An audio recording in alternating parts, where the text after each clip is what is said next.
You can measure the size of an elephant. You can clock the speed of a cheetah, but you can't quantify the heart of a kings, queens, and in-betweens. Welcome to Dr. Boxing Talk. Stream starts now.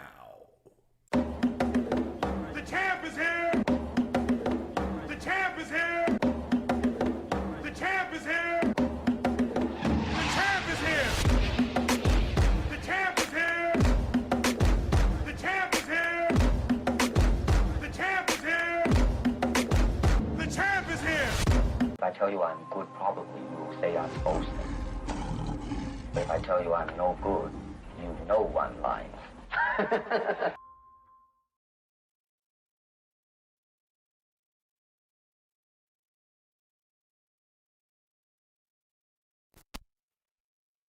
Yo, yo, yo, yo, yo, what it do, what it do, what it do, man. You can't be making me laugh before the intro even pops off, Oscar. Yo, shout out to everybody in the channel right now, man. Appreciate y'all rocking. Happy Saturday to y'all, man. Sweet, say Saturday, like my boy Plies would say, you know what I'm saying, fellow Floridian. Ladies and gentlemen, brethren and sistren, boys and girls, hermanos, mi hermanas, kings and queens, and everything in between. Y'all know what time it is. A doctor's in the house. Let's get right, man. Should already smack that like button for your boy. I mean, it's only polite, you know, when you go into somebody's house, you wipe your feet. When you hop in somebody's stream, you smack the like button. You heard, man? Yes, sir, we are here, man. Let's hit this little roll call real quick. We have my brother Oscar Perez, mi hermano carnal, my partner in crime, PIC, in the building. Oscar Perez in el edificio. You feel me? We got my brother Just Do Boxing in the building, man. Dope channel and dope person. You feel me? Let's get it popping. Let's get it popping. You know, we got some good fights to watch now. We have Chris EUBANK Jr. versus CONOR BENN for the rematch. You know what I'm saying? They are rekindling, reviving the feud that their fathers had, and now it's passed down from generation to generation to the sons. You know what I'm talking about? So we'll see how this one goes for the rematch, man. The first fight exceeded my expectations personally. I didn't really have expectations for it. I wasn't excited for it. You know, I'm not really a big fan of CONOR BENN or Chris EUBANK. I didn't dislike him, but I just didn't like him either. And then not to mention CONOR BENN, you know, I don't care for him since he's a cheater. We do not let people who are on the juice discuss real athletes. That's all. So I never really rocked with him off of principle. But other than that, you know what I'm saying, their fight, I love boxing. What could I say? I'm a pugilist enthusiast. So when they went in there and they showed their behinds in a good way, you know what I'm saying, going crazy. And it was a great fight. So I was excited, exceeded my expectations, far exceeded it. So I'm excited for this fight. You see what I'm saying? I don't really like the circumstances. I thought they shouldn't have a rematch because of circumstances. But then again, you know, when you really look at it, it's like, is it really that bad of a circumstance? You know, it could be just a little exaggerated by Chris EUBANK Jr. But like I said, the build up is good. The face off between the sons and the fathers remind me of like some Dragon Ball Z stuff. Remember when they did the father son Kamehameha with Goku and Gohan, and then when they added the other son Goten? That's what it kind of reminded me of for some reason. It was like a father son Kamehameha. The Conor Benn and Chris Eubank Jr. facing off, and then Nigel Benn and Conor Benn Senior, Chris Eubank Senior facing off. That was dope, man. I can't lie. But before we get to it, let's go ahead and bow our heads and say our prayers. If you join me, please, if you will, on this wonderful Saturday's wonderful Sabbath. So please join me. Dear Heavenly Father, Lord, we thank you for this wonderful Saturday's wonderful weekend, Lord. We want to give you all the praise and all the glory. And Lord, I know this is your day of rest, so please let us find some rest. And also, you know, just be grateful for what we have, you know, and be mindful of the things that we complain about that some people would actually be thankful for, you know. So sometimes like those are our brothers or sisters in Jamaica right now who are suffering from that horrific hurricane Melissa. We just ask that you cover them and give them not just peace, but also give them a sense of comfort and safety in this turmoil that they're going through, Lord, and let them have a swift recovery. And anybody else, not just Jamaica, but anybody else going through natural disasters or any type of disaster, those are brothers and sisters in America that are being snatched up unceremoniously or, you know, and unlawfully, whatever it is, you know, in any capacity. Anybody suffering through some trouble, Lord, please give them some peace right now and some comfort and some solace, knowing that no matter how bad it has become, things will get better. And we ask that you also give us the strength to be strong when it's not always safe to be strong, or even appears like it's smart to be strong. Let us not worry about any numbers against us. Let's not worry about the majority says. As long as you're doing right, you can never be in the minority because we have you with us. So please give us a strength to keep going, be strong, and stand up not just for ourselves, but stand up for others who are incapable of standing up for themselves as well. Through Jesus' name, amen. Amen, amen, amen. Shout out to, we got Smoochie in the building. You know what I'm talking about? One time for the ladies. You got Smoochie in the building, dropping that bread, that cheese, that butter.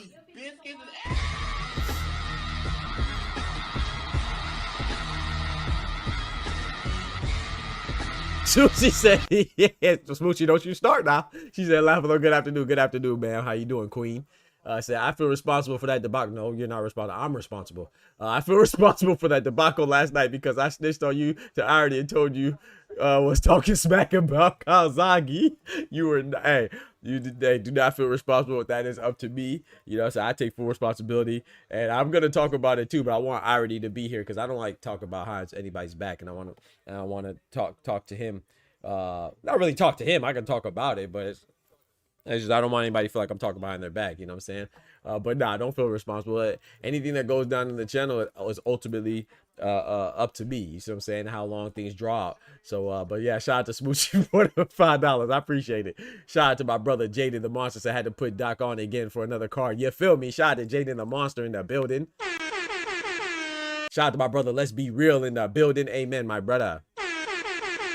Shout out to my brother Ramon in the building. Rest in peace, Razor Ramon. You know what I'm talking about? But yeah, don't feel responsible for that, Smoochie. I appreciate it. It was funny, you know. Shout out to Oscar. He said, I wish somebody defended me like I already defended Kawasaki last night. Bro, hey, it wasn't even a good defense, though. It was just ongoing. You see what I'm saying? He probably would have got charged with contempt of court if it was really a defense like something that was in the judicial system. It was really terrible, man. But like I said, it's no need to apologize. I'm not going to apologize. You see what I'm saying? Because I'm going to be honest, man. When things like that happen, it's up to me to cut it short. You see what I'm saying? Because this is a show. This is not I don't engage in conversation or debate in order to keep it going like tit for tat. You see what I'm saying? Because everything that was said, factual or not, was given a rebuttal that was nonsensical or not. You see what I'm saying? Whether it was made sense or not, it didn't matter. It was just about continuing the conversation. And if you continue a conversation with no destination, then it's fruitless. You see what I'm saying? It's fruitless. So yeah, I feel like that conversation became fruitless probably about an hour and a half before it ended. You know what I'm saying? So some things, and I want to be very clear too, you know, I don't want to, the reason why I'm not gonna apologize, because the only thing I feel I feel bad about is not going harder. So either one or two things is going to happen from now on. Nothing like that will happen again. I promise you that. So I apologize for the channel, you know, because there was nothing bad. It was just a prolonged conversation that just became very redundant. So I will say one or two things will happen from now on. If I engage in that type of banter, either it's going to be cut short, or we're going to engage and I'm going to say how I really feel, because I don't feel bad for anything I said. I feel bad for what I didn't say. I should have, because I'm gonna say it like this. Like, if you're going to get offended by someone saying that you're acting slow, then the cold hard truth is that, you know, sometimes I give people too much respect. And I'm not talking about irony. I'm just speaking in general, right? But it is applicable to the irony and Calzaghe conversation. It's like, there are opinions that are stupid. It is what it is. You know what I'm saying? So I got to stop trying to protect people from their stupidity. You see what I'm saying? So if I feel something is dumb, I'm just going to call it what it is, because I have too much respect for people and I give them the same benefit of the doubt when it comes to putting in the due diligence that I put in. You can't do that, you know, and I've been told that before. You know, sometimes I give people too much credit, and I think that's what was happening last night. So either one or two things going to happen. It's either I'm going to cut you short, or I'm going to tell you how I really feel. You see what I'm saying? Or both. Maybe I cut you short. Maybe I cut you short, cut you off, and tell you how stupid you're sounding. You know what I'm saying? Maybe, but I'm not saying that he's stupid. I'm just saying in general, you know. So yeah, that's just how it's going to go from now on. But we're not going to have a 3-hour conversation about defending Calzaghe compared to Canelo or compared to Floyd, because that's never what the conversation was. The conversation was who is Canelo an all-time great, and if he's not an all-time great, then how can you consider yourself one? All that was hating. You could agree with Calzaghe if you want to think Calzaghe's an all-time great. I think he's an all-time great, but there are clear-cut metrics that you can see to measure greatness. You know what I'm saying? That wasn't even an opinion about who's better. That's what it turned into, because he was trying to go tit for tat. Like, he said, oh, well, you know, Triple G was old, and I say, oh yeah, well, B-Hop was 43. Well, you know, it's okay because, you know, Chris Eubank was younger than, like, who cares, bro? Like, that's not the point. The point is that Canelo had a lot of big fights besides the 3 that he lost, right? Triple G was a big fight. Kovalev was a big fight. You could say Mosley was a big fight. Cotto was a big fight. You could say also No Doubt Trout was a big fight. But if you're gonna say that the only big fights Canelo had were the ones that he lost, and even Caleb Plant was an undefeated fighter to determine undisputed, the first ever undisputed 168 division. If you could say those aren't big fights, then you just don't know what big fights are. And it is what it is. I'm not here to convince anybody. I'm here to have boxing conversations, not meaningless, fruitless, endless talks about your fandom or your groupiness or infatuation with a certain fighter. It is what it is. We started talking about Andre Ward and started talking about I don't even remember, bro. We started talking about, we went to Kelly Pavlik and John Pascal. Like, what the hell does that have to do with, like, you know what I'm saying? So it was funny. I enjoyed it to a certain point, but then it started getting redundant, and then people start getting sensitive, and I ain't got time for your sensitivity, man. You might be a girl, but you ain't my girl. You know what I'm talking about? You feel me, Jess? You feel me, Jess? You might be a girl, but you ain't my girl. You know what I'm talking about? I don't care about nobody's feelings that much. You know, and I'm gonna start acting like it, because I think some people get a little bit confused. Because sometimes I don't say nothing, don't mean I don't have nothing to say. It's just, what was that? What was that from Bambi? I just watched. Oh, Ishmael Davis is in trouble. Ishmael Davis is in trouble. He got to clinch. Oh boy. Oh, Ishmael Davis is in trouble. He got to fight back, bro. Oh no. Gilly got Davis in here like, fight back. He got to run. He got to get on your bike. You got to get on your bike. Oh boy, Ishmael Davis is in trouble, chat. He's lucky Gilly is tired. Oh boy. Gilly got Ishmael Davis like, fight back. Get him up. Let him get up. Let him get up. Let him get up. Fight back. Fight back. You might be a girl, but you're not my girl. Oh boy, you got to clip. See, this is why people got to learn how to. Bro, I like Ishmael Davis, man, the Black Panther, man, but he been letting me down, man. He been letting me down, man. I was looking forward to seeing him, man, shine and stuff. But I think it's just, and I think he has more to give, but sometimes you're a victim of your own ambition. It's like, bro, remember he fought Josh Kelly on short notice, and he fought somebody else on short notice again. I can't remember who it was after that. But you keep going back to back short notice. Whether you win or lose, you're not giving yourself the best opportunity to win, because you're not even giving yourself an adequate amount of time for preparation. You see what I'm saying? And so, what you don't want to get caught up in that in that cycle of, okay, man, yeah, I'll just fight anybody anytime because I could do it. It's not about can you do it. It's about can you do it to your best ability. And if you're not giving yourself the appropriate or adequate, oh my goodness, big right hook from, oh Lord.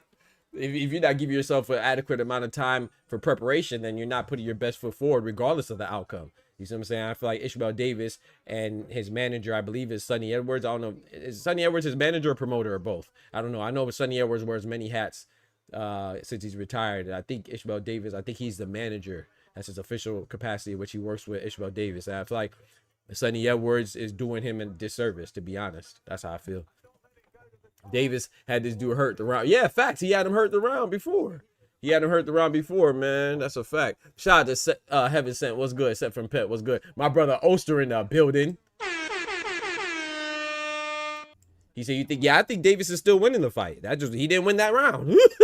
hey, Sent from Pet, I think he's winning the fight. He just didn't win that round. You feel me? Oh, yeah, I think he's winning the fight still. But yeah, man, we're going to keep watching this fight, man. It's a good fight, man. Shout out to our English brethren and sister, and they out here holding it down. They out here holding it down. So 12th and final round. 12th and final round.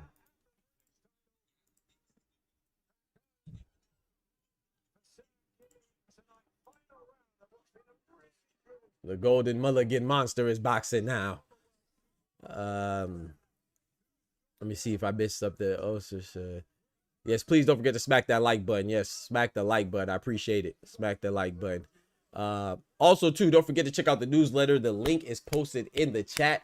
And so those of you that signed up for the newsletter, you know what I'm saying, Real Boxer Talk, No Gimmicks, called Doc's Corner, written by yours truly, you know what I'm saying, getting my writing back on, you feel me? I used to write a lot of research papers and stuff like that for NASA, AFRL, Air Force Research Laboratory, Purdue University, FAMU, FSU, all types of things, right? And a whole bunch of ASME journals and things like that. So, you know, I like writing, you know, that's what I used to do when I was a research scientist, you know, writing about plethora of things. So, you know, it's just it's a boxing newsletter. It's free boxing newsletter. Join up.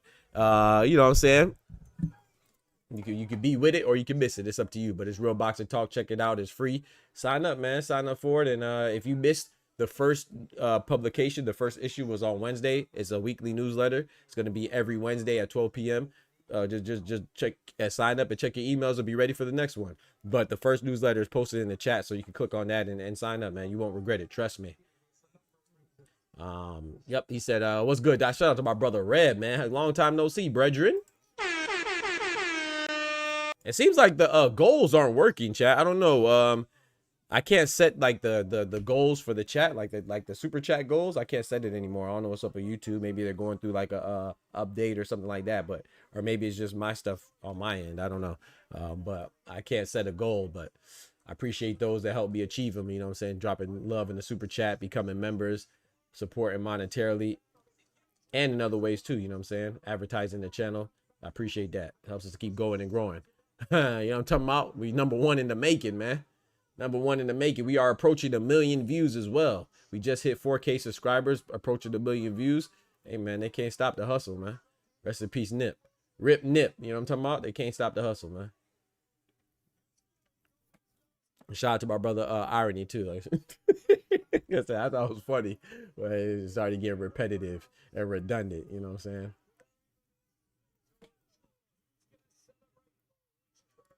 The conversation should have a goal.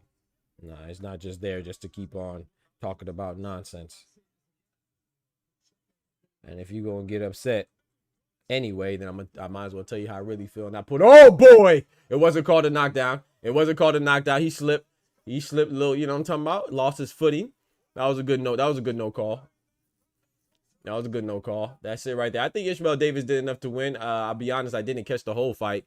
I was watching it while I was setting up and stuff, so I was going back and forth, so I can't give a accurate assessment. So I'm gonna let y'all tell me what y'all think. But I saw Ishmael Davis win more rounds than Gilly did. But like I said, if I don't score it, I don't like to complain.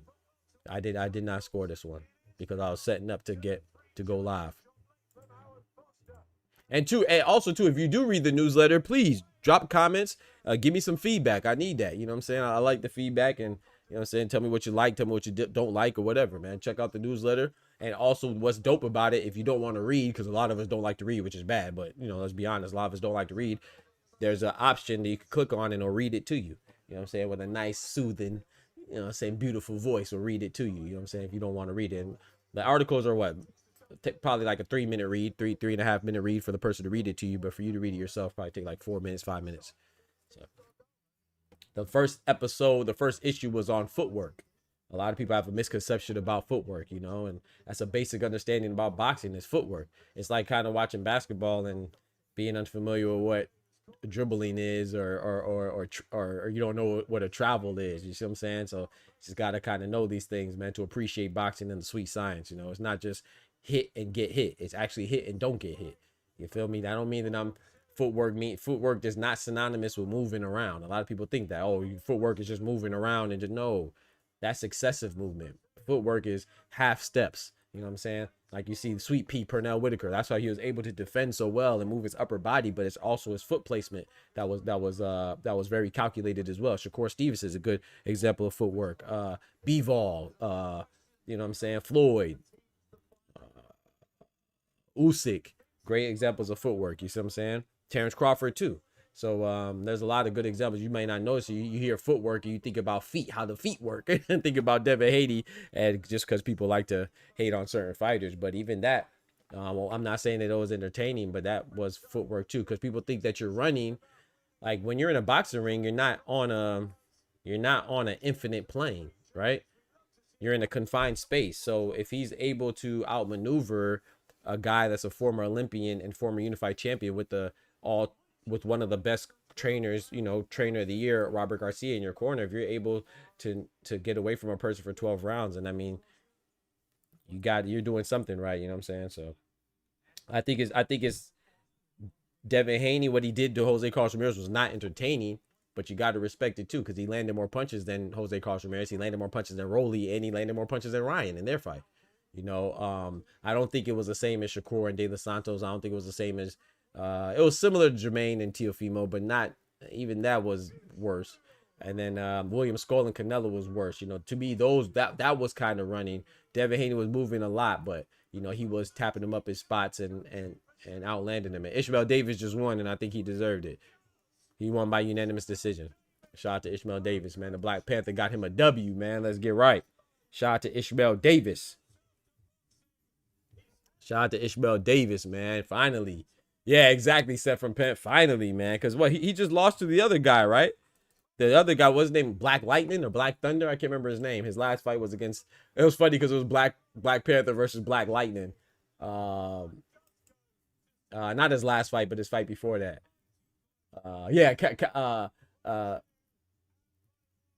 Koem Agyarko. Koem Agyarko, an undefeated fighter. They called him Black Thunder. He's from Ireland, and then they called Ishmael Davis Black Panther, who's from England. That was a funny fight. And so good fight, man. Shout out to Ishmael Davis, man. He deserved that from what I saw. Finally, he got the dub. I'm happy for that brother. No more show notices, man. You got to stop it, bro. You can complain, but you can't keep putting yourself in these disadvantageous positions, man. You know what I'm saying? You can't go, you know, bro, you can't, if you watch the Josh Kelly fight, he couldn't beat Josh Kelly if he was well prepared. But you can't, I don't care who you are, you can't go in there and beat Josh Kelly. That's the thing about, like, with boxing, man. Like, I ain't gonna say it happens more, it's more prevalent in boxing than any other sport, but it seems like it. I don't know. But it's just like, people don't respect what these fighters do. You know what I'm saying? You could not be, who was talking about Brian Scalabrine last night? I think it was Thomas Hill. It's like Brian Scalabrine, right? Brian Scalabrine, he's not good compared to LeBron. He's not good compared to Jokic or Steph Curry or Giannis or Jason Tatum. But you better believe that he'll bust your ass. You know what I'm saying? Brian Scalabrine, the white mamba, you know what I'm saying? So there's different levels. So somebody may not be a great boxer compared to Gervonta Tank Davis or Shakur Stevenson or Terrence Crawford or Alexander Usyk or Dimitri Bivol or Dai Inoue, but don't think that they're not good. You see what I'm saying? And that's the whole point. That goes back to the Canelo and the Calzaghe conversation, right?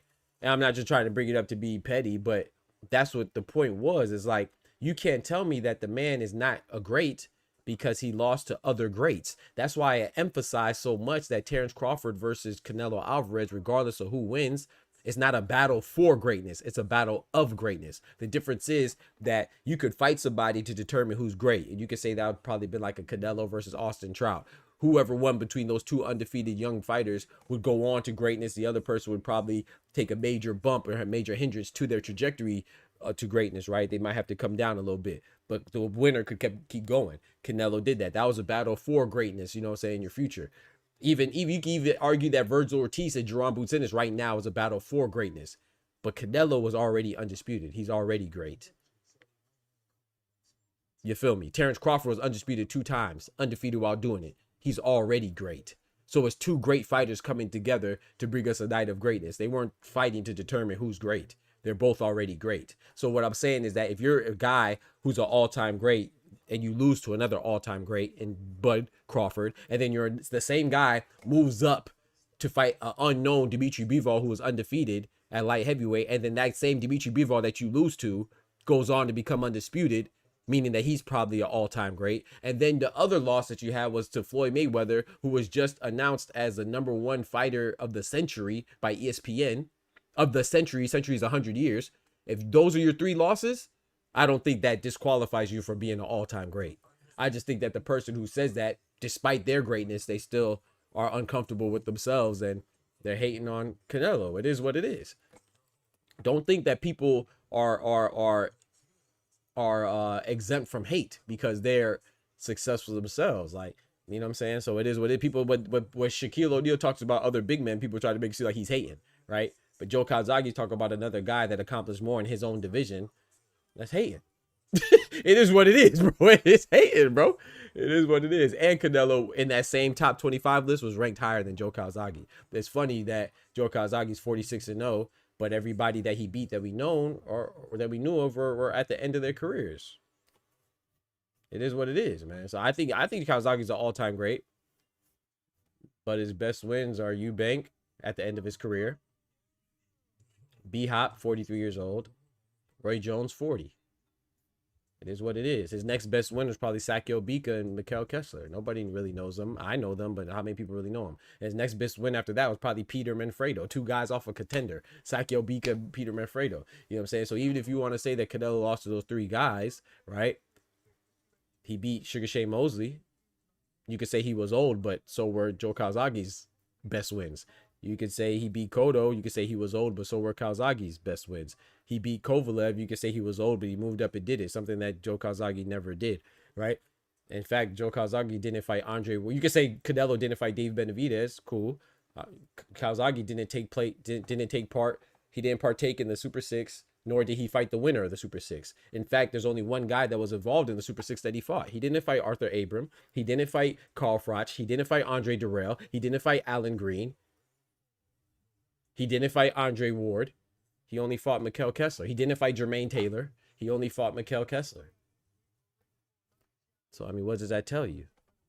You tell me. Shout out to my brother George dropping the $1 on my head top. I appreciate that. You know what I'm saying? With a nice sticker.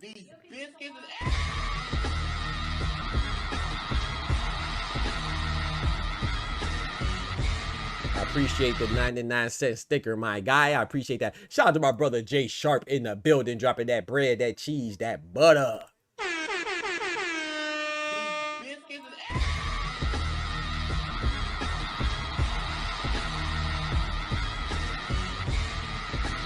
Shout out to my brother Jay Sharp, man. Thank you for being here to witness the intelligible commentary, man. Shout out to you. He said, Jay Sharp says, thanks for the fun, intelligible commentary, man. I appreciate you, bro. Not many of us doing it at this level for boxing. Big salute, man. Thank you so much, man. I appreciate it, bro.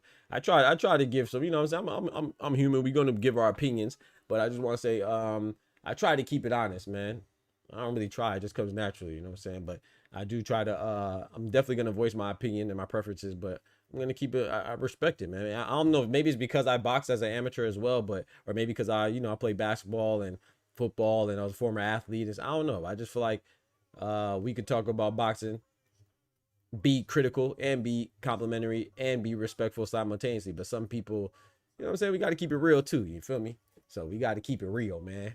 We got to keep it real. Shout out to you, Jay Sharp. I appreciate you, man. Thank you for enjoying the commentary because I know Some people do like the animated nonsense, you know. Nothing wrong with being animated, but sometimes people, you know, get animated and then they say nonsensical things and they just be reaching and irrationally, you know.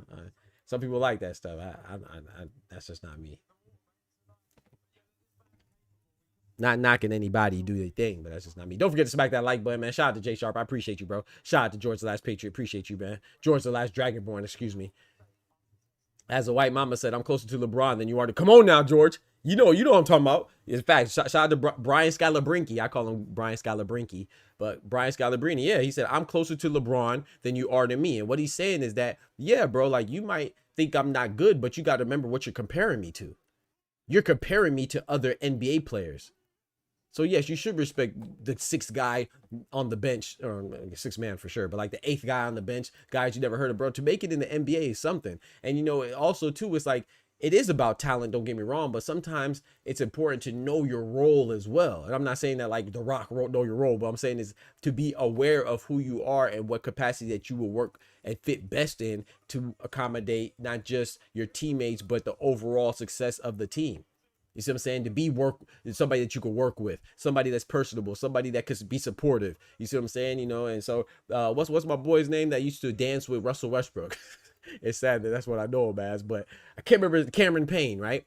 He said that, you know, when he was in high school and college, he said when he became known as Russell Westbrook's sidekick, he said that was a major blow to his ego, because he's like, that's not what I'm used to being the man. So you got to understand, everybody in the NBA, they were the man in high school and college and stuff like that. So he's like, no, I had to grow up and I had to mature and I had to learn that, hey man, I can still do my thing, but work in my role and still be an important piece to the betterment of the team. You see what I'm saying? So that's called maturity and know who you are. When I say that too with boxing, it's like this is a one-on-one sport, but to think that because Jerron Boots Ennis beat up Weezma Lima, that you could go beat up Weezma Lima like that. Weezma Lima leave a lima bean size lump in your head, probably bigger than the lima bean, you know.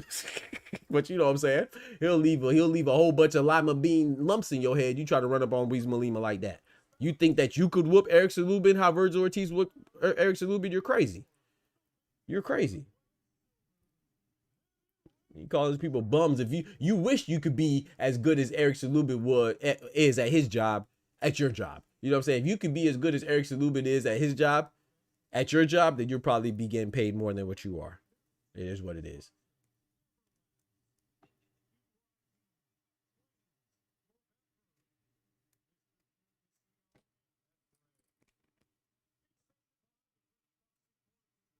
So to knock, and then like to knock somebody for taking risks, you know, whether you like Canelo or not, you know, or anybody, like some of these guys take risks. And, you know, like I said, Calzaghe, if you remember him fighting somebody like Calzaghe, as I said, is an all-time great, right? He has beat Sakio Bika, which is good. He beat Peter Manfredo, which is good. He beat Mikhail Great Dane Kessler, who is good. Jeff Left Hook Lacey, which is good.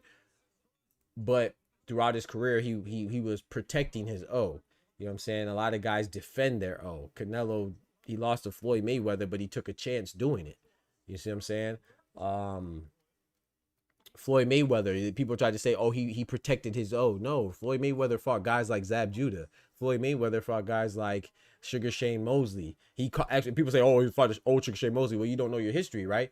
Floyd Mayweather finally acquiesced and obliged to Sugar Shane Mosley's request to fight him, but Floyd actually called out Sugar Shane first, and Sugar Shane didn't want to fight him. He said he wasn't known. So that's why when Floyd drug his feet to fight Shane, is because he was actually considering not doing it because Shane didn't give him a chance when he was on top. So now the roles reversed, and now Sugar Shane wanted a opportunity that he didn't give Floyd. And that's why Floyd was, if you want to say being petty or whatever, vengeful or whatever, that's why he drug his feet with fighting Sugar Shane Mosley. It wasn't because he was scared of him, but anyway, he took a risk with Sugar Shane Mosley. He took a risk with Oscar De La Hoya. He took a risk with Manny Pacquiao. He took a risk with Marquez. Was kind of outmatched given the circumstances where Floyd didn't make weight and stuff, but that's still a Hall of Famer. He took a chance fighting Canelo. He took a chance fighting, you know what I'm saying? So many got the late great Ricky Hit Manhattan. So the late Diego Corrales, he took chances. Joe Calzaghe didn't take chances. I don't care if you like him or not. That's just an undeniable fact. So there's a difference between protecting your O and defending your O. You know what I'm saying? You can't knock somebody because nobody else was good enough to beat him. You know what I'm saying? Joe Calzaghe never fought anybody that was good enough to beat him. That's a difference. You see what I'm saying? There's a huge difference. A huge difference. And if you don't know that, then I don't know what to tell you. Just look at the personnel in which they fought. All right, let's get it, man. We have Richard Riakporhe. Round number 1. We got Madonna's boy toy versus Welch. Shout out to Madonna getting it in. Madonna say, hey man, I gotta get my groove back. Oh, yeah, nasty. Shout out to my brother Pat Bandero in the building. Madonna, yeah, nasty.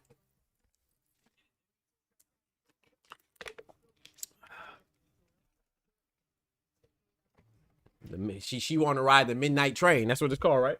That's Richard Riakporhe's name, right? Richard Riakporhe's nickname is Midnight Train, right? Madonna riding the hell out that midnight train. Hey, yo, shout out to my brother George, the last Dragon Board. Appreciate you dropping that bread, that cheese, that butter.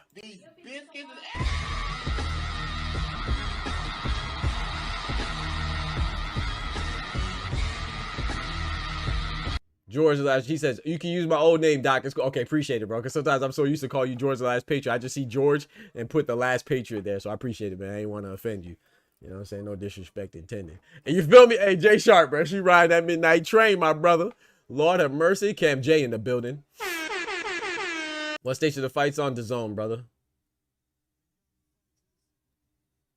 And see, I will say this too with Richard Riakporhe. The one thing I respect about now, granted, you know, there's some things that are involved, like who you are, your habits and stuff like that. Sometimes it's things that are due to natural selection or your genetics, right? But what I will say this too is that I always respect Richard Riakporhe and guys like Vladimir Klitschko, Anthony Joshua. I'm not saying that you have to be ripped up like them. They're super ripped. You know what I'm saying? They're sculpted. You know what I'm saying? You don't have to be like, oh boy, big right hand, big left hand, Welch is bouncing off the ropes. You don't have to be sculpted like them, but I always respect the fighters that look like fighters. Because like people see your body and they say, oh, it's just genetics. Oh, no, bro, it's hard work and dedication, man. Some people are more prone to be more defined than others. Don't get me wrong. Some people are naturally more thicker, you know what I'm saying? They're more thick, or they're big boned or whatever. Some people are more prone to being obese or even skinny. Some people can't even get that musculature, you know, excuse me. But that does take at least, you know, he's in shape, you know what I'm saying? And that's to me, that's part of it. That's a big part of it, you know what I'm saying, being conditioned. So so once again, I'm not saying that you have to look like Richard Riakporhe or AJ or Vladimir Klitschko or whoever else, you know what I'm saying? But that just shows that you know they're dedicated. And I always respect that. But you don't have to look like an Adonis like them, but there's no reason why you can't come in and look, you know what I'm saying, look like a Lomachenko. Lomachenko is another one always in shape. Nadia Inoue is always in shape. Terrence Crawford, Alexander Usyk, you see what I'm saying? So shout out to them, man. The only person that I really, really like that be coming in soggy with the soggy body is my boy Tyson Fury, the Gypsy King of obesity. He be looking crazy, but I think he's just one of those that can't really. I think he has bad habits, I'm gonna be honest, but I also think that he may not have the physique to be cut up like that. Ishmael Davis is another one, always look in good shape. Yeah, they wilding with their pay-per-view, bro. I agree with you, Pat. Tell your people them to tighten up, man. They wilding, bro. Pay-per-view is crazy. Who else bootleg streaming this car because it ain't worth pay-per-view? This man PPV. This man Peel out of here snitching, bro. Stop snitching, bro. You supposed to steal on the low. All right.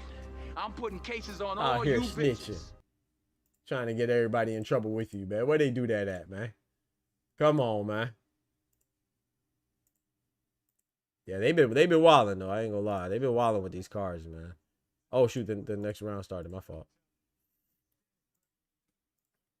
They've been wilding with these cars, man. My clock is about 10 seconds off. Let me get you right. There we go. Man, yeah, they really want people to buy this card though, because the zone sent me because I am subscribed. They'll say that if I buy this card, they'll give you a month for free.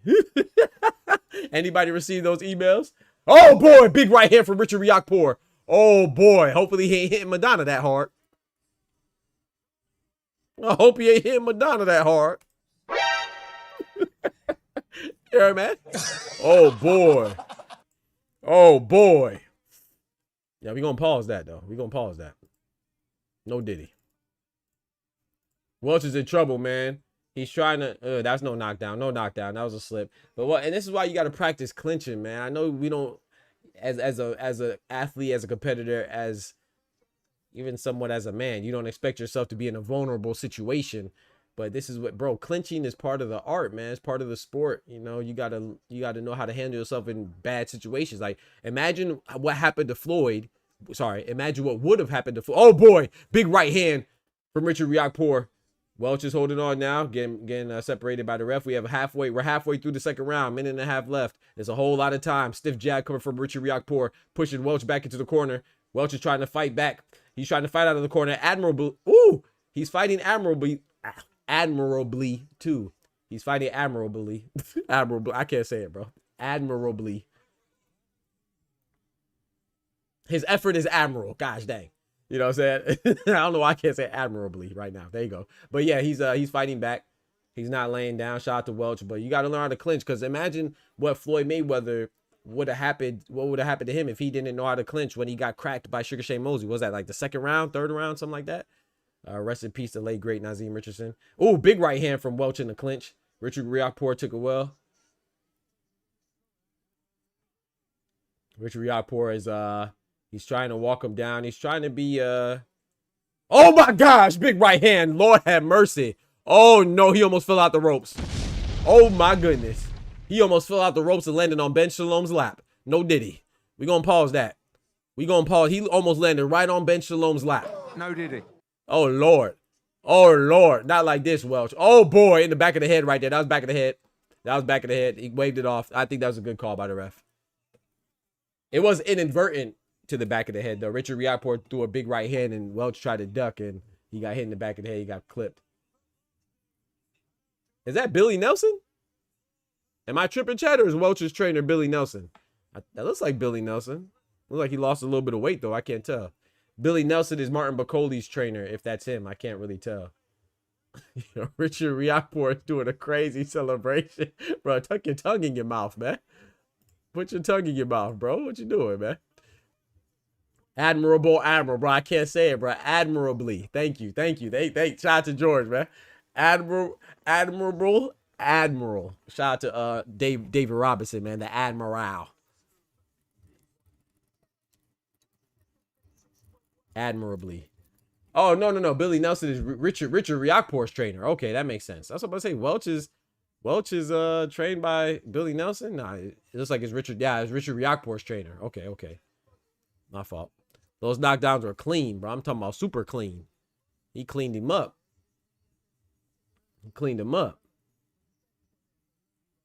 Bro, that one, he almost knocked him into Ben Shalom's lap, bro. That was crazy. Oh, my goodness. Shout out to Richard Riakporhe, man. Anybody still want to see Richard Riakporhe versus Lawrence Okoli? Remember a long time ago, they were talking about fighting. I think that's a good fight, man. But I'll tell you this, though. Richard Riakporhe, I'm not going to lie to you. I remember there was a time when I never wanted to see Richard Riakporhe fight again. And that was around the time when him and Chris Billiam Smith fought. That had to be one of the worst fights in history. I would say, if you don't believe me, go watch it. But I wouldn't tell my worst enemy to go watch that fight. That fight was trash. Oh, my goodness, bro. You think, bro, Richard Riakporhe versus CBS was trash. Know your fucking place, trash. I almost never watched another fight of them again. I remember when CBS was about to fight Zerto, I was tempted not to watch it because of CB, not because of Zerto. I like Zerto, but CBS, man, that fight was garbage, bro. One of the worst fights I've ever seen in my life. And if you don't believe me, just take my word for it. Don't put yourself through it. Don't put yourself through that. I'm talking about clinching. Oh my gosh, they were hugging the entire time. They both should have been disqualified. If I was a ref, I'd have disqualified them both. Facts. That fight was garbage. Riakpor reminds me of Deontay Wilder, man. Hey, don't you do that, Mr. Grandy. Don't you do that. Hey, stop that blasphemy. Stop that blasphemy. Riakpor wish he was like Deontay. Okolie, Riakpor, the same dude. Bro, a lot of people think that. I ain't gonna lie, Pat. I never thought that, but I understand the confusion. Because they have a lot of they definitely share a resemblance, like especially you just see them on the and not even really because they resemble, but also because they're in the same week behind divisions. Like no one really watches cruiserweight, nobody really watches bridgerweight. Lawrence Okolie just moved up to heavyweight, right? So it's different now, but a lot of times people don't pay attention. So if you don't pay attention to the divisions and you just see Okolie and Riakpor, then yeah, I can see how people get confused. But yeah, you're right about that. Supporter, that was one of the worst fights I've ever seen in my life. No, I'm not even exaggerating, bro. That was literally one of the worst fights I've ever seen in my life. CBS and Riakpor. That fight was garbage. Oh my goodness. Just thinking about it makes me mad.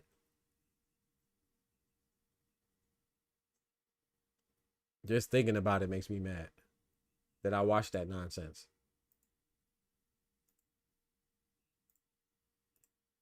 I'm trying to think a fight that rivals that one as far as how bad it was. I can't even think of another. I mean, of course, then you go to like, Shakur and De Los Santos was bad. Jermaine Ortiz and Teofimo was bad, but I'd rather watch Jermaine Ortiz and Teofimo. And I don't know about Shakur. I was about to say I'd rather watch Shakur and De Los Santos. I don't know about that one. But I'd rather watch Jermaine Ortiz and Teofimo over Riakpor and CBS, though, for sure. I would say Richard Riakpor and CBS is probably on the same level of boredom as... Yeah, I would say Riakpor, CBS, and De Los Santos and Shakur is about the same level of boredom.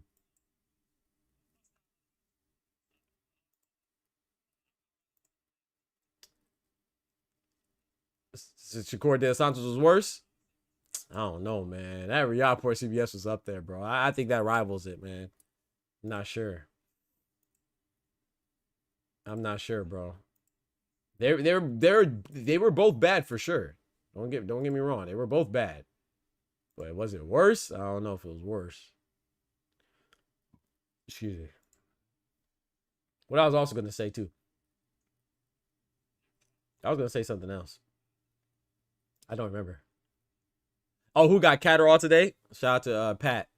He asked, who has Catterall? I don't have Catterall. Not your boy. I have Echo Esuman.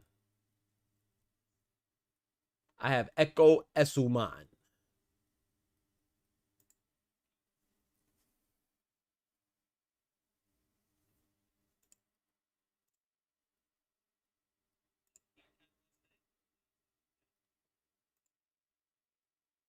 Echo Esuman. I say it, man. Say it, man. Yeah, I'm rooting for Jack though. I would like for Jack to win because I like Bozy. I like Jack Catterall too, but he's been disappointing me, man. He's been too complacent with his fights, man. He doesn't fight with a sense of urgency. So I'm hoping that Bozy could do something because he's going to get blamed. Because Jack Catterall, from a skill standpoint, he should be Echo Esuman. Esuman has a mean engine though. You know what I'm saying? So we'll see how he goes, man. I liked how you was talking too. He was saying that that he's not just a volume puncher. He's not just a guy with a high motor. He also has some skills too. So shout out to Esuman, man. He addressed that in the press conference. So shout out to him, bro.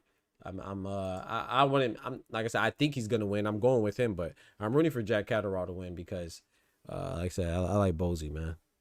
And if he loses, they're gonna blame Bozy. I'm sorry. I don't think Jack shouldn't have lost to Barbosa, man. He should have beat Barbosa.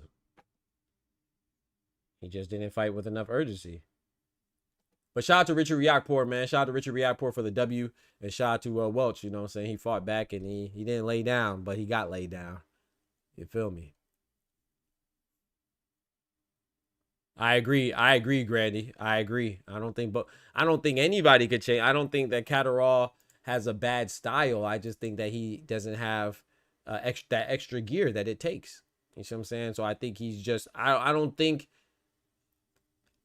I don't think Catterall's problem can be fixed by a trainer. I mean, well, let me not say that, because maybe a trainer can motivate him and push him further. Maybe he just needs the right buttons to be tapped, right? So it could come from a trainer, but I think it has to come from within him. I just feel like he just doesn't want it as bad as, you know what I'm saying? You can't really teach somebody how to want it as much as your opponent. I think Barbosa beat him because he wanted it more. I think I think Esselman's gonna beat him because he wants it more. In my personal opinion, I don't know.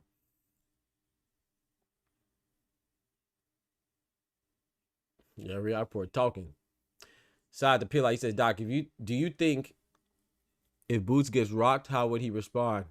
He thinks he'd be more defensive. Do I think he'll be more offensive or more defensive? I think if Boots gets rocked, he'll respond. I think he'll be more offensive. I think he'll respond like kind of like Abdullah Mason responded with Vasquez, Johan Vasquez. I'm not saying he should respond like that, but I feel like that's how he'll respond. Even like AJ does that too. You know, AJ gets hurt and he doesn't really shell up, to be honest. He didn't shell up against Dubois. He fought back, you know. And people knocked Dubois, but Dubois also fought back against Usyk when he got hurt. That's why I don't understand why people are so hard on Dubois about losing to Usyk. Usyk's an all-time great. We're talking about number 1, 2, or 3 pound for pound, right? So when he got hurt by Usyk, he clearly bit down and went for it. He didn't shell up, and people still talk trash. You know what I'm saying? He got smoked though. he definitely got smoked, for sure. He definitely got smoked though.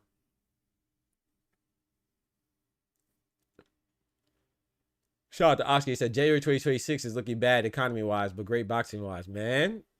Economy wise, boy, it is looking bad. We're gonna get back right though.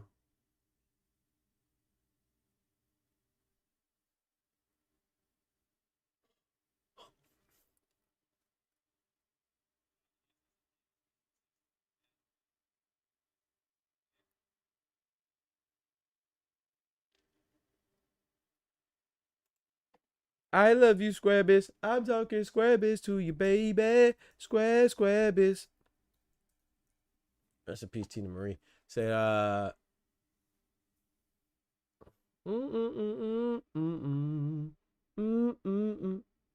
He says, Pat Bandero says, Catterall changed his style over the years. He was not fighting like this as an amateur. True. I trained in his gym. Oh, yeah? They are offensive style. They learn more to throw punches than defense. Okay. Yeah, man. I don't know, man. I said, I didn't know you trained in his gym. Shout out to you, bro. That's dope.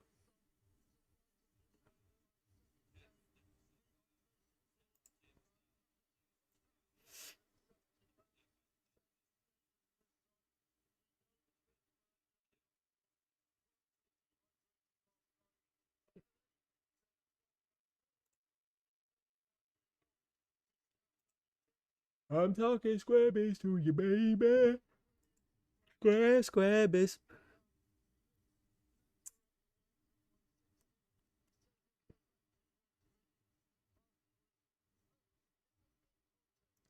I just think Catterall has to show me something, man. But shout out to Echo Esserman, man. I believe he's the last person to beat Josh Taylor. I think Josh Taylor retired after that. After his Echo Esserman loss, if I'm not mistaken. Well, it's not an easy fight by any means. But I think Jack Catterall has the tools. I think Jack Catterall has the tools to beat him.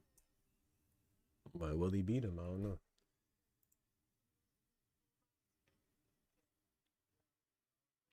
I'm talking Square Biz to you, baby. Square Biz. I'm talking up. Square Biz.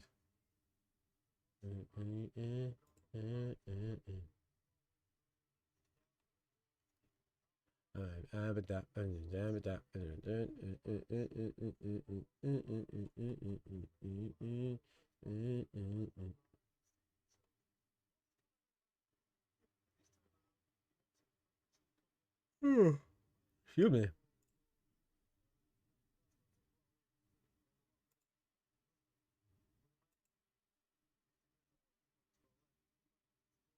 Pat said last night's show was epic. Oh no, man. Y'all like that? If y'all like it, then we can keep doing it. But I don't know. I don't really like it because I don't like hurting my homies' feelings, man. You know what I'm saying? I think it's funny to a certain point, but then after a while, it just gets redundant.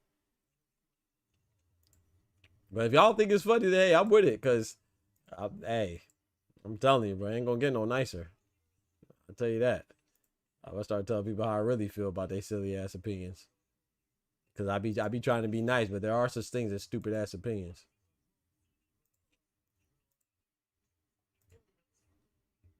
And people gonna get mad anyway because I'm being nice, and I'm gonna just go ahead and give you something to be mad about. Tell you how I really feel. Tell you how I really feel. You heard, man?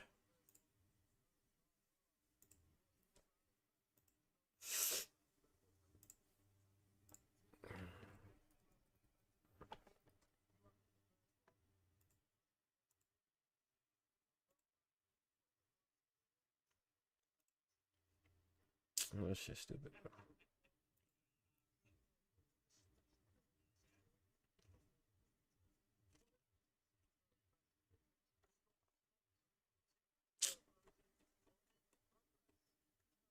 I got a new mouse, chat. It gets on my nerves.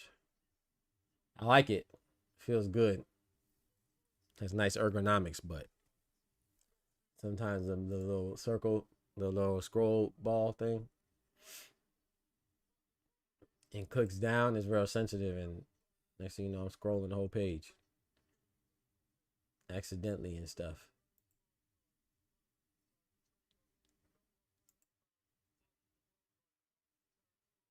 Squabbis.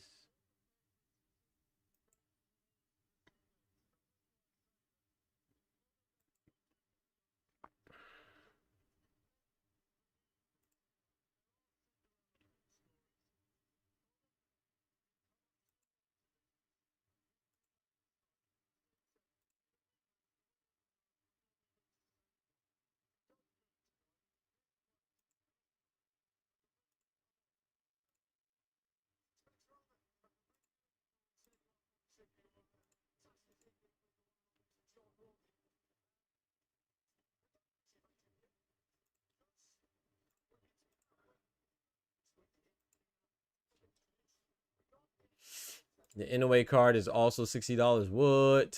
No shot. Seriously? Who said I can't have every night like that? But damn, you got me awake until 7 a.m. That's how I like it. It just becomes repetitive, man.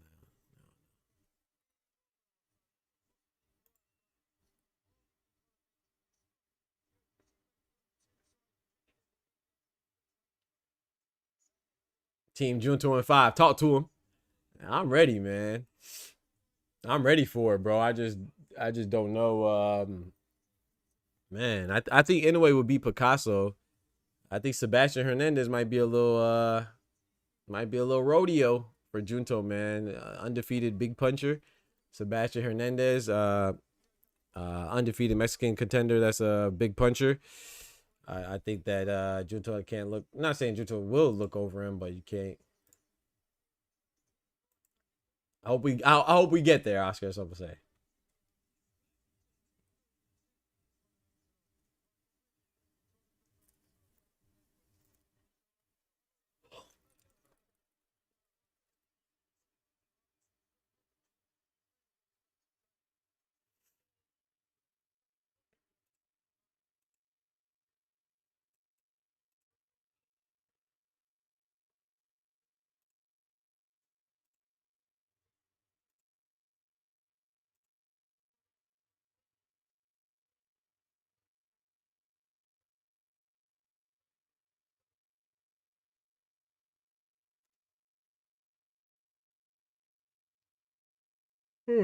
Sure, man. Man, can you imagine? Yesterday was supposed to be I'm not really worried about Jake versus Tank, to be honest. But yesterday was supposed to be well, obviously Jake versus Tank card, but I'm mad. We would have saw Andy Hiroka take on challenge Gary Anton Russell for his belt, man. We would have saw Alicia Baumgartner and Layla Badoin. Damn. It's crazy, bro.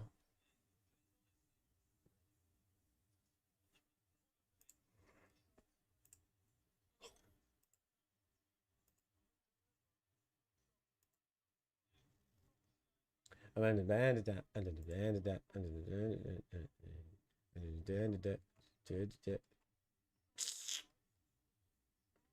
talking square biz to you, baby. Square biz. What the? It's 70 degrees right now in Chicago. We outside. You outside? You ain't outside. Why? You in Chicago? I didn't know you in Chicago. I don't know. I thought you was like in Philly or something.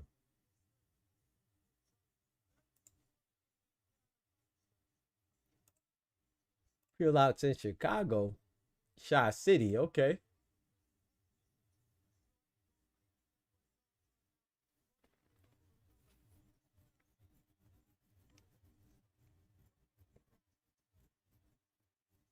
I got you, Pat. Thank you for asking, man.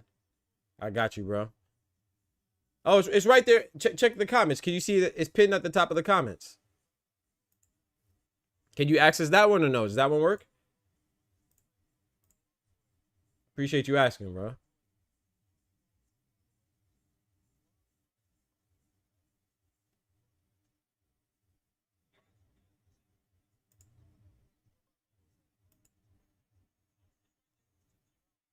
It should be pinned in the comments.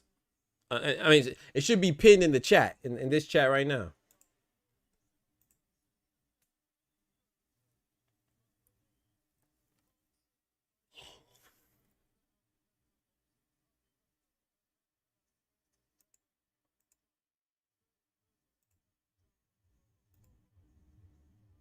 They take it forever to come out, huh?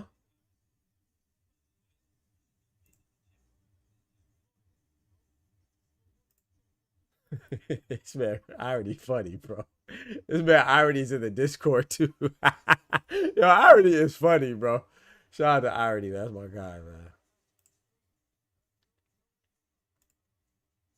Let's go. Shout out to Pat Bandero. Irony is hilarious, dog. No shot. You already know, man. Thank you.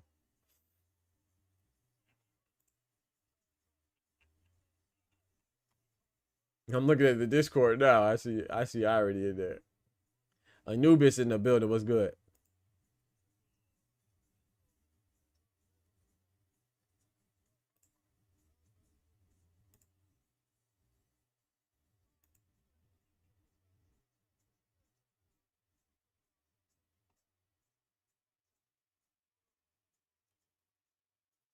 Oh, excuse me.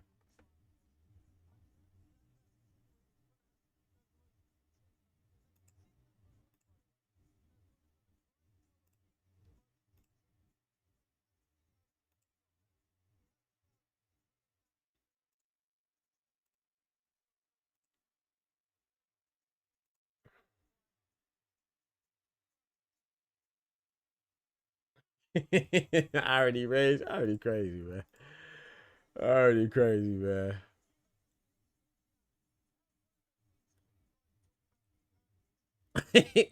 Yo, already funny, man.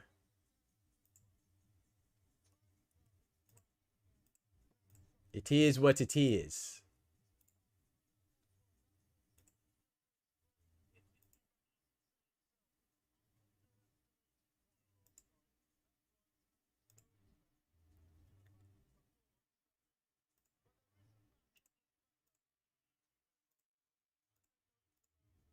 Huh.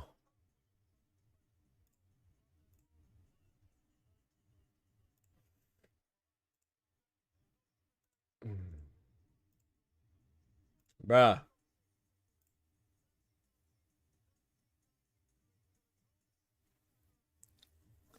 It didn't even like make it didn't even make sense either. Oh my goodness, bro.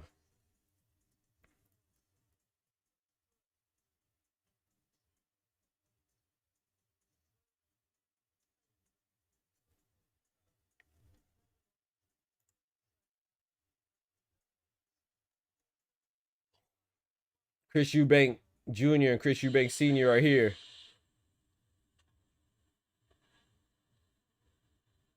This man Jr. coming out with a shiny suit. Hold on, let me pull it up on the chat for y'all.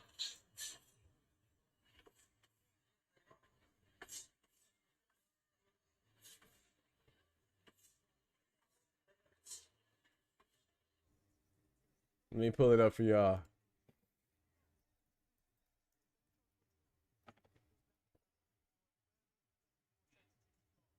Yeah, I played it last night.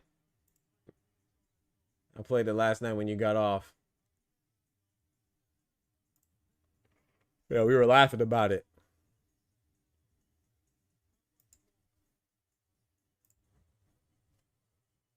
I feel like we're responsible for this shit.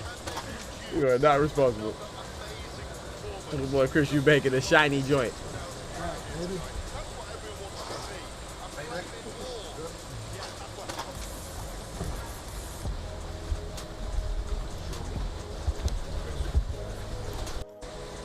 Excuse me.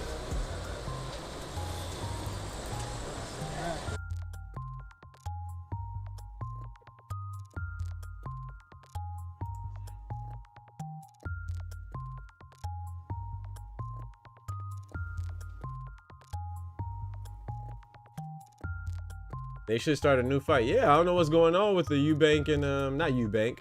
Shouldn't it be Catterall and Catterall and gosh dang Esuman? I don't know what's going on.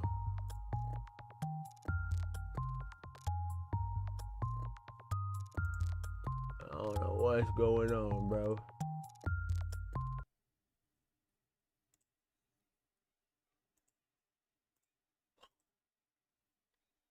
And we got another fight tonight. Rafael Espinosa in the featherweight division defended his WBO title against Arnold Kagai, who I believe is Ukrainian. Shout out to Shawa. I can't remember where he's from. I was gonna say Kazakhstan, but I think it's Ukraine. I think Shawa told me that yesterday. Shout out to Shawa. All I ever wanted was a black grand national. Being rational, give them what they asked for. You see Kurt Scobie?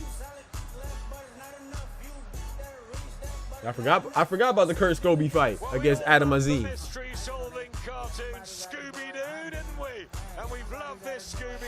Yeah, I'm rooting for Kurt Scobie, man, but I'm not sure. But I'm gonna tell you why I'm not sure.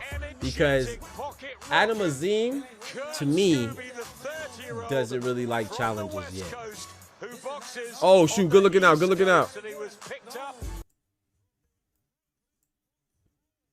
Thank you so much, Oscar. Thank you, bro. Thank you. Thank you, Pat. Thank you, Oscar. 2-4 in the building. What up, folk? I ain't heard from 2-4 in a minute. Yeah, it should be off now, man. Thank you. Oh, I'm flagged already. It's over with. hey, Pat, it's over with.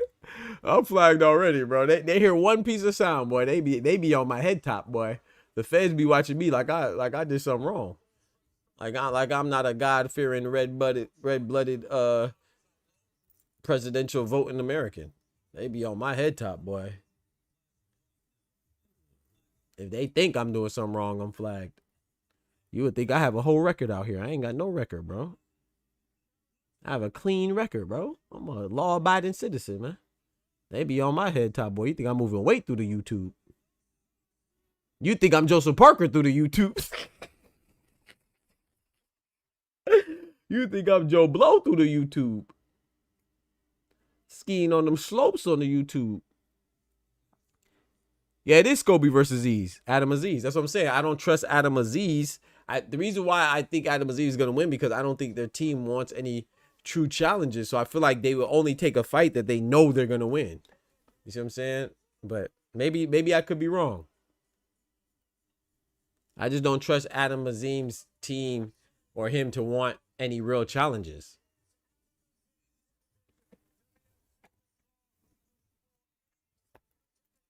But we'll see though. This is a good little test.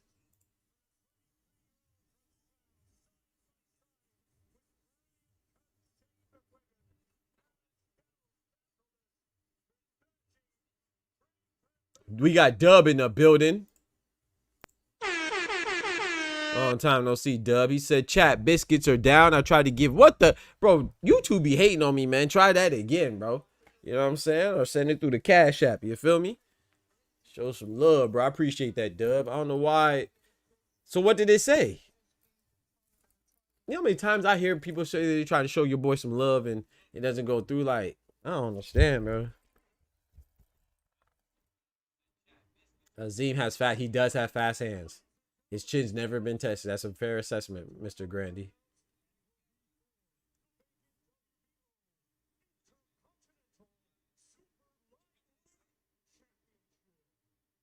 Joe Perico.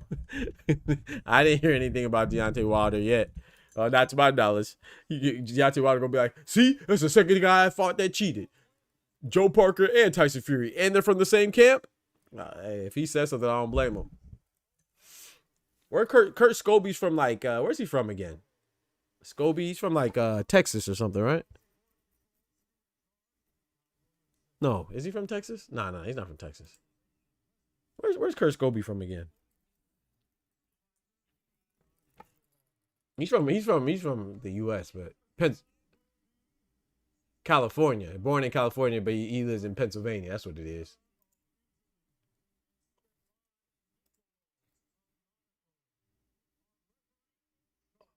Nah, I got your super chat. I got your super chat, Smoochie. Thank you.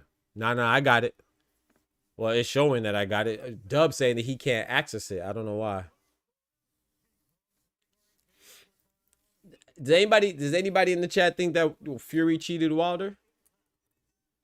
I don't know, man. I was suspicious when he said it, but I don't. You know me. I don't really go for the conspiracy theories and stuff like that. If you get caught, you get caught. You know what I'm saying? But I don't really. I feel like if I go down that rabbit hole, then I'm gonna be like, oh, this person cheat, this person cheat. So, you know what I'm saying? You know, I like Deontay Wilder, but I like Tyson Fury too. I don't want to think that there was any cheating done, but yeah, if I'm Deontay Wilder and I feel that way, then you should look into it because there's a lot of people that are doing some unsavory things, man. Very unbecoming for the brotherhood that should be boxing, whether you fight each other or not.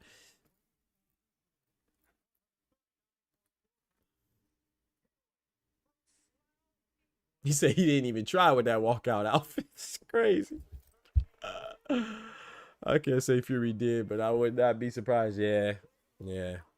Unfortunately, right, Pat? We wouldn't be surprised. Unfortunately. Don't forget to smack that like button if you haven't done so already. You know what I'm saying? Check us out on the other platforms, man. Hit us with a follow on Twitter, Instagram, TikTok. You know what? I got something that I say it better for you. For your listening pleasure, we are now on Spotify under Dr. Boxing Talk. The same thing on TikTok, Twitter, Instagram, Spotify, everything. Dr. Boxing Talk, man. Come rock with us. Yes, sir. Yes, ma'am.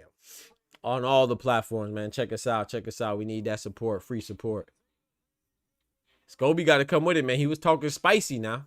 He was talking spicy at the press conference and stuff like that. He was, hey, I'm going to need to see some of that spice, man. Bring that picante in la cocina. Don't just be talking. We got to see it, bro. And thank y'all for letting me know that the sound was on, too. I appreciate it. Let's get it. Round number 1. Let's go. Let's get right. Adam Azim, you got to show me something, man. Show me that you really as good as they say. They say Adam Azim's next up, right?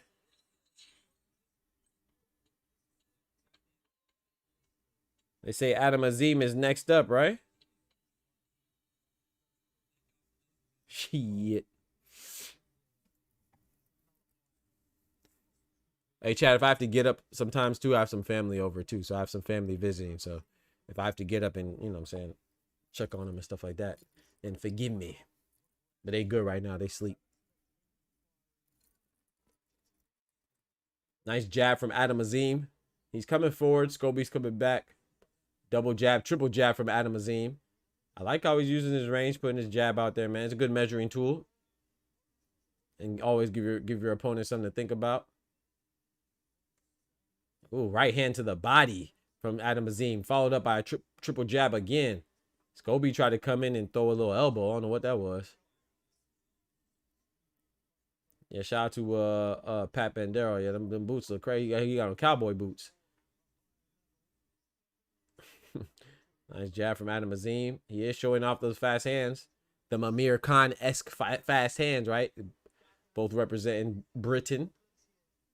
Both British fighters. Shout out to Pat. He said, I'm still surprised he got up from the water right hands. Hey, man, got to give him credit. Shout out to Smoochie. Says, I don't think he cheated, but conspiracy theories can be convincing. Yeah, Smoochie, that's one thing about those conspiracies. They can always, sometimes if you want to find something, you're going to find it. You know, so what was it? If you're looking for something, you're going to find it. So sometimes you want to find stuff and people could say something, make it more as convincing as possible. But a lot of times they leave out intricate and important details. Oh, double jab followed by a straight right hand from Adam Azim. Scobie's not really throwing any punches back, man. And this is, maybe he's not really feeling the punches. He's trying to get comfortable, but this is good for Adam Azim because if he keeps it at this pace, that he's gonna win on points. And he's obviously, Scobie's not comfortable because he's not throwing any punches back, and he's giving Scobie something to think about. Scobie's just on the retreat, on defense. Keeping his hands up though is good. But Adam Azim is tagging him, even if he's just hitting gloves. He looks good to the judges. Nice body shot with the right hand from Adam Azim as Scobie moves backwards again. He's only been moving backwards the entire duration of this first round. 20 seconds left in the first round. Adam Azim is winning this fight. Winning this round convincingly, excuse me. Utilizing those fast hands. But what about that chin, though? We know them hands fast, but you might have them Amir Khan for hands, but you better not have that Amir Khan chin. You better not have that Amir Khan chin. That's definitely an Adam Azim round. Scobie didn't do anything to lean towards him. So Adam Azim 1-0. Yeah, Scobie where he trying to go round something up. You know what I'm talking about? Yeah, Scobie trying to go round something up, man. He definitely has on those cowboy boots. He said the two folks said the boots ain't got no grip. Not nan grip, bro. Yes, sir. Yes, sir, Pat. I have a 10-9 Azim for round one for sure. That was a good round too. Wasn't like yeah, obviously Scobie wasn't doing much either, but it was like that's a confident builder. That's a confident booster for Azim. Because it makes you feel like, okay, bet I keep him on, I keep that pressure on, I keep doing what I'm doing, then he's not even gonna get comfortable enough to let off some of his own offense. So I think that was a good round. We'll see what Scobie does this round, but Scobie don't wait for him to tire out. Maybe that's his plan. Maybe his plan is to wait for him to tire out. But this is a 12-round fight, so maybe that is his plan. But you don't want to put yourself in a predicament to where you need a knockout. We see Scobie, he's throwing some more hands right now, throwing some more punches, letting his hands go, being more active instead of so reactive. Nice jab from Adam Azim. You can tell, like, I think somebody said in the chat that Scobie looks like a bodybuilder. You can tell he's compact. And maybe he wants to explode and hit him with some good shots. Maybe he thinks that Azim's chin has never been tested and stuff like that too. And he thinks it could be vulnerable and breakable. Nice double jab, right hand to the body from Azim. Scobie's just taking it. Okay, Scobie's starting to come forward. Half steps forward behind the high guard. Both orthodox fighters. Nice stiff jab from Adam Azim. Ugh. Oh, a nice jab between the guard from Adam Azim. Another jab again. Double jab. One jab hit the gloves. The other jab went through the guard.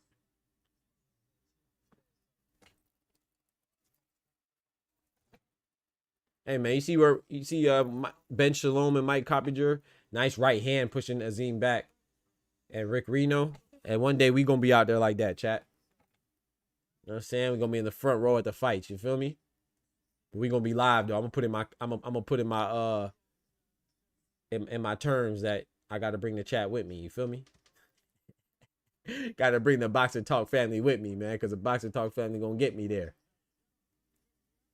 I'm going to stream live, man.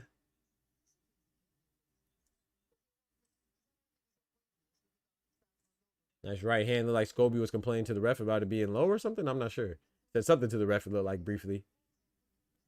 He needed to let his fist do the talking and say something back to Adam Azim. Double jab from Adam Azim. Scobie reached in to grab. Looks like maybe he felt one of those shots. I'm telling you, man, Scobie's nuts. Come on, man.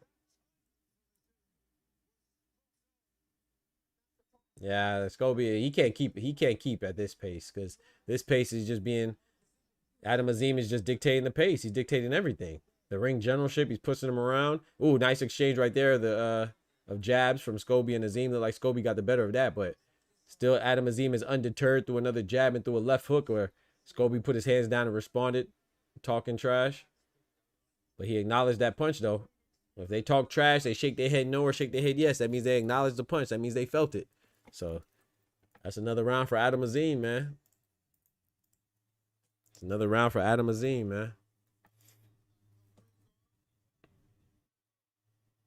Maybe like Jay Sharp said, man. Maybe Scobie's trying to take him into deep waters, but you don't want to keep getting caught like that, or you're gonna be in some deep water, some deep shit.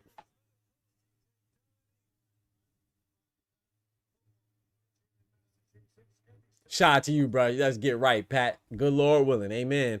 Pat says, Dr. Good Lord willing, God willing, you become a high profile challenge and challenge them fake boxing reporters. Come on now, that's what I want, man. Because these fake, they don't be giving people credit for real, bro. They be showing the allegiances and alliances with certain promoters and countries. It's like, bro, show love, bro.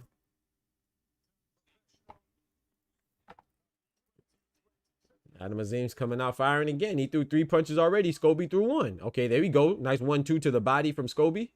Oh, nice 1-2. Hey, look like that right hand got through. Like Adam Azim rolled with it, but that right hand got through from Scobie. There we go.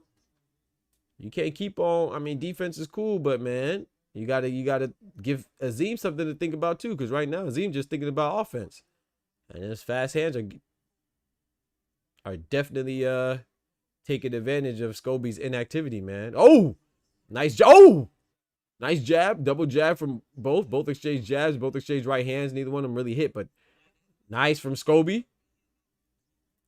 Adam Azim is rolling with the punches, but he messed around and get caught, get rolled up. I like Scobie's activity this round. He's being more active with his hands, man. It's good to be judicious with your punches and pick and choose, but you can't be so selective to where the other guy's outworking you. I think that's what Scobie's falling the victim of. Just Adam Azim just letting his hands go more. Nice left hook from Adam Azim. Another jab. Scobie's having a hard time getting to Adam Azim without getting touched up.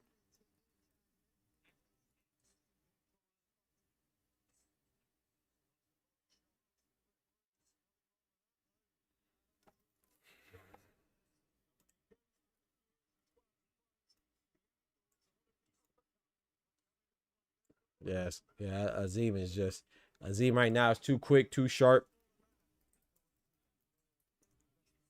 Adam Azim is too quick, too sharp right now.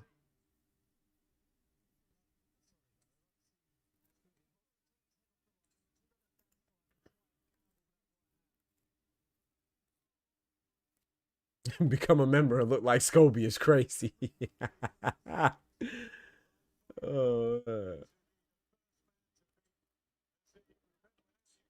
Suji said, I'm going. Where you going, Smooshy? I must have missed a message. I think Scobie has 1 loss, right? By stoppage, too, I think. Nice jab from Scobie after the body shots from Azim. Hey, man, Scobie just threw a nice left hook, but Azim is rolling with him pretty well, man. I got to give him his credit now. He's been rolling with the shots pretty well. So that shows that he has good reaction time. Yeah, Azim's footwork is way better than Scobie's right now. Nice jab to the body from Adam Azim. That's another. I haven't given Scobie a round yet.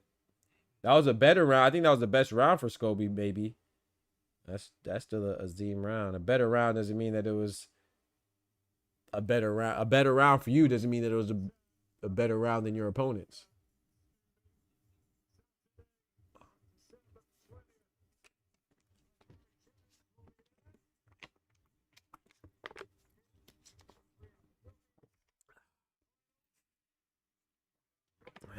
What y'all eating, chat? The Devil Wears Prada 2. What the? That movie like 30 years old. What's up with all these sequels, man? Ain't nobody asked for. I'm gonna write me a movie, chat. I'm gonna write a movie script, man.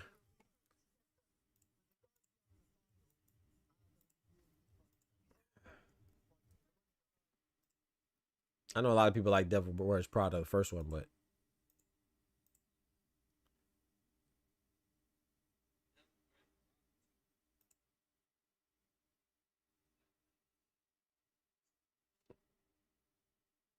chat, what the heck? Is anybody watching on the zone? My video froze. I can hear it a little bit, but my video just froze. Hold on, let me refresh. What the? I can hear the audio. I can't even see it right now. Grandy. I could just hear it. I can't see it. Yeah, come on, man.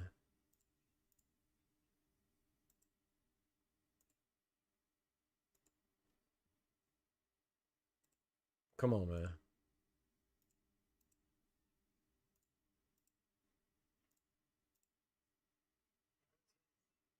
That was weird. Well, I missed like 30 seconds. It's back now.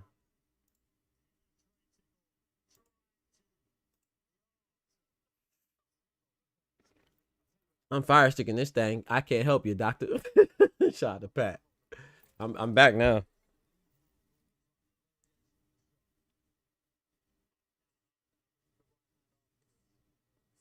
Okay, that was a nice leaping left hook from Scobie.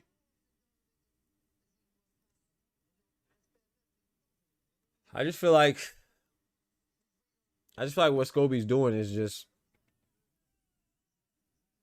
I don't feel like he's giving him enough to think about. I don't think he's giving Azim enough to think about, man. And like, you don't want to get reckless either. Put yourself in a vulnerable position too, and then mess around and get knocked out yourself. But you gotta make a decision, man. Am I gonna just keep on going like this, or it seems like I'm going through the motion and just lose on points, or am I gonna take some chances? That was a nice overhand right coming in by Scobie. The referee breaks him up. I wish Scobie would go to the body a little bit more. But that is a little bit risky to go to the body as well. So, well, he just reached with that right hand, Scobie did. So he almost left himself very vulnerable. Nice body shot from Adam Azim with the right hand.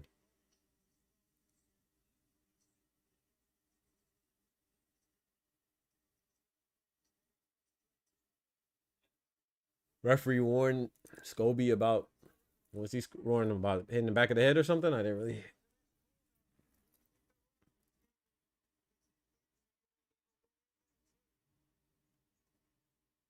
Nice jab from Scobie, double jab. Ooh, that was a quick right hand from Adam Azim. Right hook to the body. Combinations coming from Adam Azim right now. He's getting too comfortable, man.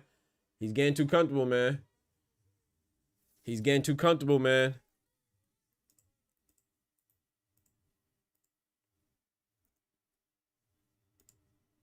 He's allowing him to get too comfortable, man.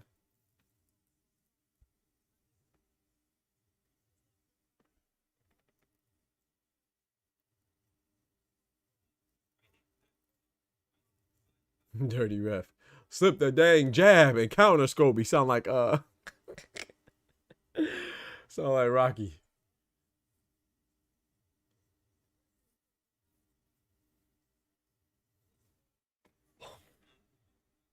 Has anybody given Kurt Scobie a round yet?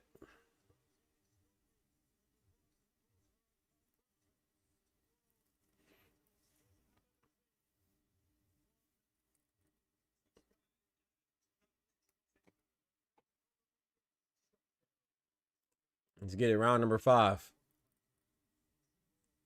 Ooh, that was a nice jab from Scobie, popping Adam Azim's head back. Another jab from Adam Azim. And was answered with a jab of Scobie's. Snapping Adam Azim's head back again. That's why I think Scobie has to try to get off first. Obviously, the hand speed department is the advantage for Adam Azim, but you still got to try to get off first, man. Yeah, I think Scobie's only loss came by stoppage, if I'm not mistaken. Nice 2-punch combination for Adam Azim. I like, you see how he did that? How he was acting like he was backing up, then he stopped suddenly and let off a jab, a stiff jab from Adam Azim. Changing up the pace, switching it up, working behind his jab. Adam Azim's doing well this fight, man. It's impressive. Same for me too, Pat.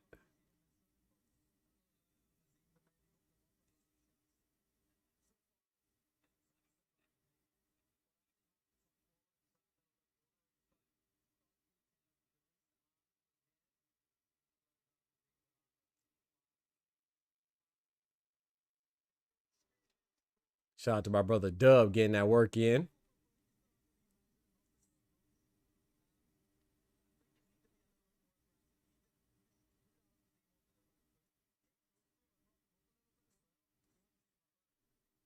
Oh, Peel, I said, Doc, I know you work out, so I need some advice. I've worked out the last 6 months intensely.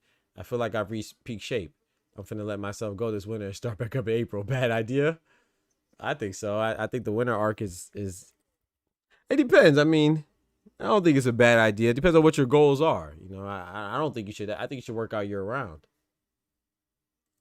You know what I'm saying? I don't think you should ever just take a whole season off, in my personal opinion. Of course, you know, if it's colder outside where you're at and you primarily work out outside, then you got to slow down. You got to do what you got to do. But I don't think you should ever stop. You know what I'm saying? So when you say let yourself go, to be that saying like stop, I don't think you should stop. You can slow down and do lighter workouts and stuff like that, but I wouldn't stop. And sometimes when you stop, you say, I'm going to get back in April. Then, you know what I'm saying?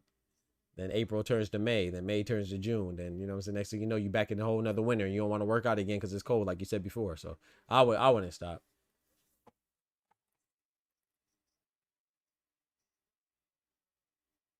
Scobie has Adam Azim against the ropes right now. Let off a big right hand that landed on Adam Azim. I don't know if Adam Azim's hurt.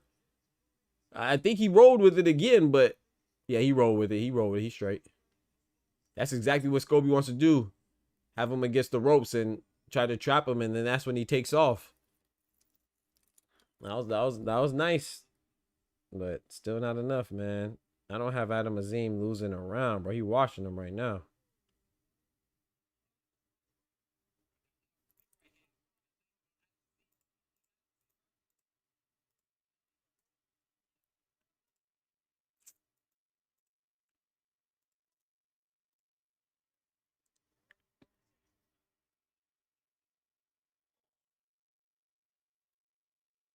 Yeah, you can see Scobie trying to do a little things, Pat. Yeah, like come closer and stuff like that. But I actually got him Azim's too quick.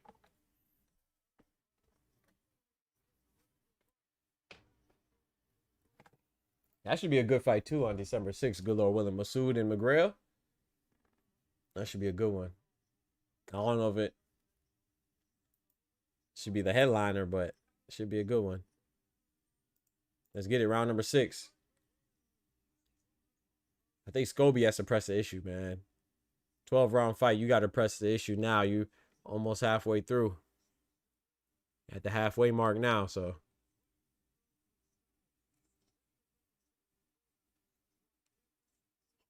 Adam's footwork is pretty good, though.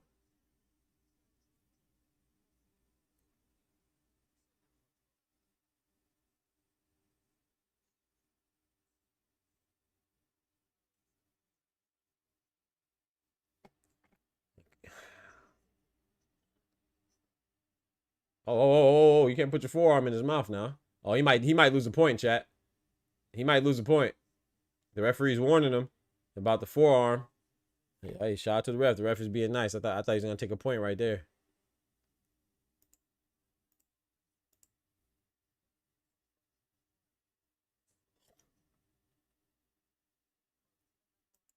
frustrated, but you gotta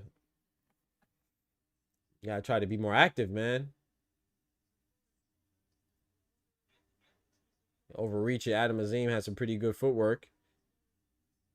And some people will say this is running. He's not running. He's just outmaneuvering them, man. Giving them angles to where Scobie cannot be effective.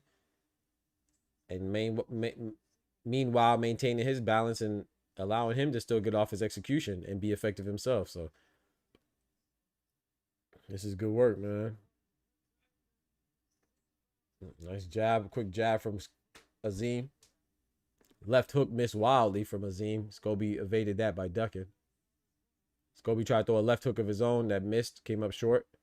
Oh, come on now. Adam Azim hit late when the referee was breaking him up now. The referee didn't, and he said something to him. That was kind of a cheap shot from Adam Azim. Oh, that was nice. You see how he switched it up and he caught him too. He didn't catch him flush, but Scobie threw a double jab. He kept throwing the double jab, but this time he came with the right hand from behind and caught Adam Azim off guard. Didn't catch him flush, but just got to switch up your pace, man. Switch up your timing and switch up your combinations.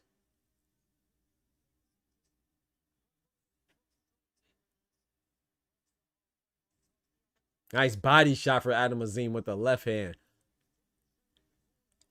Pat said that ain't running. Exactly. Someone calling this running needs to be, come on now. So what weight is this? I think this is 140. Junior welterweight. Nice. Nice 1-2, then followed up with a left hook to the body, man, from Adam Azim.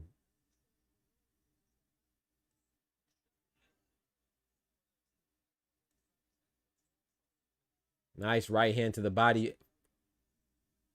That right hand to the body followed behind the jab, man. Adam Azim is just picking his shots, picking his spots. That's another round for Scobie. I mean, sorry, another round for Azim. This is about to end up like Rayo versus Pitbull, man. Not Rayo versus Pitbull, sorry. Gary Anton Russell versus Rayo, where Gary Anton Russell didn't lose a round.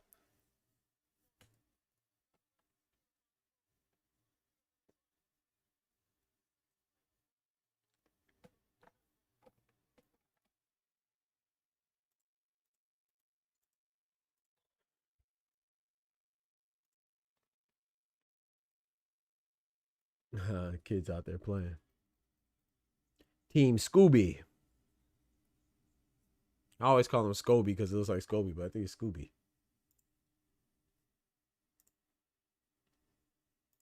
I do think it's Scooby. It look like Scobie. Act like you know me.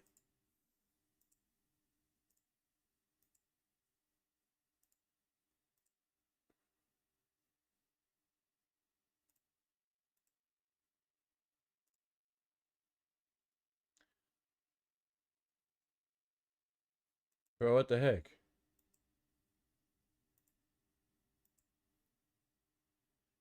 But Scobie's still dangerous towards the end, yep. Bro, what's up with this, man? I didn't even realize it froze. I was like, what the heck? Yo.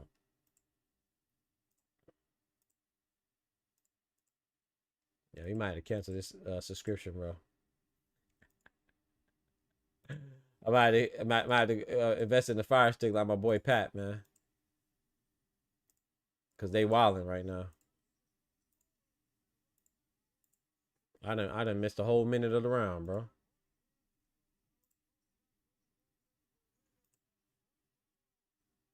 Scooby, I came back just in time to see Scooby losing a point.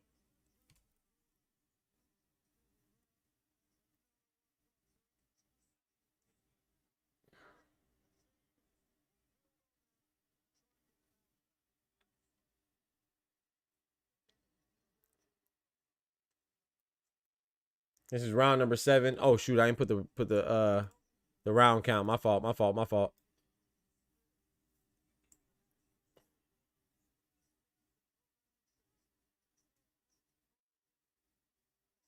Yeah, the ref took a point.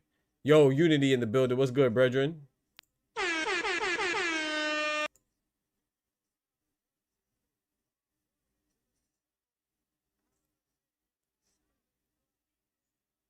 You see Turkey Al Sheikh in the building.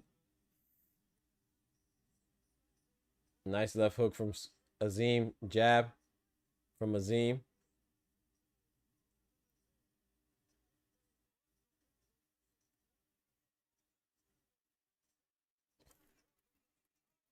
Scobie has suppressed the issue, man. You can't keep looking like this, man.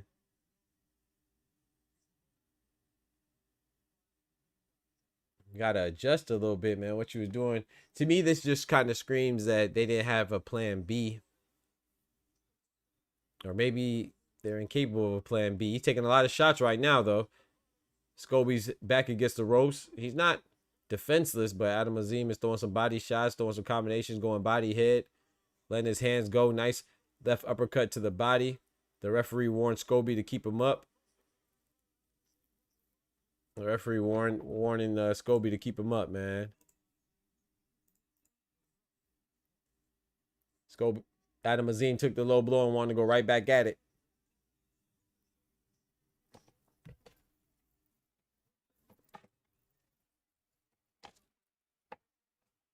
Nice right hand from Scobie. Adam Azim ends it with a shot to the body, man. That was a 10-8 round. Because I had Azim winning that round anyway. And then the point deduction, 10-8 round.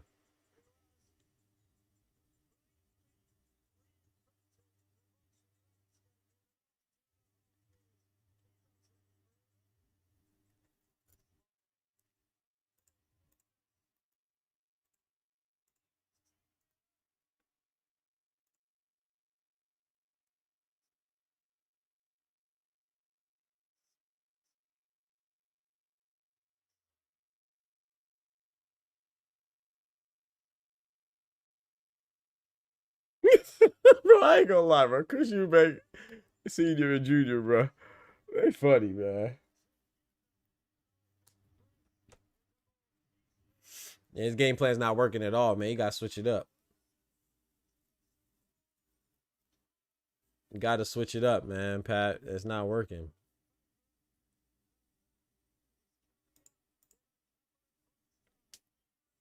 Yeah, but it was a point deduction for Scobie for I don't even remember what it was, to be honest. I think it was forearm.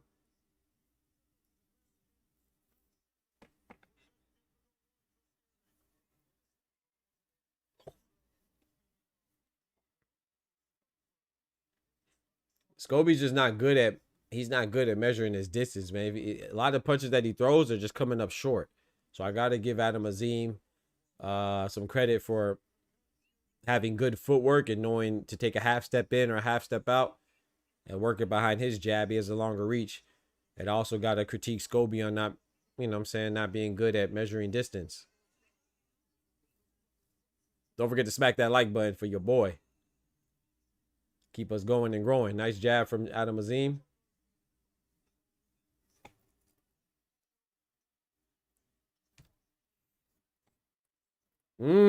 Jab followed behind a right hand to the body. Right uppercut from Adam Azim. He's throwing uppercuts now. They just exchanged hooks. Oh, boy. 2 body shots from from Scobie. Finally, nice body shot to answer back from Azim. This man, Scobie, swole as hell. Nice uppercut from Adam Azim again. He's throwing uppercuts, Chad. He's getting more comfortable, man. When you see the uppercuts start coming out in succession, oh, yeah. That means the fighter's comfortable, man. He threw about 4 uppercuts in this last sequence. He threw more uppercuts in this sequence in this round. Oh, big right hand for Scobie. Adam Azim took it well. Right hook. Adam Azim threw more uppercuts in this sequence in this round than he threw in all the other rounds combined.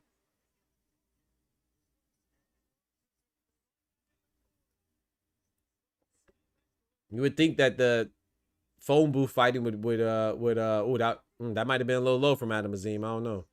Unintentional. I don't know. I couldn't really see from the angle. That left hand he threw. Oh, yeah, that left hand again might have been a little low now. But the referee's not saying nothing, so maybe not. Oh, my goodness. Left hand, left hook, followed by a right uppercut from Adam Azim. You would think the close quarters combat would benefit Scobie, but at this portion of the fight, maybe at one time early on, this is where Scobie wanted to be. But now this just shows a lack of, I don't know. Nice body shot again from Azim. It shows a lack of resistance from Scobie, and it shows a gain of confidence and comfortability from Azim. The fact that he was fighting on the outside, now he's willing to fight on the inside, and he's just dictating everything, man. He's dictating the space, dictating the pace, throwing more punches. He's more accurate and effective with his punches. That's a 10-9 round for Azim, man.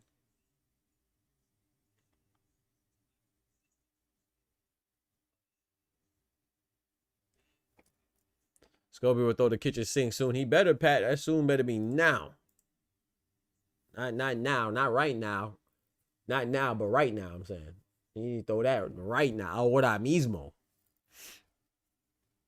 You feel me?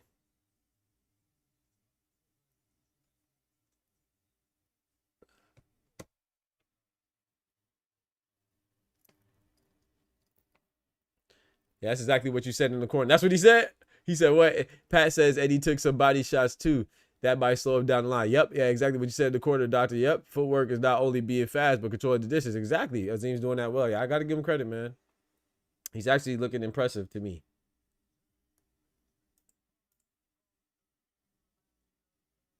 Jay Sharp says Scobie ran out of ideas. Yep. I agree. Okay, he's had the great Carl Frampton. His card is the same as mine. I have it all for exact same card as Carl Frampton, man. I have Azim winning every single round, man. And then that 10-8 round was round number 7.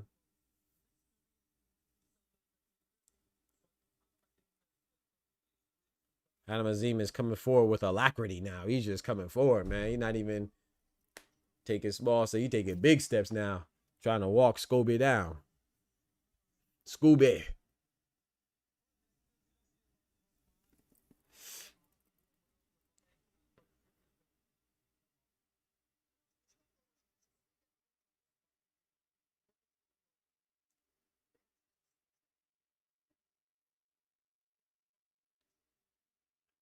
I think Azim should throw more body shots. He's been doing a good job throwing body shots, though, but I think he should throw more body shots right now. Scobie, I just think he need to throw the kitchen sink at him like who said that in the chat? Like Pat said in the chat, man. He just need to throw everything, man. Throw your shoes at him too, hell. Throw but jabs, hooks. Throw your cowboy boots at him. Throw something at him, guys. Dang. Some of these shots are like it might be slightly low from Adam Azim, or maybe I don't know. Scobie's not complaining, so. Nice body shot right there. That was a vicious left to the body. Trying to take away them legs from Scobie. And it's working too. You see Scobie, you see him bending and moving away for the body shots, man. Nice 1-2 from Adam Azim. We have a minute left in this 9th round. It's not getting better. It's only getting worse. It will not sweeten. It'll only sour for Scobie.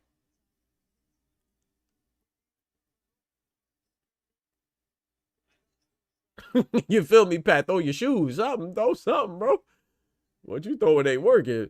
Unity says Azim is cooking buddy, but I see holes in that defense and bad habits that can get him packed up at the elite level. Yeah, I mean, he's only 23 years old, too, so he's a young bull. So, but yeah, you're right, though. Yeah, he's definitely not a I think he's doing good, but yeah, he definitely has some holes. Definitely far from flawless, but this is a pretty good showing from Adam Azim. You know, I think it's a nice little step up compared to what he's fought before. He's actually performing better than what I thought. 1-2, 1-2, 1-2. 3 1-2s back to back to back. Oh my gosh, a leaping in left hook momentarily pushes Scobie backwards, knocking him off balance. I want to say it really hurt him, but knocked him off balance a bit. Yeah, man. I think this is I don't know, man. I don't know. You're looking sharp, bro. Adam Azim looking sharp.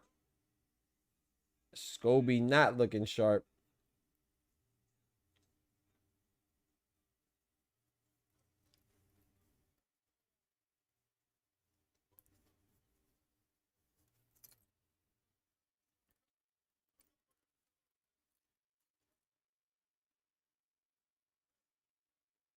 I had to close this window, boy. I get a little chilly.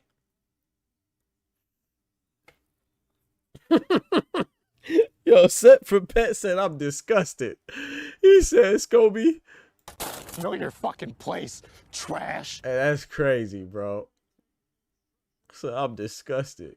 Let's get it, man. Round number 9. Or no, this is round number 10, right?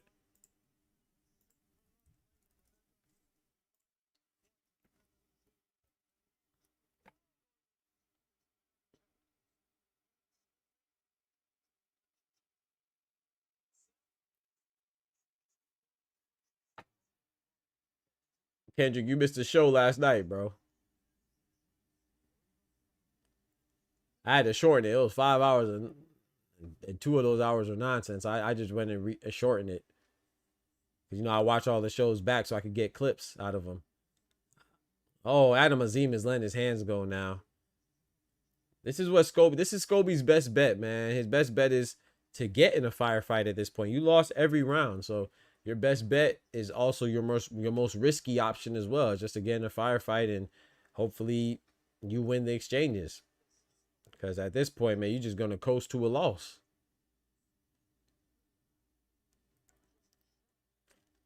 This is shout out to Adam Azim, man. This is a very uninspiring loss. Unless Scobie comes out with a Wardley-esque haymaker. It's always a chance. We're still fighting. So, you know, we seen Wardley do it twice against Justice Hooney and Joseph Parker. Well, I should say Justice Hooney. Not really Joseph Parker, because Fabio Wardley, that fight was very contentious. So it was back and forth. But he was losing almost every round against Justice Hooney until he wasn't.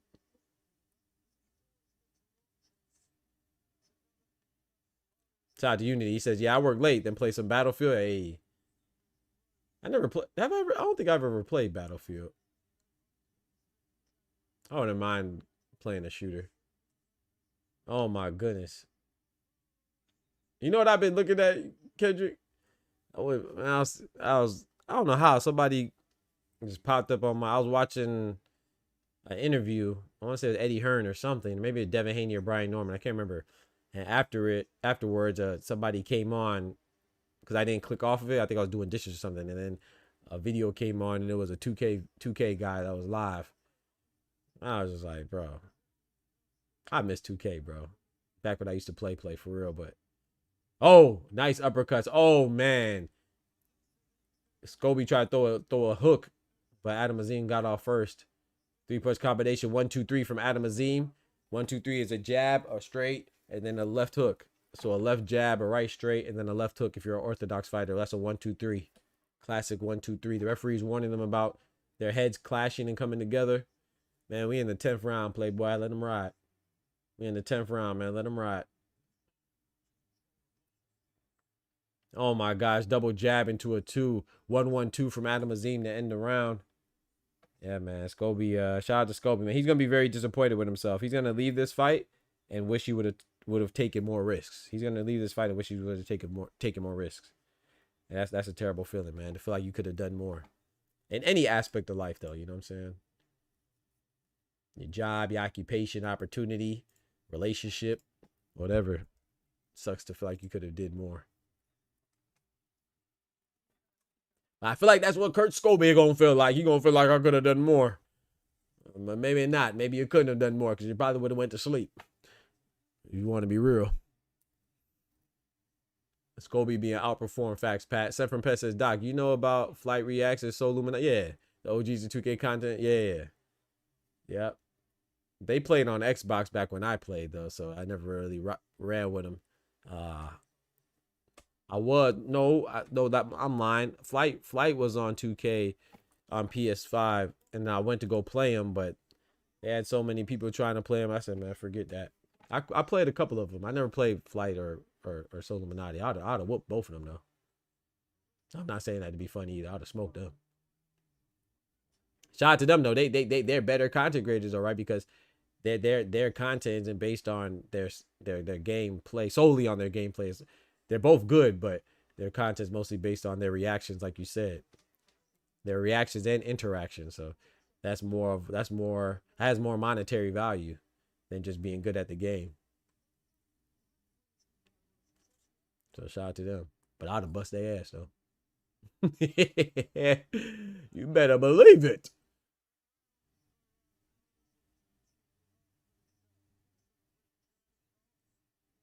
Nah, yeah, it's 140, Pat. It's 140. I said it earlier.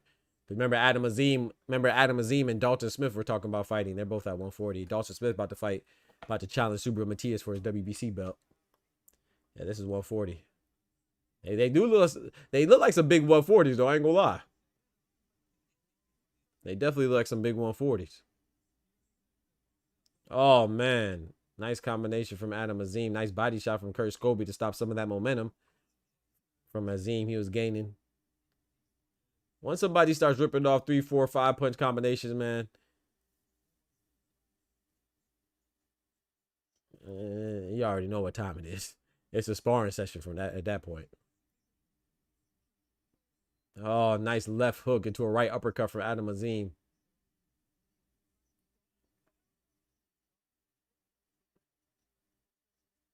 Echo Essemens with Bomac? Nah, not that I know of. Bomac's there for Chris Eubank, Pat. I don't think Essemens with Bomac. If so, that's news to me. That'd make it really interesting. But nah, I think Bosey's there for Jack, and then Bomac is there for oh boy, big right hand. Scobie's hurt. Oh no. Oh boy, you got to cover up. Oh, he doing the stanking leg, chat. He doing the stanking leg. He just had a bomb detonate right on his chin. Oh my gosh. Oh my goodness. Oh boy. You hold on for dear life. You better hodl that thing. He's still shaky. You better hodl that thing. Hold on for dear life. Hodl. Hodl that thing. Azim, you better step on the gas. Get him out of here.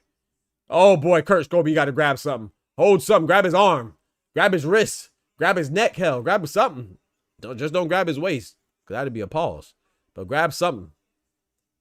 Grab something. Oh, uppercut. Oh, Adam Azim flexing on him now. He throwing leaping uppercuts with the left hand. Right hand after the... Oh, no. Right uppercut after the jab. Adam Azim got to know when to step on the gas, man. He ended the round with a 1-2. Boy,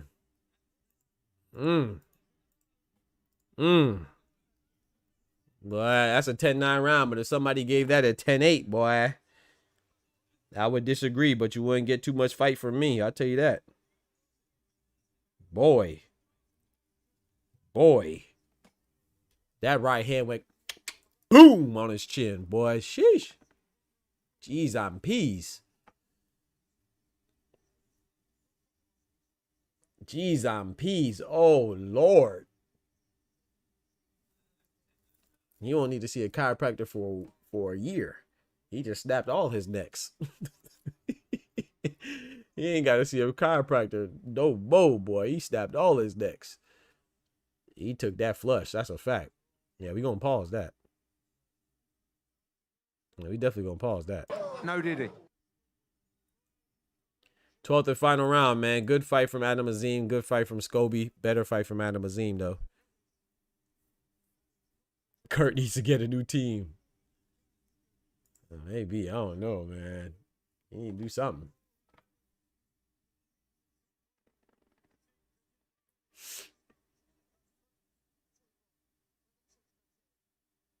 So I will say for Scobie though, man, he didn't quit. You know, some people get discouraged and some people get deflated. He's not quitting. He's still trying. So for 12 rounds, you getting punched on, you getting washed, you're losing every round, and you know what I'm saying, he has no quitting him. So I definitely respect that. But Adam Azim, oh, that was a nice left hand to the body from Scobie. Looked a little low, but Adam Azim took it well. But yeah, I gotta commend Scobie for continuously fighting. The referee warned Scobie to keep him up. That left hand did look a little low, but man, we had 2 minutes left in the 12th and final round, man. Let them things go. Low or not. Let them things go, Scobie. Oh, that right hand got through for Scobie. But Adam Azim responded with a straight right hand right down the pipe of his own. Scobie tried to reach in and clinch. This is going to be a long minute and a half. We have a minute and 40 seconds left, almost halfway through the 12th round. This might be long for Scobie. Scobie holding on. He might be hurt, chat. He might be hurt. That 1-2 coming like rapid fire from Adam Azim. Oh no. Oh my goodness. A jab from Scobie followed up. Adam Azim hit him with an uppercut, then he hit him with another body shot. He made Scobie do the stanky leg again. Oh no. Oh, he took a knee. Scobie took a knee. That body shot's that pressure. That body shot, bro. That body shot. I'm telling you, man, you got to go for that body, baby. Shout out to Scobie, man. Scobie is hurt, man. He took a knee. Shout out to him. You know what I'm saying? No, the ref shouldn't have did that. Nah, man. Well, I mean, nah, bro. I don't like that stoppage, bro. I don't mind it because he was losing. But there was nothing about him that let the man finish it, bro. He took punishment for 11 and a half rounds. He know he wanted to finish it, bro. I don't like that stoppage, bro. Shout out to Adam Azim, though. He's definitely winning. I didn't like that stoppage. Yeah, I didn't like that stoppage, bro. Yeah, you just gave that man a KO loss. Sometimes people don't want to lose by stoppage, bro. He took a knee so he wouldn't lose by stoppage, bro. That's why he took a knee. And you still stopping it. That was weak. Shout out to Adam Azim, though. I'm not gonna let the referee's poor decision, in my personal opinion, overwrite the work that Adam Azim did. But I didn't like that stoppage, bro. That was trash. That was for Adam record, but Scobie at the 2-4. Oh man, yeah, I didn't like that stoppage. Hate to say it, Azim knocked it. Hey, yo, we gonna pause that. Hey, Jay Sharp said Adam Azim knocked his boots. What do you mean by that? Yeah, we gonna pause that. That was crazy. Hey, yo, shout out to Kurt Scobie. Like I said, he had no quitting him. He wisely took a knee when he was in trouble, but the referee stopped it. And I didn't like that. Yeah, it was a stoppage, man. Dub said he's boxing UFC and he's grilling outside at 80 degrees. Cool breeze. That's what I'm talking about. Ref stopped it because he wasn't enthusiastic about fighting anymore. Nah, I didn't like that stoppage, bro. Nah, enthused or not. That was a mean body shot. He took a knee. The referee asked him if he's okay. He shook his head yes. Nah, bro, don't stop it, bro. But like I said, you know, you saving the fighter too. So there's always that. I didn't like that stoppage. See, look, he took the knee and he put his hand out too, like, you know what I'm saying, like just in case Adam Azim was about to throw another punch. Nah, I ain't like that stoppage. But of course, you know, nobody's gonna really fight too much because, hey, Unity, does he have a tattoo on his stomach that says Unity? Or am I tripping? Anyway, that's funny. But yeah, no one's gonna argue because he was getting smoked. I ain't like it. Shout out to Adam Azim, though. I did like that performance. That was a good performance. Hey, I'll be right back, child. Let me go use the bathroom real quick. I'll be right back. Let me go use the bathroom. And I'll be right back.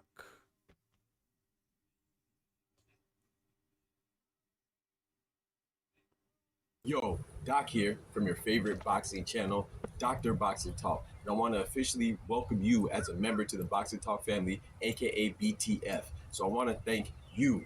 Your support is greatly appreciated, and this channel is nothing without you. So what do you get? Well, there's a multitude of perks that you get access to, like special member shoutouts when you enter the chat, and some other additional alerts. Not to mention these fire emojis. You get access to emojis like the WOAT, the GOAT, the face of boxing, the legend, the Ayo, and the no diddy.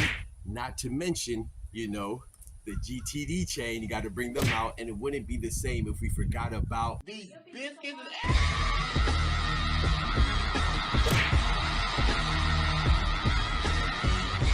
And so many more. Not to mention, if you subscribe to some of the highest tier levels, you get to do things like pick the topic of discussion, and you get to have your very own emote. Yes, your ugly mug will be featured on the channel by yours truly. It's just another way for me to give back to my most loyal supporters. And of course, there's even more additional perks than that. But most importantly, you'll get the satisfaction of knowing you're a key, essential, imperative part to keep us going and growing. You know, we get the hustle off the muscle. So it's important that we rock together, you know? And remember, God is good all the time, all the time, God is good. And you know that we prioritize facts over feelings, so that's why you rock with us. So big salute from Dr. Boxing Talk.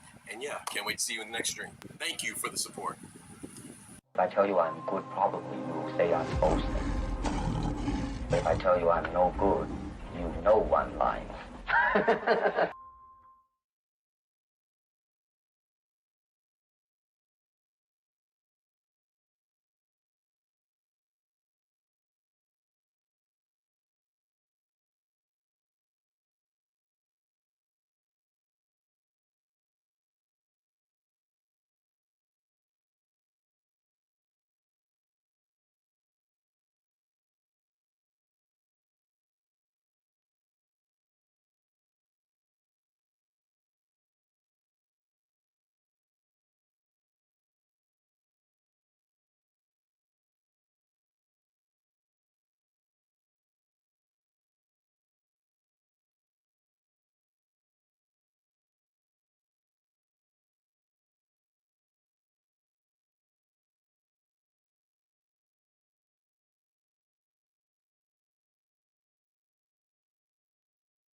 Obey.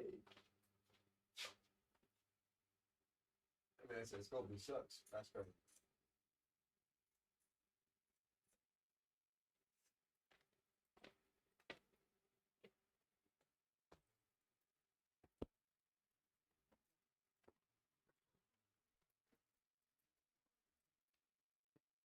He said, I can't really read it, but it looks like unit or unity. Yeah, that's funny.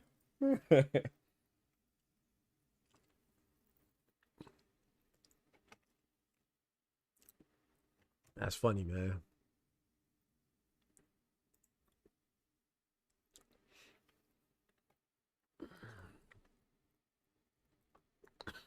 I was gonna say something. I was gonna say something to Kendrick, but I'm gonna let that slide. You feel me? I'm gonna let it slide. You feel me? You know what I'm saying? Boy, out here. You got brothers tatting your name on their stomach, huh? We go.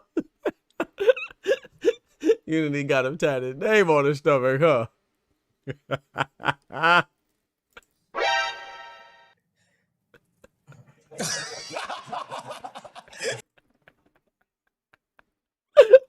I'm playing, bro. I'm playing, bro. Don't beat me up, bro. Hey, yo. If you gonna pause that. Yeah.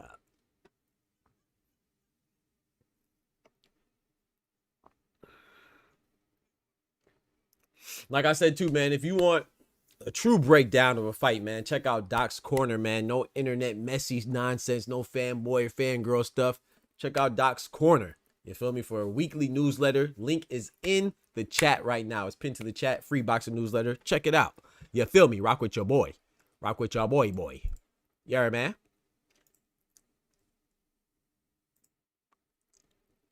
I couldn't help it, bro. I couldn't help it, man. Shout out to my bro. Hey, Pat, let me know what you think about the newsletter, man. I need people's feedback, man. Let me know what y'all think about the newsletter too, man. Let me know what you think about the newsletter, man.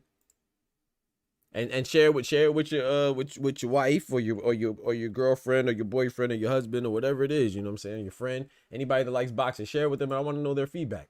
Let me know if you learned anything, what you gained from it, if you appreciated it, if you enjoyed it.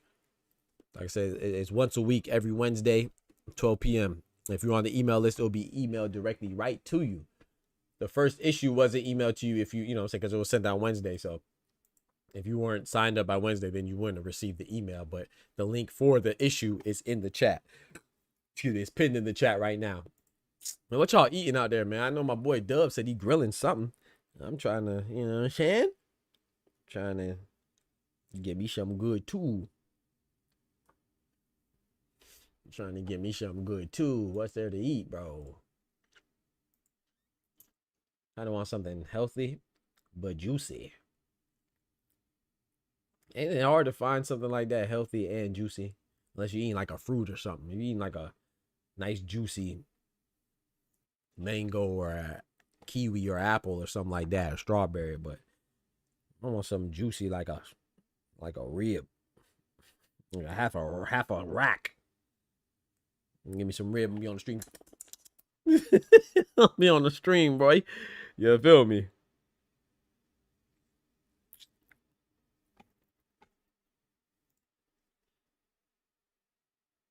Shout out to my brother Pat, man. Said I'll go through it and give you feedback. Thank you, bro. Just let me know, man. And like I said too, like for those of you that don't like to read, it has an option where you could have it read for you. You know what I'm saying? You know, some people don't like looking at letters. It could read for you too, man. So check out all the options. It's pretty neat. You know what I'm saying? And if you, hey, and I take opinions on the narrator voice too. I can change it. You feel me?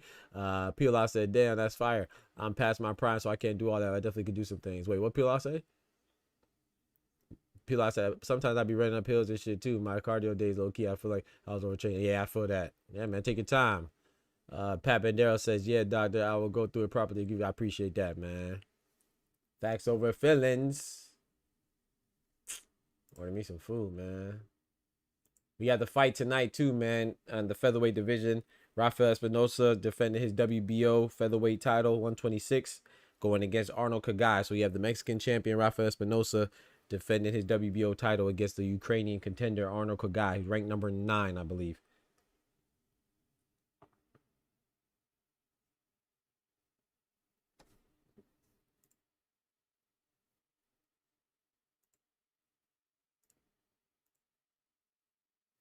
Is Battlefield online multiplayer? I mean, I'm sure it is, but most games are online multiplayer these days. But I always thought about Battlefield as like a single player game. When I think of Call of Duty, I'd be thinking about the online multiplayer and the Warzone. Mostly Warzone, though. I rock with Warzone.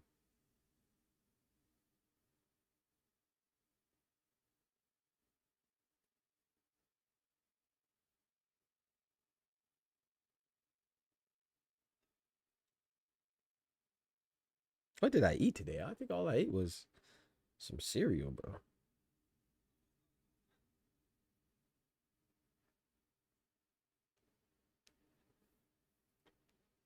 So what we got next, man? We got what? Is this who we have next? Jack Catterall and Echo? Esselman? Beanie Man or Betweenie Man? Who used to call Beanie Man Betweenie Man?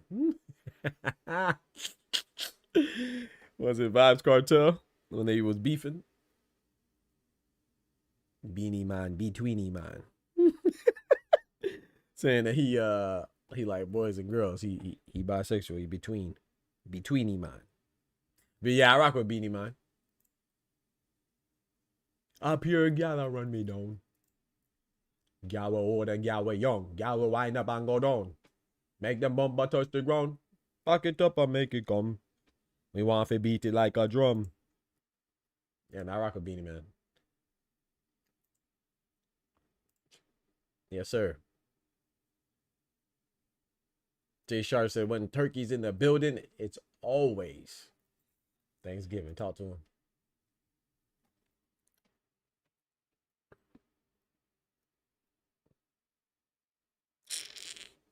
Bumper clot. Pure gal run me down. Gal old and gal young. Gal wind up and go down. Make them bumper touch the ground. Back it up and make it bum. We want to beat it like a drum. Zaga, hey. Yes, sir. Yes, sir.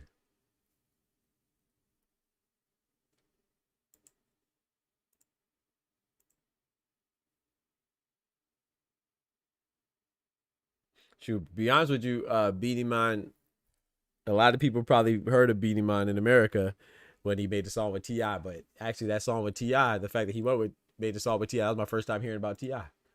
That was back in the day. That was on I'm Serious. That was his first album. T.I.'s first album. I was impressed. I was impressed, Peel. I was impressed with Adam Azim. I thought that was a good win, man. I do agree with what Kendrick said that, yeah, he has some holes in his game that could be exploited, you know, once he gets to a higher level. But he is a young guy, and yeah, remember too, he's an English boxer, so they don't necessarily rush them. You feel me? They don't necessarily get rushed into elite situations prematurely. So, you know, so they'll get talked about like they're fighting elite guys and not really be doing that. You know, I'm not knocking it. It's good for their development and their progression, but I don't think he really has to worry about, you know what I'm saying, fighting the type of guys that could exploit his weaknesses like Kendrick was saying. So yeah. You think I'm Serious was T.I.'s best album, Peel Out? That's what's up. My favorite T.I. album was probably Trap Music, his second album. But I liked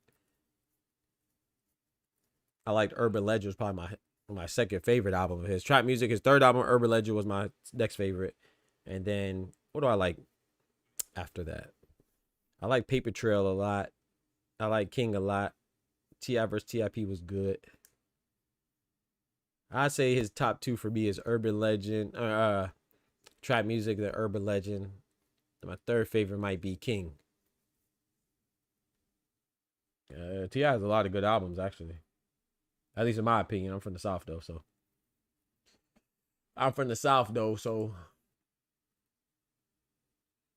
No. I'm Serious is his first album. Trap Music was his second album.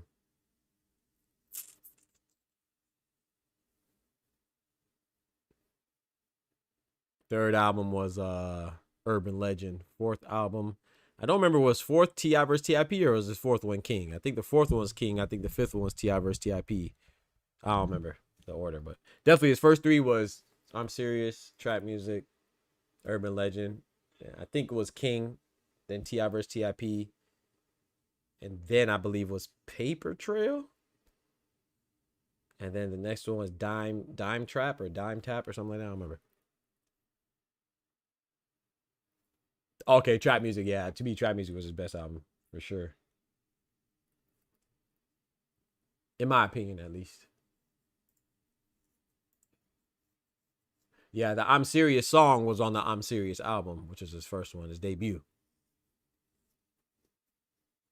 Which I think was with Columbia Records, and then he switched to Atlantic Records for his other albums. Or was it Atlantic Records and switched to Columbia? One of them, I don't know. His first album was not on the same record label as his second, third, fourth, and all his subsequent albums.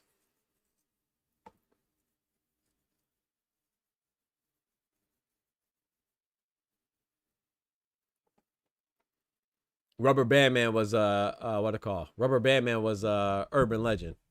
That was his third album. Pat all messed up. Pat all confused. Rubber Band Man, wild as a Taliban, 9 in my right, 45 in my other hand. That was Urban Legend, his third album. A lot of people think Trap Music is his first album, though, because they forget about I'm Serious. You know, because I'm Serious didn't do as well. But yeah, Trap Music, which a lot of people think is his first album, is actually his second album. So you're not wrong necessarily for thinking that. A lot of people think that.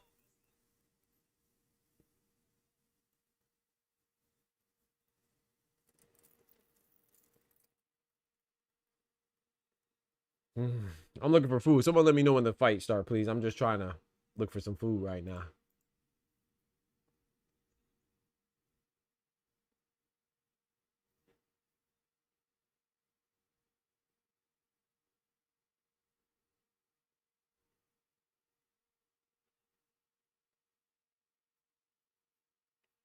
Bozy is there, Peel Out. Yeah, he's training Jack. So yeah, he's there. I was watching some training with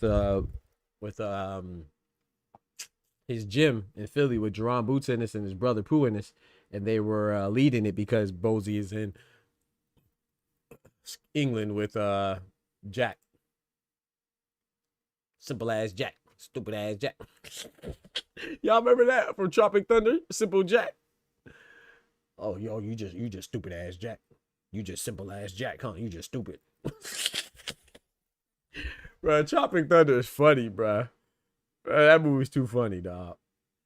I don't care what nobody say, bro. Tropic Thunder is hilarious. Dog. Oh, you just stupid ass Jack.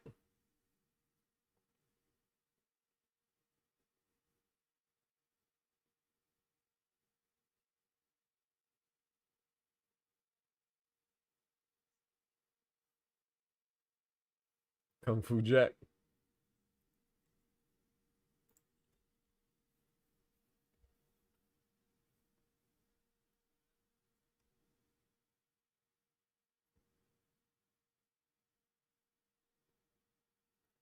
Oh, Rubber Band Man is trap music. My fault. Rubber Band Man, wild as a Taliban. I thought that was Urban Legend. Cause oh, you right. Urban Legend was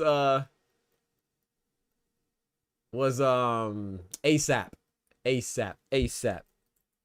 You might be right. My fault. ASAP.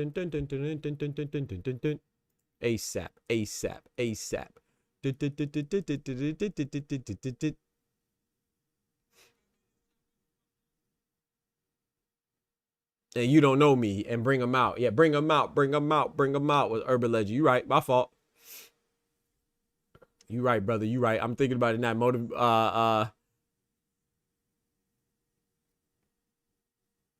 Bring them out. ASAP. And The Greatest. I remember The Greatest too. Trap music is Be Easy. 20 Foes, yep. The Rubber Band Man, yep, you right. I thought Rubber Band Man was on trap music though. I mean, Urban Legend though. My fault. My bad, Pat. Thank you for looking it up. Simple Jack, you make me happy. Jay Shark knows what I'm talking about. You make. Bro, Tropic Thunder is hilarious, dog. I bet, hey, that might be the only time where it was okay to do gosh dang blackface, bro. But that's when, you know, people weren't as sensitive. Like, they made a joke out of things that are sensitive, you know what I'm saying? So I didn't have I think some people had a problem with it. I didn't have a problem with it. It was a joke. It's like white chicks kind of, you know, of course it doesn't have the history of, you know, I'm not saying it has the same history now, but I'm just saying similar actions. But I'm the dude playing the dude disguised as another dude. I was a saucy in San Antonio.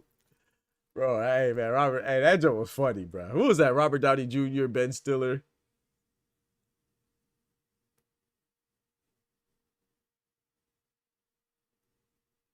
I'm trying to think who else is in there. Matthew McConaughey, Tom Cruise. What's his name? Brandon Jackson. Jack Black. Quite a few stars in that movie. I don't know what they doing, Smoochie. There ain't no fight on right now. Not for me, at least. I don't know if I'm behind, but.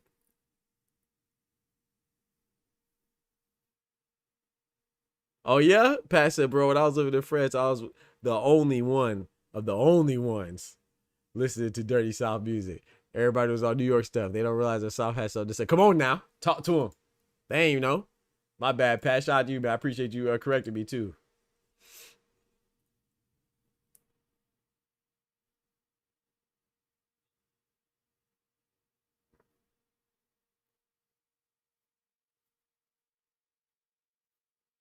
Sanford Pest said the dude who the Jamaican lost to in his last fight, he submitted him. He had him hit him had to sit beside him in the press conference. There's no fight on right now. For those of you just listening, shout out to y'all just tuning. There's no fight on right now. We're waiting for Jack and Echo. That's why I'm trying to look for some food in the meantime. What the heck is this? That looks crazy. That looks good too. They got the bread. What? The plate. The plate is the bread. And then they got like some avocado. I don't really eat avocado, but this joint look good. I ain't gonna hold you.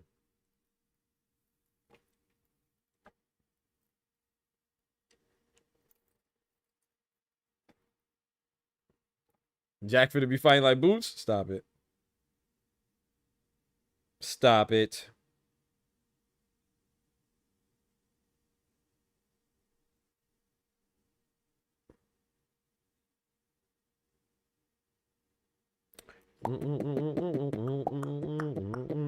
ASAP, ASAP, ASAP.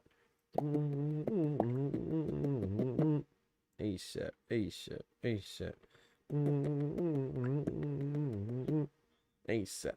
You brothers better exit ASAP, ASAP, ASAP, ASAP, ASAP, 8. I'm on my grind, grand hustle, got the mind and the muscle, 50 carats in the crown just to shine on you suckers. Still total Glock 40 for you haters and you busters. At probation, if a brother try to play me, I'ma bust him. I don't need no security. Reaching for my jewelry. Get you brothers pop quick. Sale full of hot fresh off the block. Tip hop and a drop 6. Made a $250,000 in the pen getting stock tips. Haters want to stop tip. Mad cause they not tip. Ball every summer so your baby mama drop tip. After I'm like you, I was always trying to get the info and expand my knowledge and whatever I do. This is why I see your work and how you do research nonstop. Hey, I appreciate you, man. Shout out to Pat, bro. Shout out to you, bro. Thank you, man.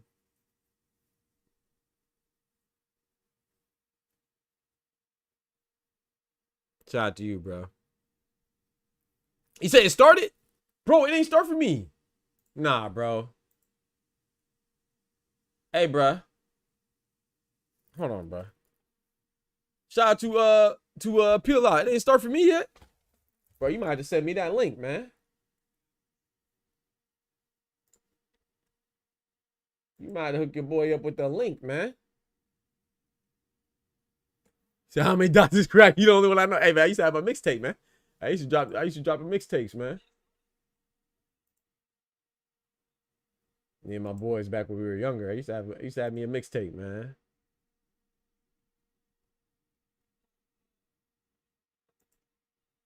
Bro.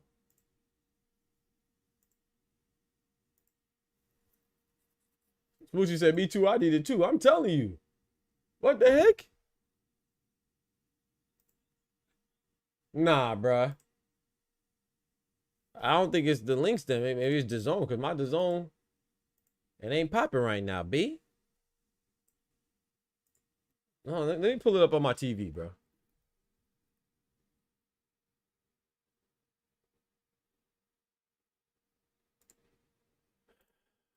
Let me pull it up on my TV, bro. Because this is crazy. I don't want to miss none of this fight, man. This is the fight that I want to see the most.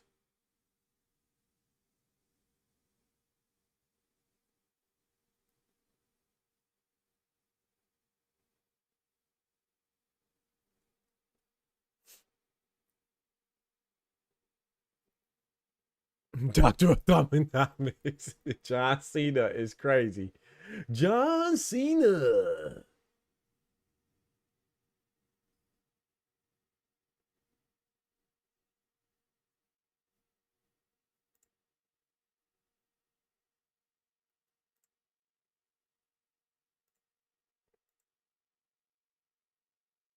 Hold on, let me go cut on my TV.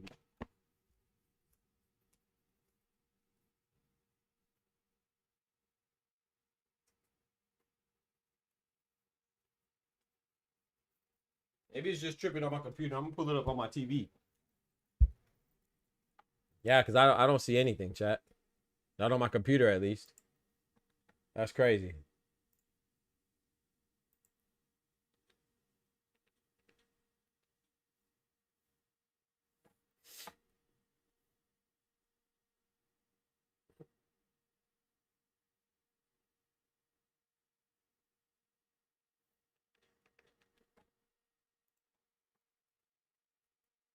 Yeah, this joint stripper, chat. We might have to I don't know. I can't see the fight, and it's making me mad. But this is the fight that I want to see the most. And this is the one I'm missing. Trying to pull it up on my TV now.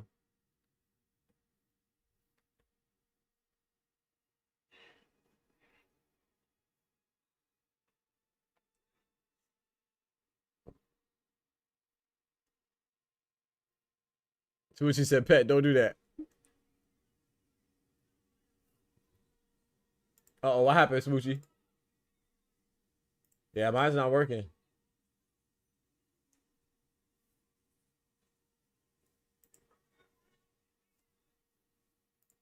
We dead. We dead out here, chat. That's tough.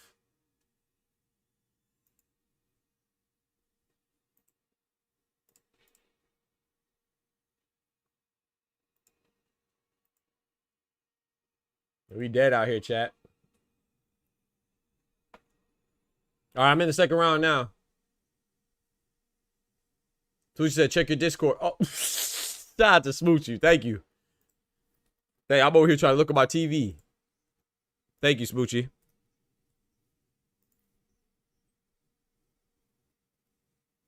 I pulled it up on my TV now. But I'm going to keep yours. I'm going to keep yours as well, just in case. Thank you.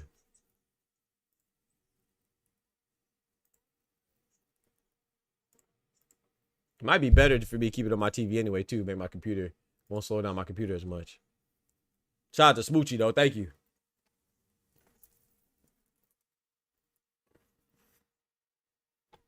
So who won the first round, chat? Who y'all gave the first round to?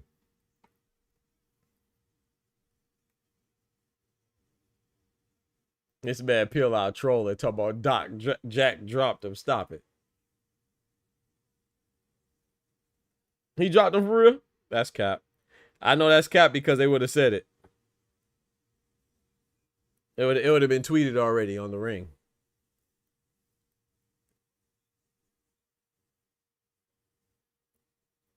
With your cap and ass.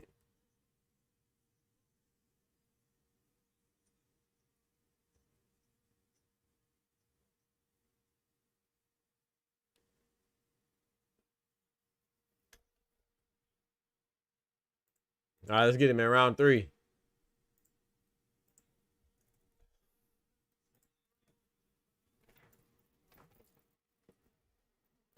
Fear of missing out. Give me that FOMO. I knew you was capping.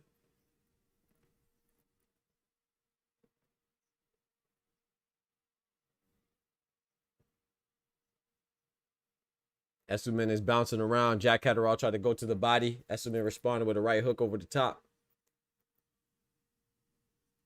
Who's sitting beside Turkey on the shake? Look like Joe Biden.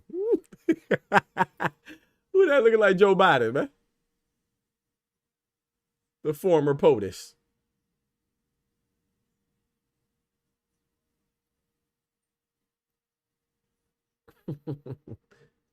I see Jason Statham back there.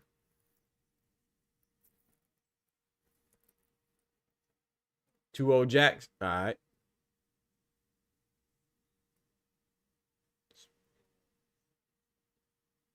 Ooh, nice right. Left uppercut. Nice left uppercut for Jack Catterall as Essuman was coming in. Remember, Jack Catterall is an unorthodox fighter, a.k.a. southpaw, meaning he leads with his left hand. Sorry, meaning his strong hand is his left hand. He leads with his right. Sorry. When you're orthodox, your strong hand is your right hand, and you lead with your left. Well, he's the opposite. He's a southpaw. Essuman is an orthodox. So we have a orthodox versus unorthodox. Right hand versus left hand. Essuman in the black, in the purple, white, and gold is the orthodox fighter. Catterall in the black and gray is a southpaw fighter. I like this round though, back and forth.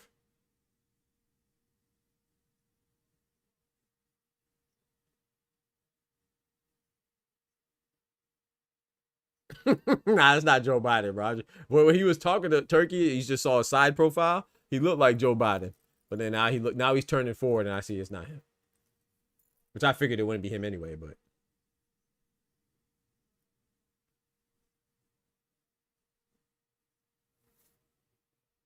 Yeah, Catterall. Oh, that was a nice left hand that landed on Esselman from Jack Catterall as Esselman was trying to come in.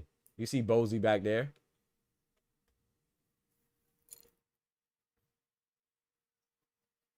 You said less boring, but still boring. Yeah. Third round though, I give him some grace. Remember, I picked Esselman, chat. I wasn't fully comfortable with it, but I'm rooting for Jack Catterall, but I think that Esselman's gonna win. I don't really care either way, to be honest. I'm not too invested in either fighter, but I think it'll be better for Bosey if Jack wins.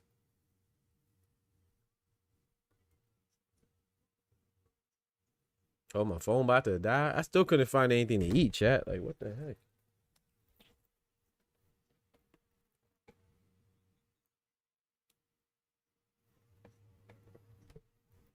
That was a close round, man. I don't know who y'all gave that to.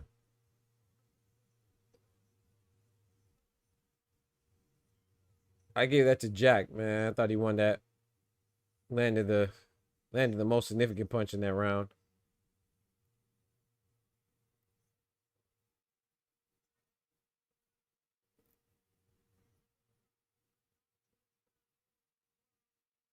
He got cornered by destruction. Ooh. For real? Ooh. That's a close. I don't know, man. I'm going with Chris Eubank, but I'm not sure about that one. I ain't gonna lie to you. You need to say he's not waiting as much as usually does. That's a fact. Shout out to Bosey. Definitely see an improvement in Catterall. Shout out to Bosey. Yep. Shout out to Jay Sharp.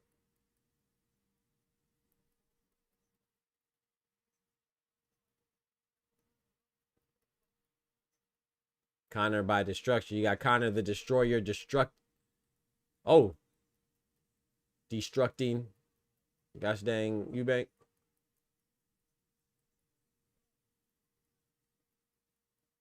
Esselman is getting tapped up as he's trying to close the distance and gain ground. He's getting tapped up, man. He's getting that.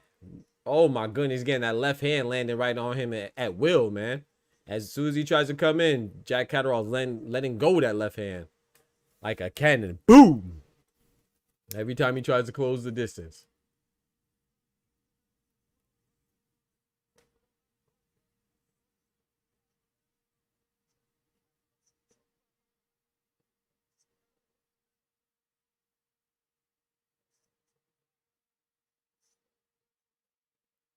With the power hand peel out.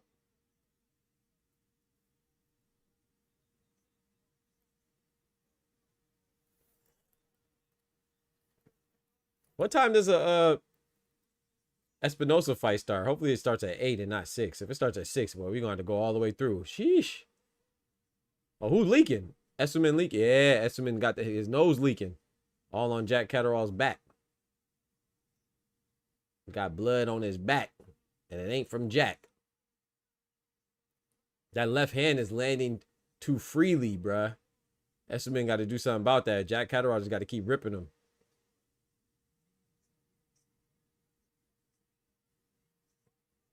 Esselman trying to close the distance on Jack Catterall, push him towards the corner.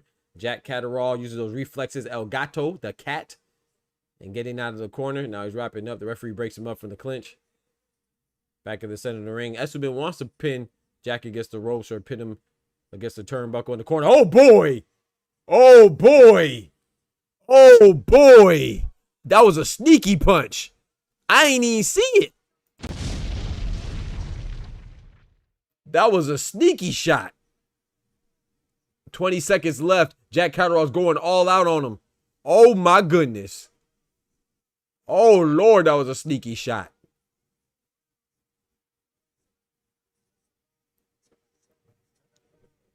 Nice left hand from Jack Catterall. Again, that left hand is landing at will, man. Esselman's in trouble, bro. Esselman's in trouble. He got to clinch. Good clinch. Good clinch. Get up out this round, bro. Go ahead and regroup. Oh, boy. Like, I saw the punch. I ain't see it connect. Jeesh. I saw the punch that was thrown. I ain't know it was going to connect like that. Right there. Bow. Oh, Lord.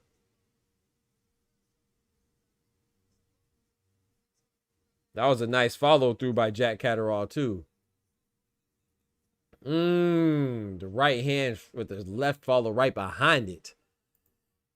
Jeez, I'm peas. Look at that right hook, then a straight left.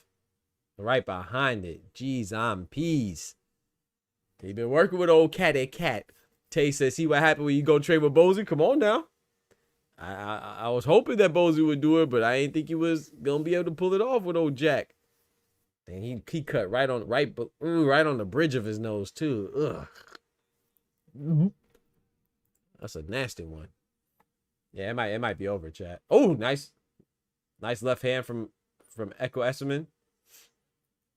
Jack Catterall is just picking him apart. Esserman is fighting mostly off of will, like we were talking about before, right? It's gonna be skill versus will. Jack Catterall has the skills, but Esserman has a will. I thought the will would be enough to overcome the skills, but not right now. He getting punished right now. Oh boy. Esserman is getting punished right now. You're gonna have to bite down and dig deep for this one. Jack Catterall, all his punches and his attack and his offense is all calculated, while Esserman just looks like he's fighting off of sheer guts and glory and desperation.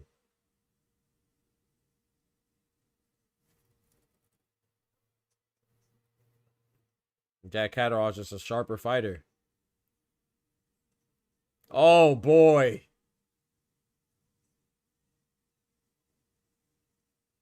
Esserman has to try to throw out his jab more, man.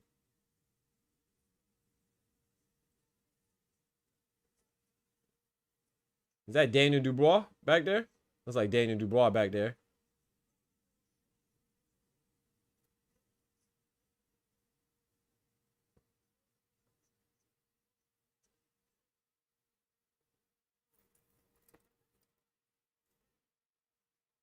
Anubis said, I'm not scoring this. You may not have to, brother. You might not have to score this one.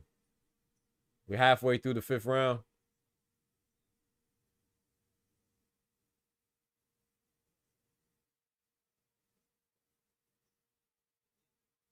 Nice counter left hand from Jack Catterall. Catterall. Esman. Emise Etman. Eko Esman. Come on, Esman. Rep your city, man. Hold it down, man. Jack Catterall, you gotta keep doing what you're doing to make Bozy proud, man.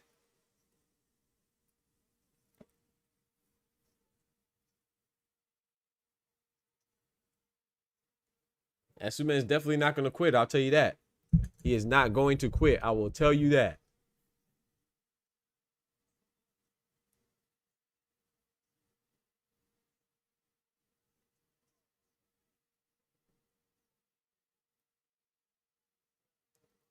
Double jab for Jack Catterall.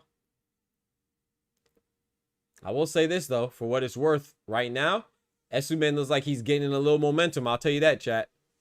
It looks like Echo is gaining a little bit of momentum. I'll say that. I don't know. Jack Catterall kind of pushed Esserman off of him like that with his shoulder. I'm surprised the referee didn't say anything. That was a much better round for Esserman. I'll edge it towards Catterall slightly, but if somebody gave that round to Esserman, I'm not mad.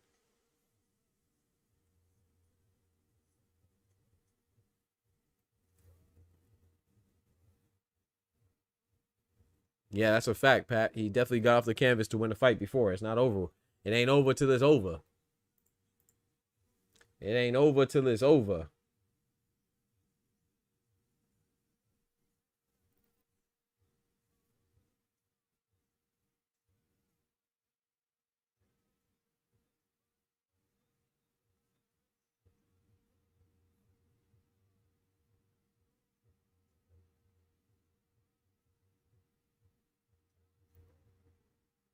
Yeah, I see Bud in the building. Yep. He got to be there to support, he got to support, what's the name, man? He got to support Chris Eubank. Mostly Bomac, you know, but. Sorry, this is round 6, my bad. Oh, Booger in the building. My brother. Yeah, the fight's been good, man. The fight's been good, Al Booger. All of them been good. Riakpour knocked out Welch. Scobie got stopped by Adam Azim. I thought it was a little. Adam Azim was winning every round, but I thought the stoppage was a little unnecessary personally. But oh boy, no, Esselman just got hurt, chat. Esselman hurt, chat. Oh, this is gonna be a long time to survive. It's gonna be a long 2 minutes, chat. He caught a nice little sharp left hook for Jack Catterall. Maybe it didn't hurt him as much as I thought. But it looked like he was hurt. It looked like he was ready to eat the dirt.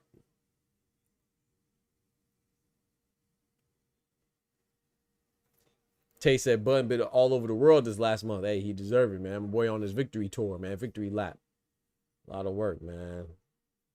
That shit fire.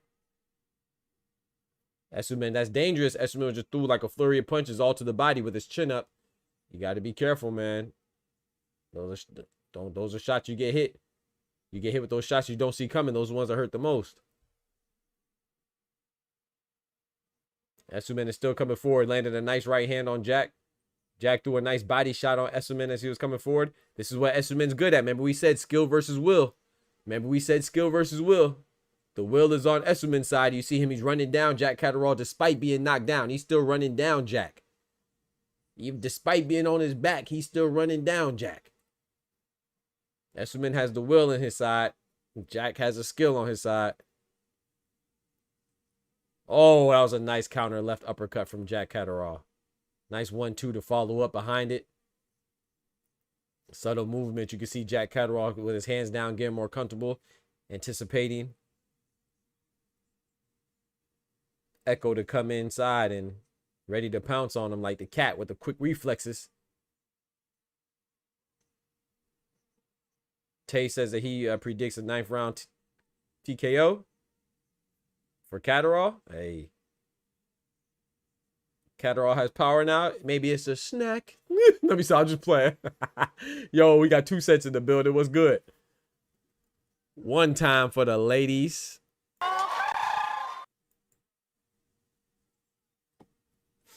Oh! Nice shot from Essuman. Jack felt that one, chat. He may not have been hurt, but he felt that one. Nice jab from Jack. Jack might be gassing out, chat. I'm tripping. Hey, Jack gassing out? I'm tripping, chat. To me, that was a good round for Essuman, but I still lean towards Jack, man. I think Jack edged it out. A little sharper, but I don't know. What y'all think?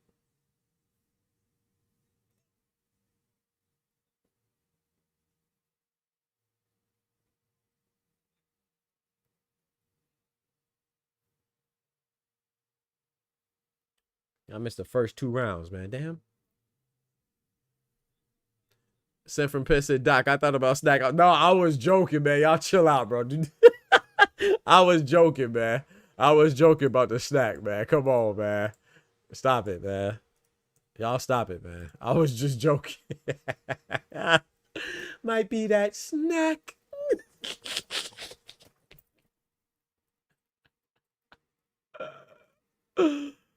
Hey, man, y'all full of crap, man. Come on, man. I was just joking, man.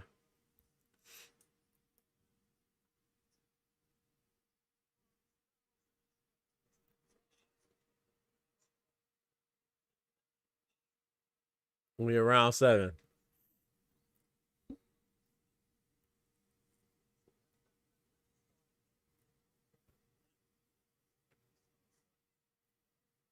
Jay Sharp, bro. Oh my gosh. Oh, that was a nice shot. Those slick little uppercut caught Jack while he was punching. Coming from Essuman. Jack took it well though. Came back with 2 double, a double jab. Nice jab from Jack Catterall. You see how he's keeping him at a distance, man. Got to pump out that jab like Tommy Hitman Hearns, man. Work behind that jab. Essuman has Jack Catterall against the ropes. He would not let the referee break it up. He would not let the referee get caught up in the smothering. He's working his arms, throwing them punches. They're arm punches, but he's throwing. He's remaining active. This is what Essuman has to do, right? He has Jack against the ropes. He has to outwork Jack. He has to wear Jack down, man. He has to wear Jack down.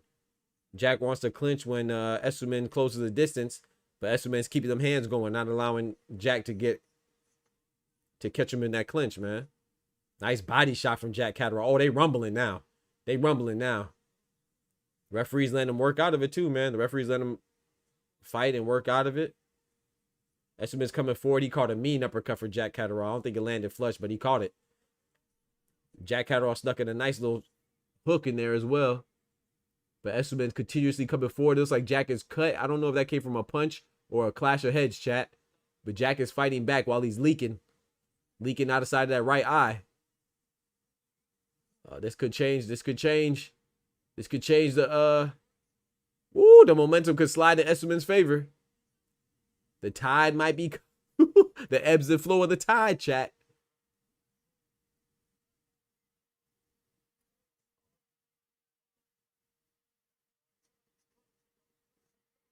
Essuman's right eye swollen. Jack Catterall's right eye is cut. Essuman's nose, the bridge of his nose is leaking. This is a fight, chat. Oh, Jack Catterall's on the ropes. Essuman's throwing punches. Jack Catterall look like he's wearing down, chat. What did I say, chat? It looks like that engine. That engine is running. Jack Catterall look like he's slowing down, man. It look like Essuman's just starting to get gassed up. Ooh, somebody whooping their dog. I just heard a dog scream. Either a dog got caught in something or somebody whooping on their dog.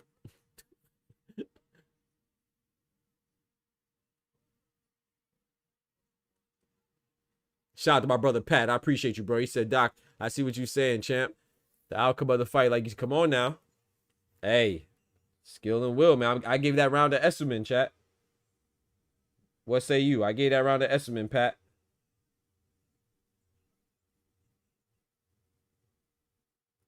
Bro, I don't know what to eat, man. I kind of want, like, I don't know. It was that was a punch. The right hand. I just peeped it. Ooh-wee. I just peeped it peel out on the replay. Upon the replay. Like Rihanna.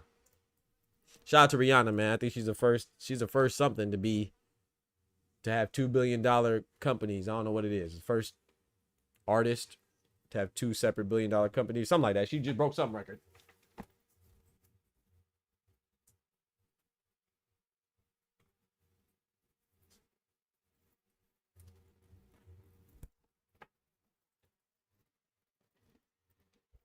I just read it the other day. Rihanna's like, she's the first, I want to say, artist to have 2 separate $1 billion ventures outside of her music.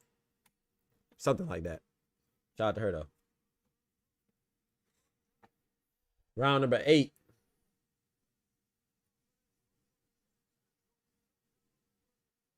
Essuman still coming forward, man. Jack Catterall likes to go. He goes through lows in the fight, chat. He likes to take breaks. Essuman's not going to give you no breaks. Oh, he just threw him down. No. He threw him down. He threw him down. Jack Catterall definitely threw him down right there. That's frustration right there. That's frustration right there. Uh-oh. Uh-oh. It's getting hot, chat. Uh-oh. Oh, boy. That right eye.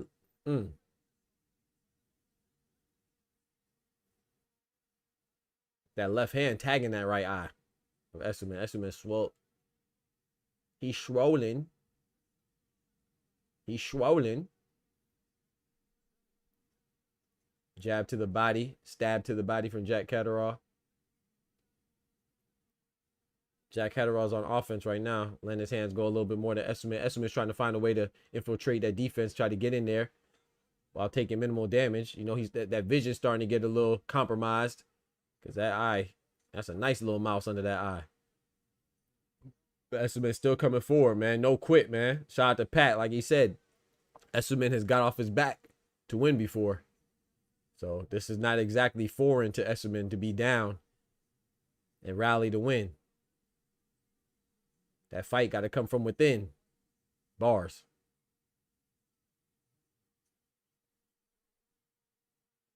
Al Booger says, I like this new aggressive Jack. Yeah. You can see the work in Bozy, man. You work for Bozy. And shout out to him. The work from him as well. But Essuman on the hunt right now. He looking like the predator right now. If Catterall is a cat, Essuman looking like a predator. Oh! Nice right hand. Sneaky right hand from Essuman. As Jack Catterall trying to regain his balance. Oh, nice. Counter right hand. Nice counter right hand for Jack Catterall. Nice 1-2 from Catterall. He's countering the hell out of Esserman right now. It doesn't have too much power behind the shots, but at this portion of the fight, everybody's running on E, running on fumes. They're a little tired, so you don't need a power shot to do the job. Just need a well-timed shot, well-placed shot. So what Catterall's doing is nice with the counters. Caught him with a jab again while making a miss. Nice right hand from Esserman.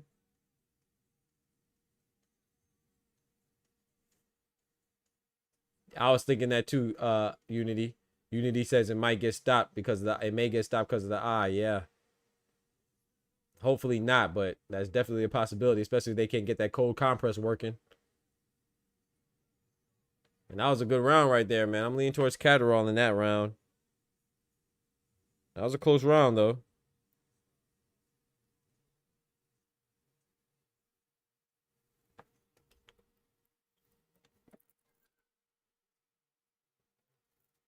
You see Nigel Benn. Who said that Roy Jones ducked Nigel Benn? Bro, they was talking last night, bro. Hey, yo, man, people funny, dog. Come on, man. Shout out to Nigel Benn, man.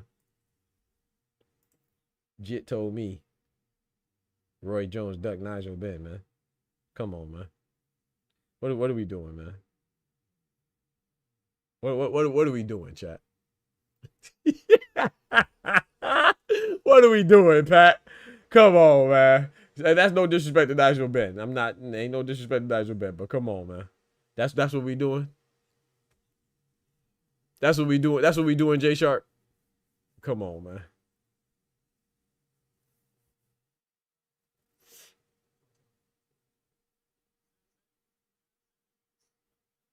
Alberga says, "Oh, that's what Nigel he just called a KO, or early KO. Maybe, I don't know. I didn't hear what he said. So that's what he said. I'm going with EUBANK, but man, like I said, it made me a little bit. I'm a little nervous, a little weary because Chris EUBANK sounded like he was real comfortable in camp, which could be a good thing, could be a bad thing. We'll see. We shall see. But the camp is not where you're supposed to be comfortable, in my humble opinion. You know what I'm saying? I know everything even, right? It's like I'm trying to build my brand right now. You think this shit's comfortable? Nah, it's not supposed to. If I was comfortable, that means I'm doing something wrong. The way I see it, I'm trying to get to a place I've never been before. It's gonna be uncomfortable. So I don't know, and it's not just in athletics. That's why I love athletics, because they always tell you, like, you know, when you're a JIT, it's always good to play sports because it teaches you what, not just to win, but which is what you want to win and you want to have fun, but it teaches you social skills. It teaches you determination. It teaches you discipline. It teaches you how to be comfortable being uncomfortable if you're doing it right. So it's like even when with my advanced degrees, right? Of course, I wasn't used to studying that hard and stuff like that. You know what I'm saying? I had academic scholarships and athletic scholarships coming from high school and stuff, but I said to say that I was. Oh, Jack Catterall's going on. Oh, he almost dropped Esserman. He said, I think he said it was a trip. I don't know. It might have been the feet colliding because it is southpaw and an orthodox. But it was a punch that was thrown at the same time too. So maybe, yeah, I think it was a feet crossing simultaneously as the punch landed on his chin. But what I'm saying is that it was uncomfortable during my PhD, writing some of those papers and doing some of my dissertation, writing my dissertation, studying for that, preparing for some of the tests. It was uncomfortable. Nice right hand from Esserman. It was uncomfortable, man. You're supposed to be uncomfortable. So if you're comfortable in training camp, man, it could be a good thing. But I was watching the interview with Floyd Mayweather yesterday. I was watching an old interview. Floyd was just like, yeah, man. He said, sometimes I have good days in camp. But he said, sometimes I have bad days. He was like, but the bad days I still learn from. I go home and sometimes somebody get the best of me, and then that'll wake me up and be like, okay, bet I got to work harder. So he said he likes the uncomfortable days as well. So nice right hand. So it's, I don't know, but Chris EUBANK, when he was talking about this is the first time he's been happy in camp, maybe he puts on the best performance of his life. But I don't know. It kind of made me feel like, man, I don't know, bro. It's like when I work out, even if you're just talking about exercising. sometimes I have light days where it's like I'm just going through the routine, going through the motions. But in order to get stronger, you go through the motions, or you gotta be sore. You gotta be sore, bro. If you're not sore, I'm not saying you have to be sore every day now, you know what I'm saying? But if you're not sore a couple days, bitch, you're not really working out. You're just doing stuff comfortably. So the goal is to be uncomfortable. Anyway, I'm done ranting. My bad. My bad. I'm done ranting. Look at Pierce. Is that Pierce Brosnan? Yep, that is Pierce Brosnan, man. Shout out to James Bond, man. That's my James Bond right there. I came from that era. You know what I'm saying? You feel me, y'all booger? That's my James Bond, man. I know some people got Daniel Craig. He's a new James Bond, right? Some people's James Bond is Sean Connery, and rest in peace to the guy before that. Can't remember his name right now, but that was my James Bond right there, man. GoldenEye. He said, "You done?" Hell nah. Nah, we about to time out. We about to time out Kendrick, man. Nah, get him out of here, man. Yeah, we about to talk. He had to get me back, chat, for the tattoo. I'm done, bro. I'm done, bro.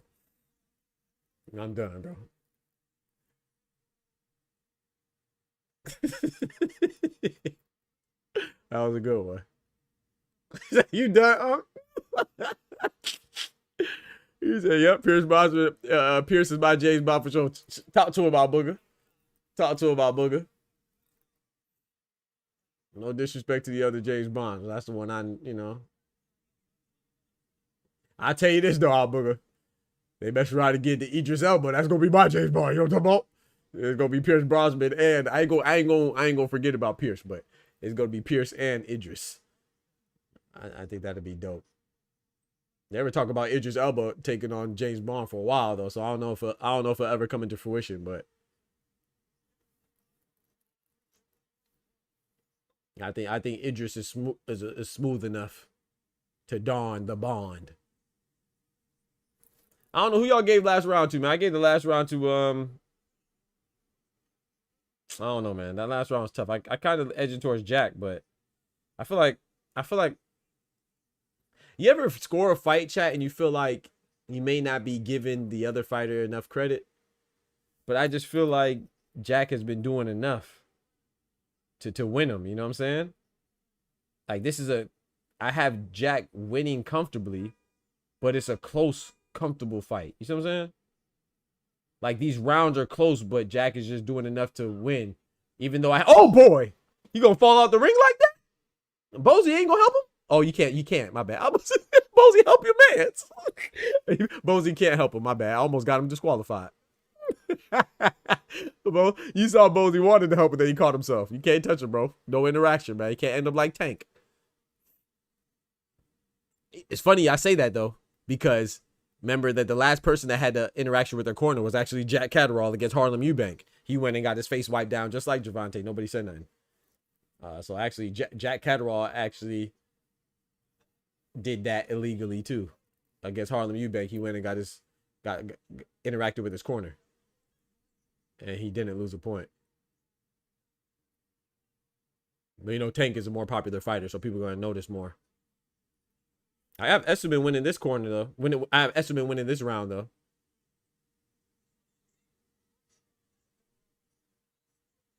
He said he actually did that though. You did he go back and watch the Harlem Eubank fight? He actually did it in his last fight. So he Jack not Tank. He can't do that. He ain't got pull. He ain't got GTD pull. He actually did it in his last fight. No bullshit. Nah, I ain't gonna lie to you. I ain't gonna lie to you, cousin.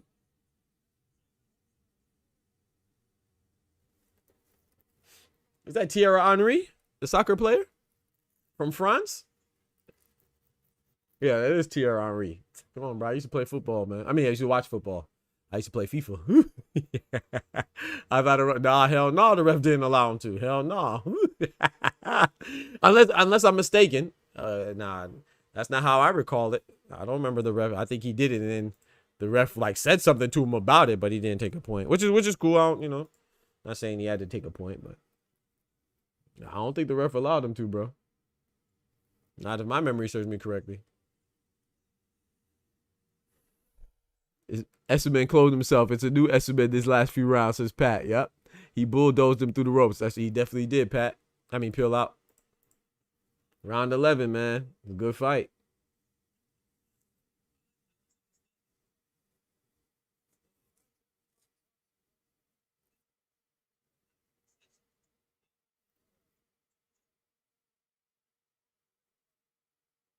Oh, I don't remember. Okay, yeah.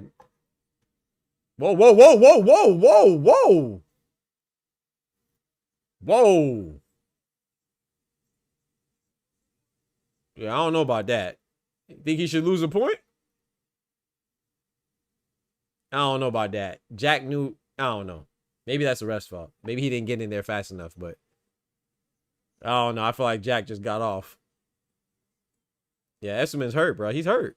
Of course he's hurt. You can't take all that. Oh, Lord. He fell out the ring. Oh, no. Oh, no. Oh, Lord. Oh, that's it. That's it. You got knocked the fuck out, man. Give me my goddamn money. Yeah, I don't like that, chat.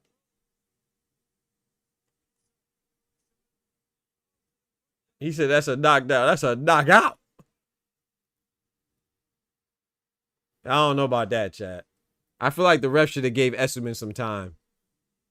Jack got off a whole berserker combo.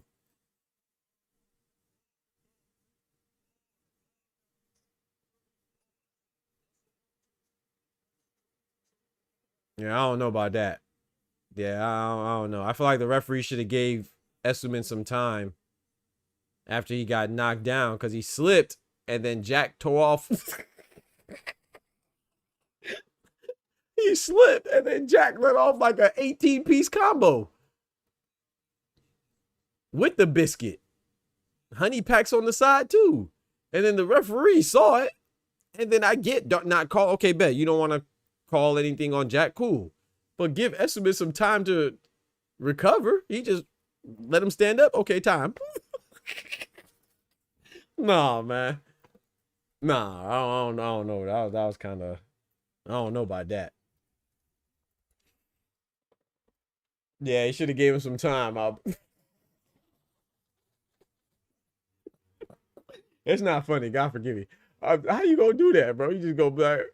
Bro, you just saw him hit him with an ultra combo, bro. Illegally. And then you just gonna make him stand up and then call time in again? Nah, bro. Yeah, the ref wilded for that. Yeah, I think it was the ref's fault, peel out.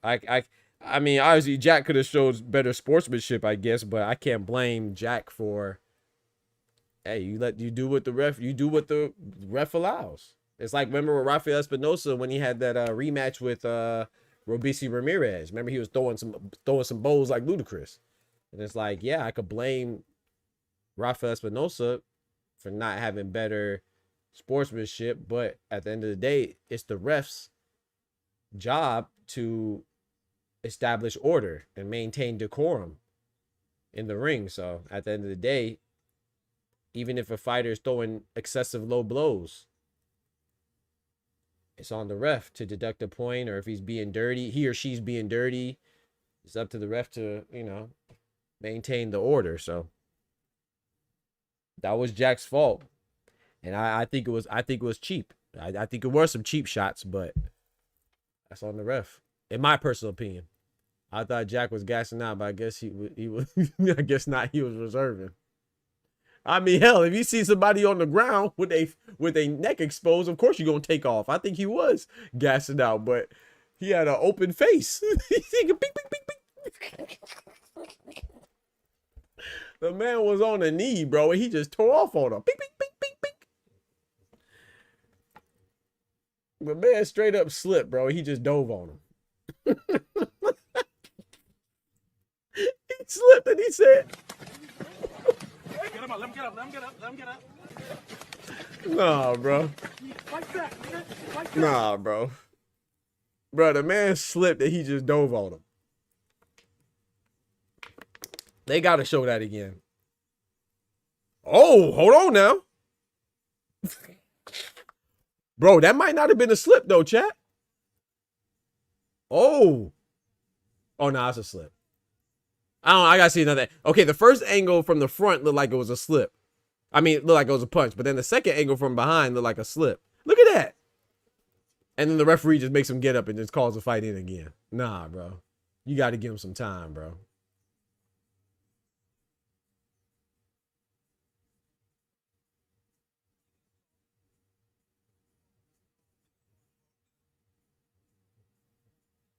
The real bad intentions ones were after the slip. Yes, bro. Right after the slip. Bing, bing, bing, bing, bing, bing. Fight back. Fight back. Nah, bro. And the referee ain't even give him time, dog. Also, those punches weren't all that hard, honestly. Bro. The man was defenseless. Oh, Booker says those punches weren't all that hard. Yeah, but, man, he was defenseless, man. He ate them things. He ate them things like sandwiches. He said, Jack ain't told to take a knee, hold that 2-piece. And the biscuits.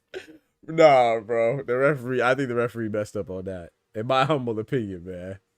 But shout out to Jack Catterall. Shout out to Echo Esserman. That was a good fight. You know what I'm saying? And I want to be clear, too. I'm not blaming Jack Catterall. You do what the referee allows, man.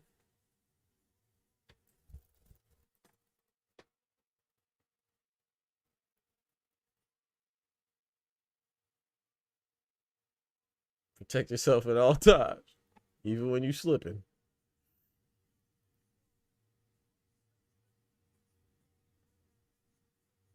Yeah, I agree, Pat. Yeah, I mean, Jack was right to do that. Referee messed up. I agree. Unity says just like Floyd versus Ortiz. Yep. Vicious Victor Ortiz. Yep. Well, Floyd, bink. And I think that was even more justified because, you know, Victor Ortiz was throwing them headbutts right before that. You threw a cheap shot at me with your head, shoot. Okay, bet. Bink. But it was still a cheap shot. Here's what it is. They ain't gonna change it was a cheap shot. So Jack and Floyd were both cheap shots, but you know, you gotta protect yourself. And it's on the ref. Yes, shout out to my brother Pat, man. Hit the likes, man. Hit the likes for your boy. Hit the likes for your boy, man. Smack the like button for your boy. Keep us going and growing. You feel me? That was a great fight, man. It's a great win for your debut with Bozy Ennis. You know, shout out to Jack Catterall, Gato. Shout out to Bozy Ennis. Hey, shout out to Echo Esserman. He just didn't have enough, but he definitely fought hard. You feel me? So shout out to him. And respect to Echo. Respect to Echo. He definitely did not disappoint. He fought. That's all you can ask for. You know what I'm saying? I was wrong. I thought Echo was going to win. I said I was rooting for Jack Catterall, but I said I thought Echo would win. So shout out to Jack. Shout out to Bozy.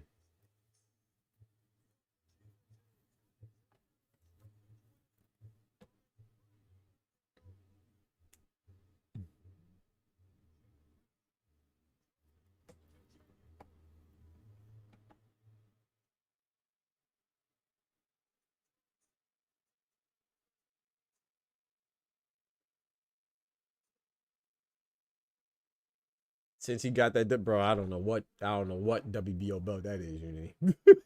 I was thinking that too. I'm like, what? This is at 147 too, so I don't know what WBO belt. That must be the junior silver mini WBO belt, because we know Brian Norman has a WBO belt, so I don't know what WBO belt that is. The junior silver mini extra belt. I don't know what belt that is. No guess is as good as mine, brother. Pat Bandero says Jack versus Tiger. Yeah, I wouldn't be mad at that. Jack versus Tiger. And then the winner gets the winner of Brian Norman and Devin Haney. I wouldn't be mad at that.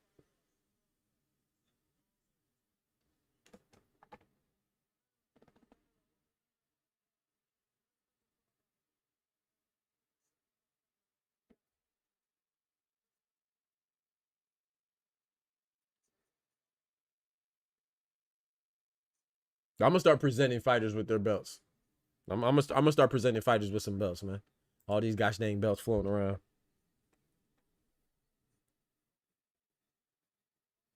Come here, Esserman. You get this DBT Southeast USA belt. You feel me? Have submitted get the DBT Southeast USA belt, man. Since we just giving out belts.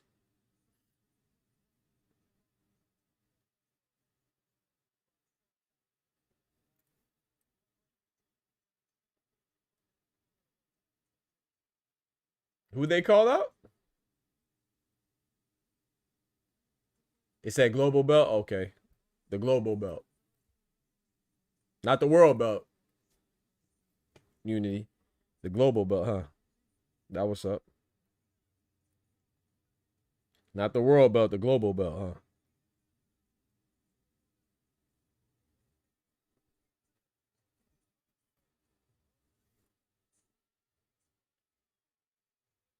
The slip and slide belt, you feel me? 305, take it to the house. We got that 5, take it to the house. Slip and slide, take it to the house. Give him the slip and slide records belt, man. Come on, man. What we doing, man?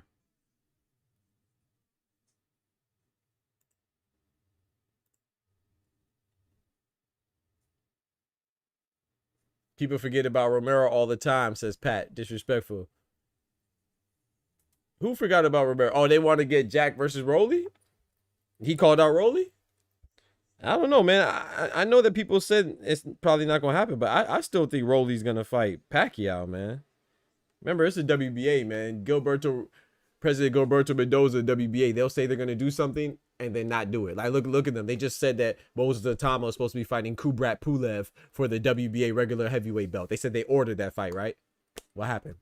Kubrat Pulev is fighting. I can't remember the guy's name he's fighting. And then Moses Atama is fighting Jermaine Franklin. And the WBA okayed it. But you told me that it was obligatory for them to fight each other. You know what I'm saying? And not to mention the same heavyweight, Usyk is the real WBA champion. But then you also have Fabio Worley as the interim WBA champion. And then you have Kubrat Pulev as a regular WBA champion. Like, what are we doing? And then look at Gervonta Tank Davis. Gervonta Tank Davis was ordered to fight Lamont Roach for a rematch. Look, Tank was about to fight Jake Paul, and Lamont Roach is fighting East Pitbull Cruz. So they say that Rolly Romero is not fighting Pacquiao because Shakram Giyashov is a mandatory. We'll see. We'll see. Don't hold your breath. I still think Pacquiao is going to get another title shot against Rolly, but I could be wrong, though. Unity says, nah, Eddie said this fight puts him in position to fight the winner of Haney versus Norman. Like I said, okay.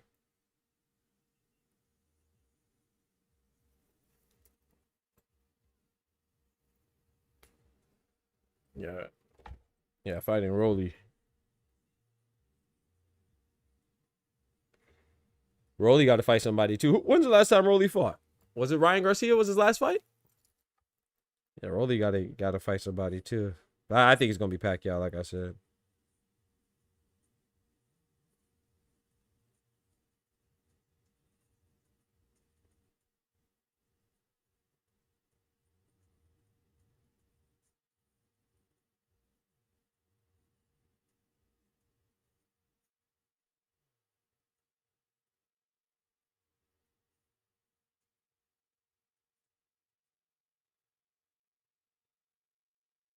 Damn.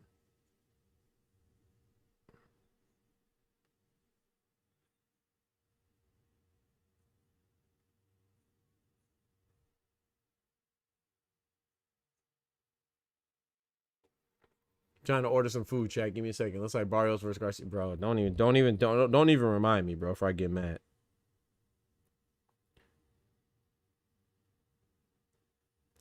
Don't even remind me before I get mad, bro.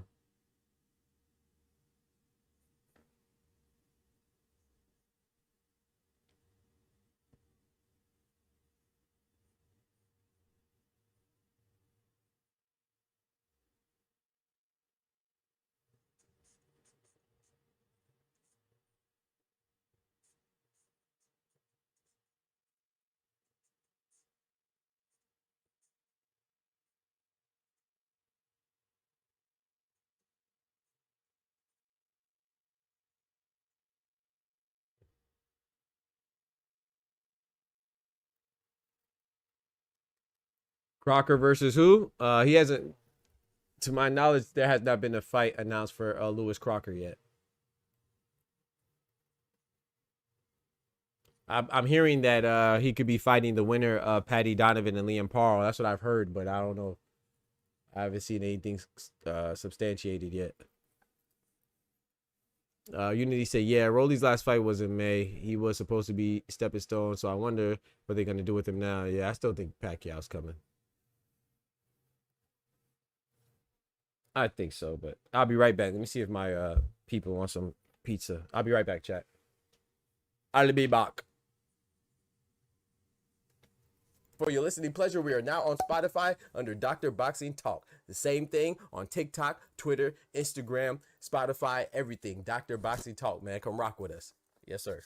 Yes, ma'am.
Said pizza. I'm telling irony. Bro, I don't know what else to eat, bro. They said they don't want pizza, so I don't blame them. I don't really want pizza either, but what else is there? Oh, boy, your boy hungry, man.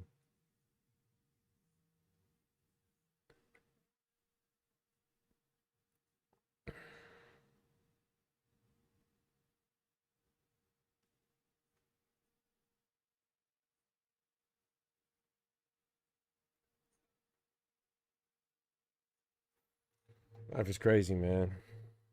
Life is crazy, bro.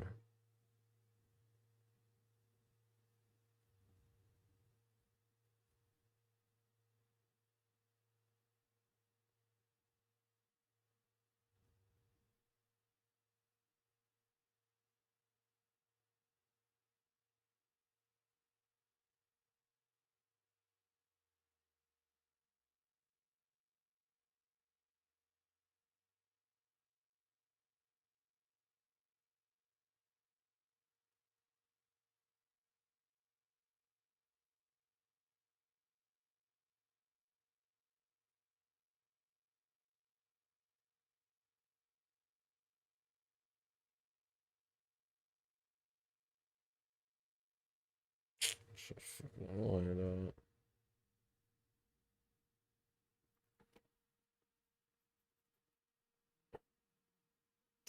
It was 160. I don't know if there was a rehydration clause. I don't know. I think so. I think it was the same terms, but I'm not certain though. Peel out. I believe it was the same terms as the first one.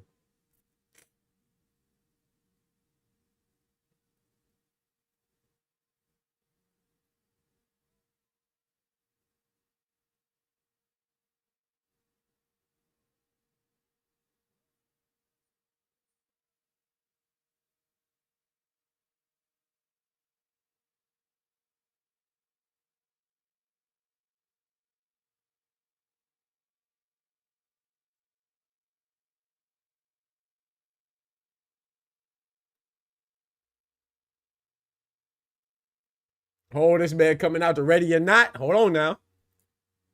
I hear that. That's the Fugees. Let me turn it up. Connor fit 5? Yeah, that's on 5. I ain't gonna lie.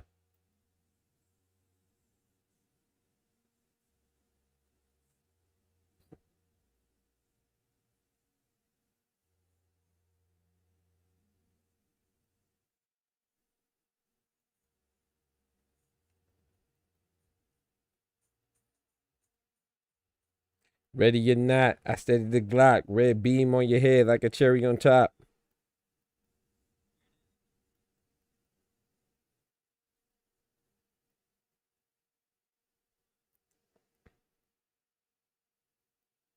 The fuck?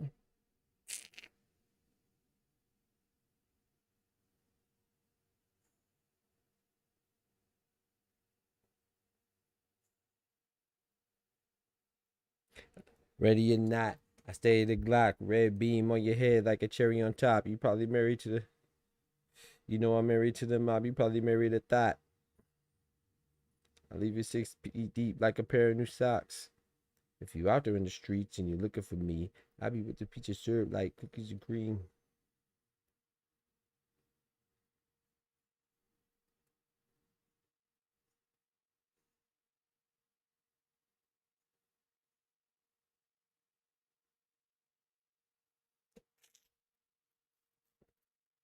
The album just dropped in London. Bro, I swear, bro.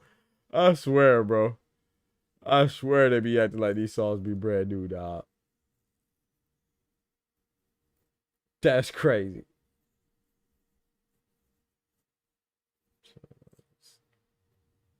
I swear these songs be 30 years old for the rest of the world to be brand new and to our English brethren and sister. I'm telling you.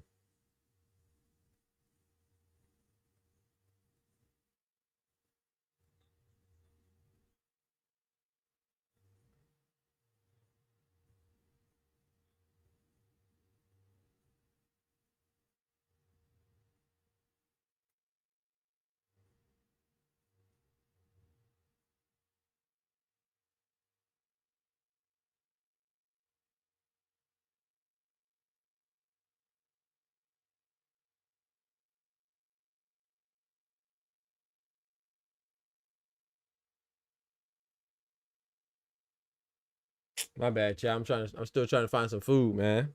Give me a second.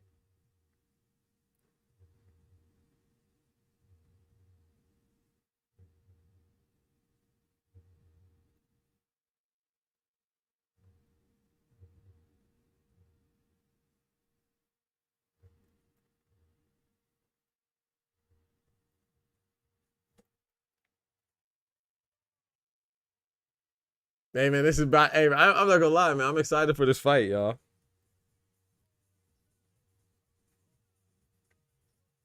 I'm excited for this fight, bro. I cannot hold you. I'd be lying if I said that I was not.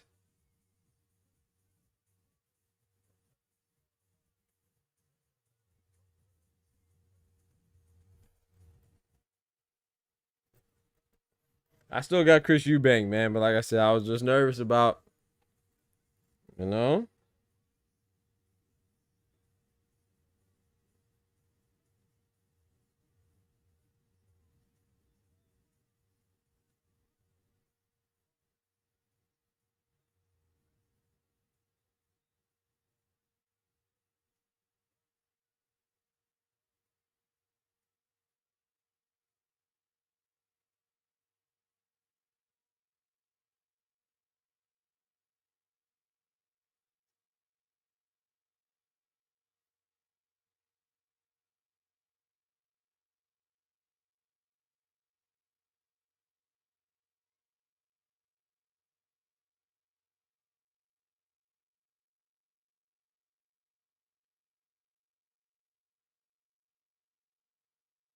It sucks, bro.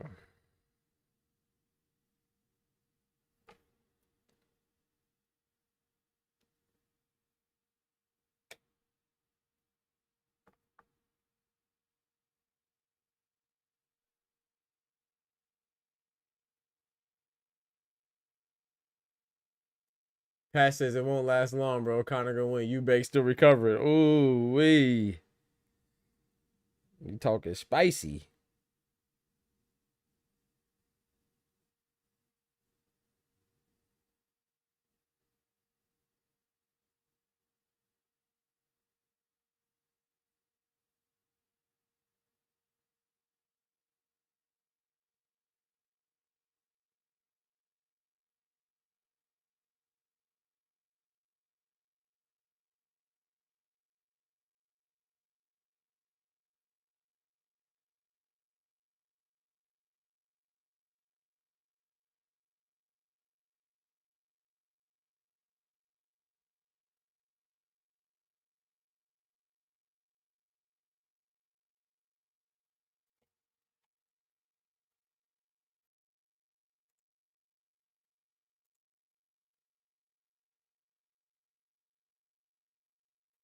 Doctor says to make you feel any better, we have top rank waiting. Oh man, I'm telling you, bro. Chris Eubank didn't come out for y'all, right?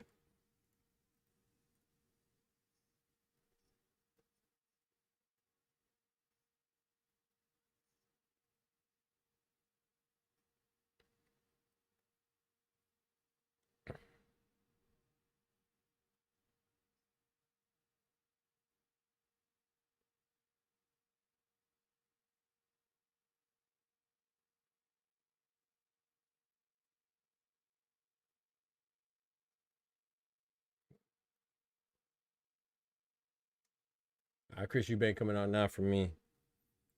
All fights are stoppages of his cards. Yeah, yeah, that's true. The Davis fight wasn't a stoppage. I think so. I think you're right.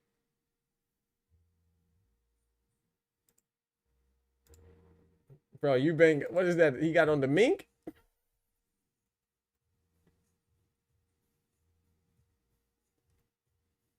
What's he coming out? Was that still Dre?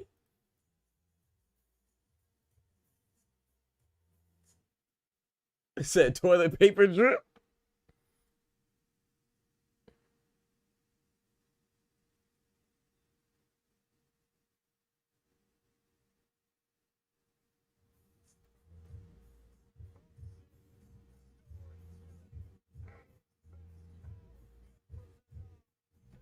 That's crazy, man. Came out to Still Dre, bro. I had to turn it up to hear it. I heard, yeah, but you recognize that?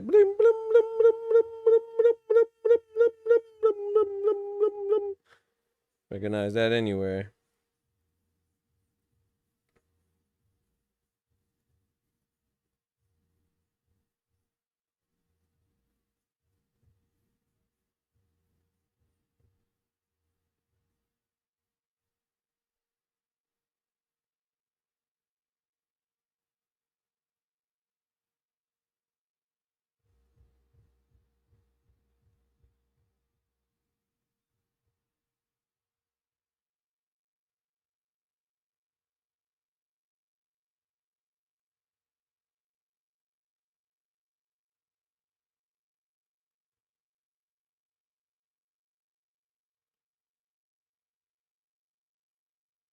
Oh, he got 50 coming out with him. Oh, he gotta win now. He gotta win now. Oh, he gotta win now. He done had 50 come out. Oh, he gotta win now. That's fire. That's fire.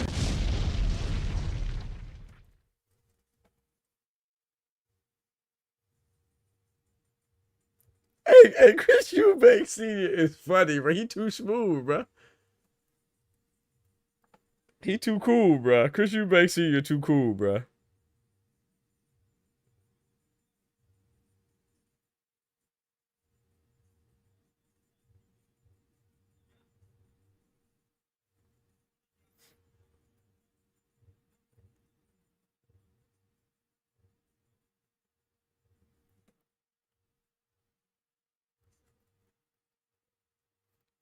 Fifty getting that bag. Yo, doctor, I told you my neighbor underneath don't watch boxing, but he has people invited for this fight. Hey, Pat, yeah, like the Super Bowl.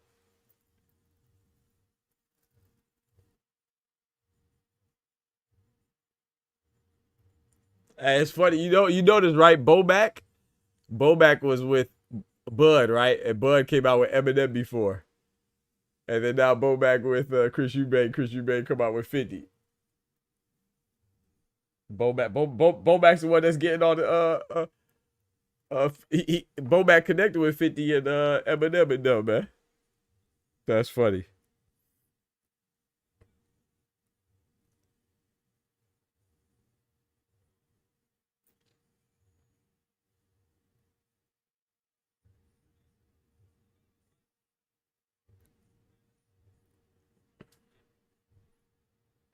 No, I'm just joking when I said that anyway.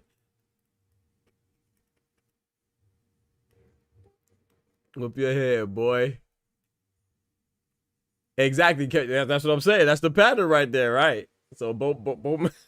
Because Evan 50 your boys. You know what I'm saying?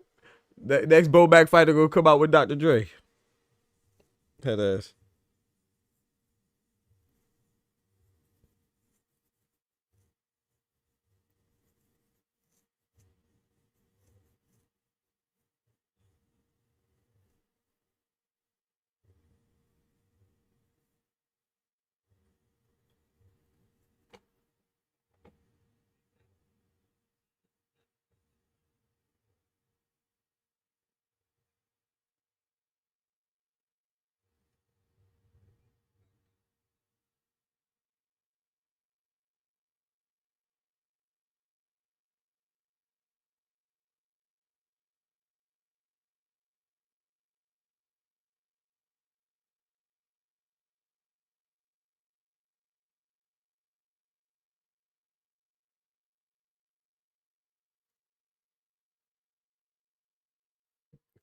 Kendrick said 50 want to promote this season of Power. Probably, bruh.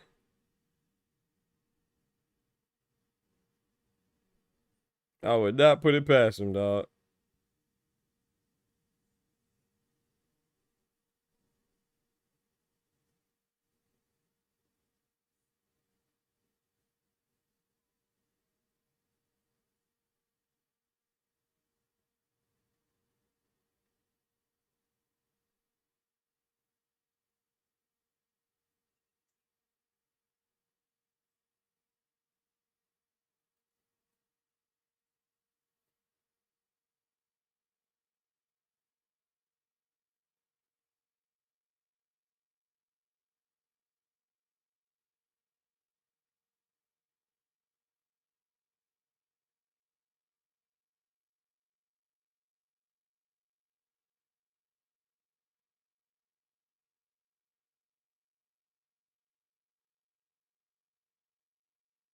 Bro, I cannot find what I want to eat, bro. I think I finally found something to eat, man. Jeez, that took forever.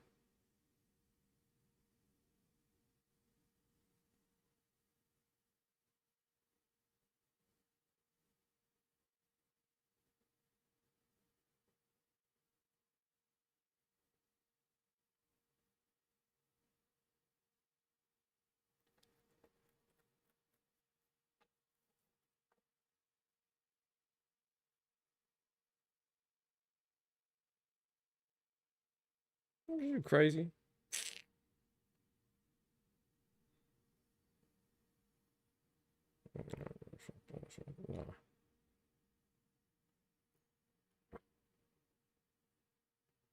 I take that back. I did not find something to eat.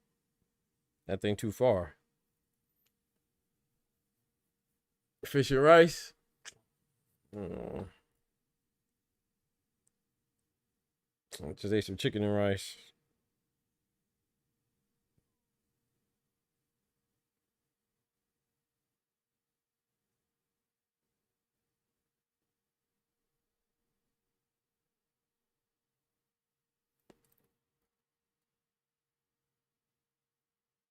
JRSC's probably buying horse neck and ostrich soup, not fish and rice.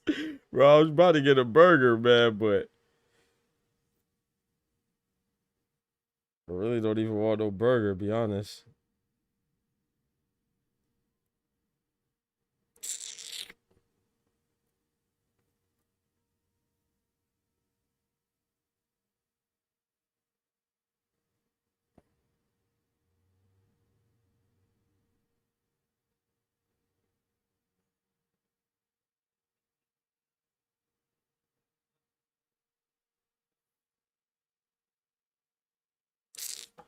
Don't nothing even look good, bro. Italian food, that's the thing, bro. Some good Italian food sounds good, but I don't know what Italian food is good, you know?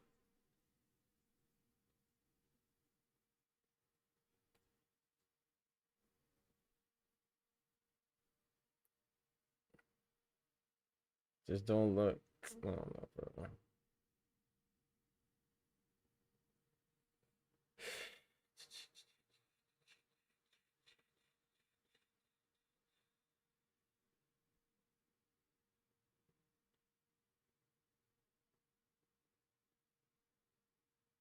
Shit don't look good. Chris Eubank Jr., bro. This man said cubed fox. Shut up, JR. I'm not messing with you no more.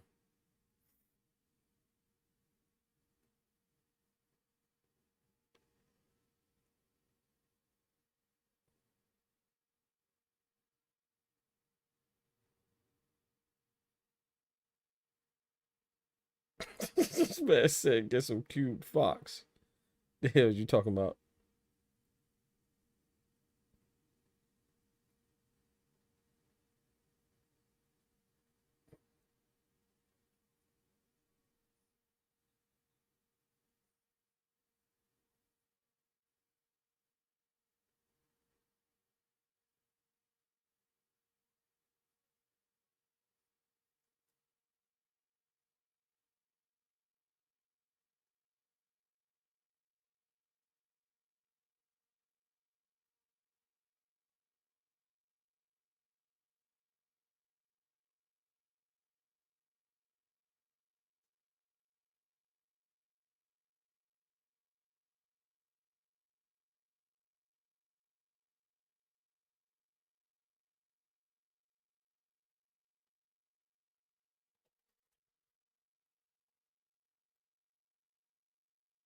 Duh said bow. Uh-oh.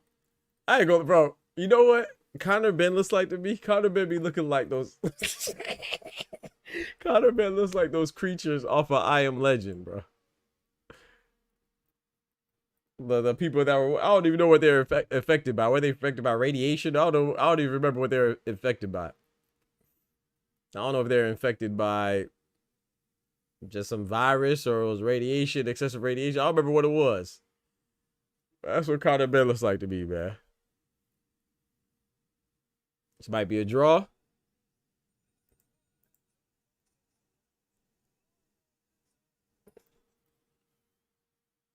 Get a turkey sandwich. I was thinking about that, Oster. Hey, Pat, bro. I'm lying, Pat. The man looks like one of them creatures off I Am Legend, bro. I'm lying, Jaren. Oh, shoot. We're not in the round 11. Sorry. This is round 1. I actually typed too many ones. My fault. My fault.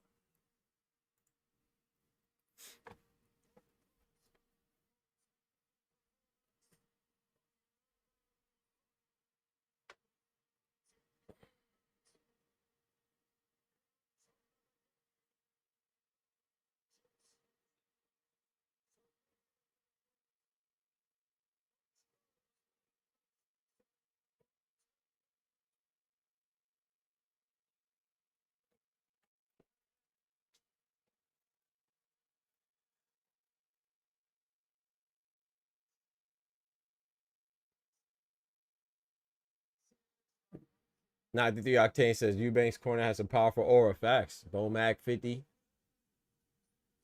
Conor Benn's applying that pressure, though. He's applying that pressure, chat.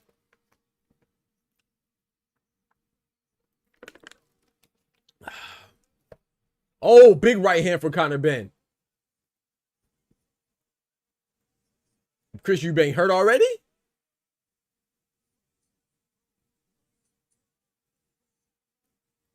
Blood clot. Oh, double jab from Chris Eubank into a right hand. Conor Benn took that very well. Oh, forget a feel out round, man. They are at each other's necks. Forget a feel out round, chat. Both landed some big shots. I think Conor Benn's was a little bit bigger, the shot he landed, but 57 seconds left in the first round. That's a fact, Oster. I think 50 is bad when it comes to like promoting fighters and stuff like that, like signing fighters, but being around fighters not too bad.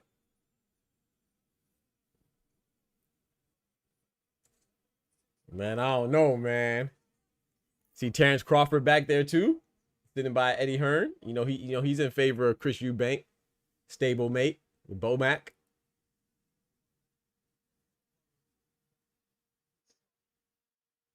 Dove says Junior dipping down drives me crazy. Yeah, he be exposing himself. He gonna need that beard today, literally and figuratively. Man, that was a good round, man. I don't know, man. I don't know, bro. I kind of lean towards Conor in that round. What y'all say? That was a close round, bro.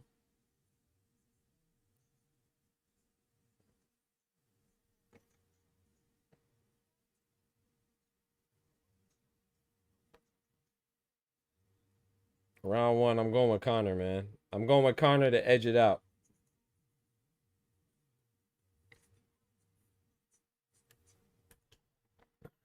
Yeah, I went with Conor as well. It was close, though.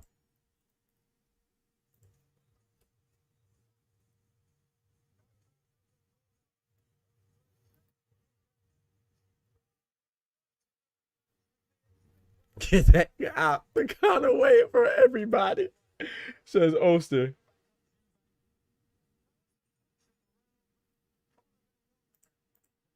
Round 2.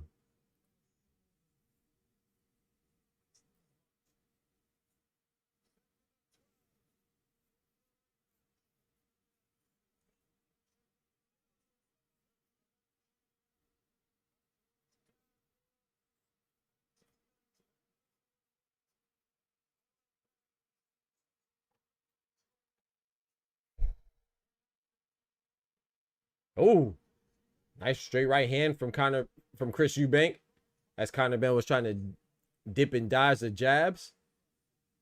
Conor Benn is applying the pressure. The destroyer is seeking to destroy, but Chris Eubank is trying to block the missiles, man.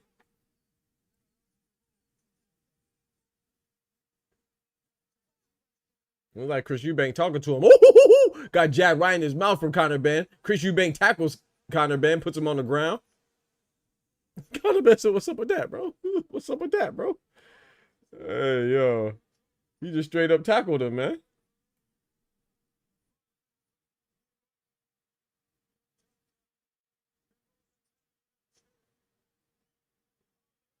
Bro, they still talking? I ain't paused my clock. Pause my clock.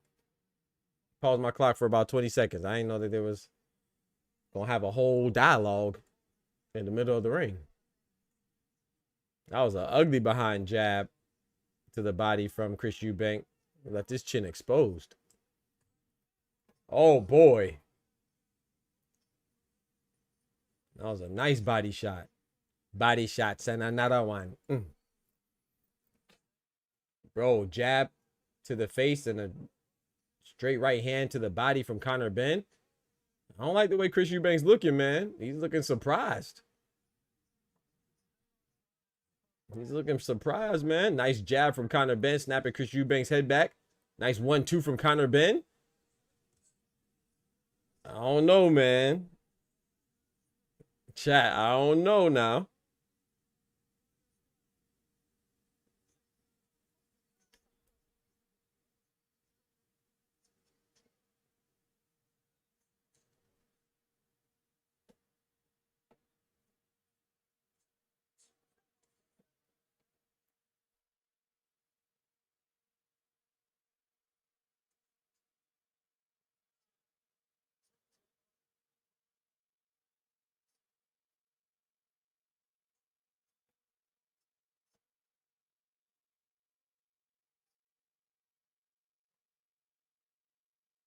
Nice jab from Conor Benn.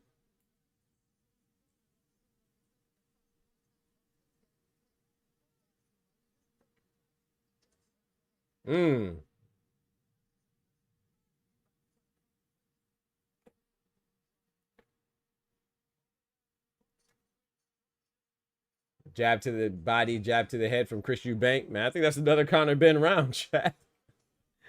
I think that's another Conor Benn round, bro. I ain't gonna hold you.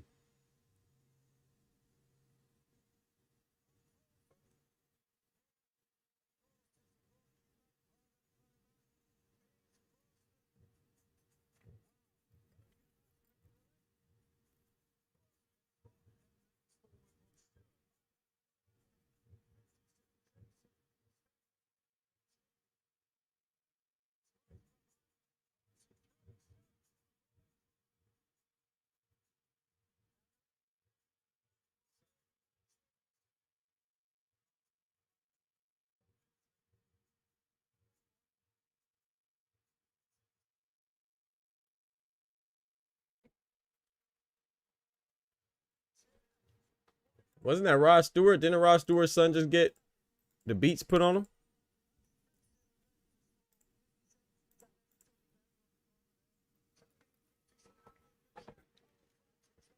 Said, why you talking to Bud? Oster ain't gonna like that. He said, we got a trilogy because 50's in the corner. Shout out to Oster. Hey, the UK doing their thing, man. I can't knock it. This card's been good. Pay-per-view worthy, I don't know, but it's been good.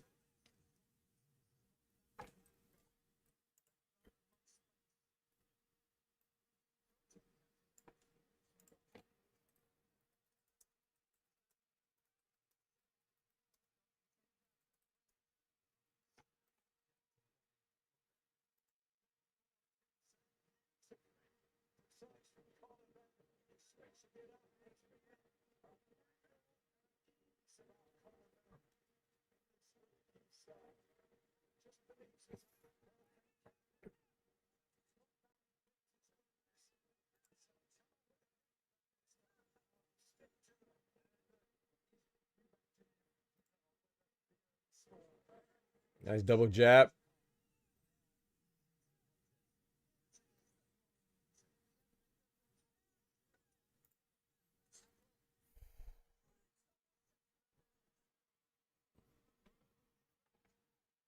Ask for that money back. This man Oster a fool, bro. Conor Benn's just putting in better work right now.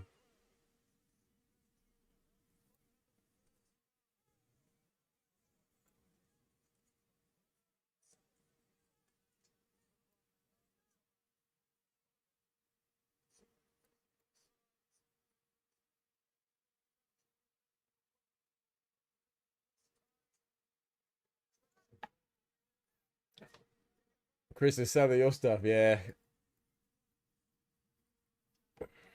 I gave Conor Benn the first 2 rounds. Nice body shot for Conor Benn. Oh, nice right hand from Conor Benn. Chris Eubank tried to fight back, but he took that right on the chin, bruh. Oh, man. Oh, man.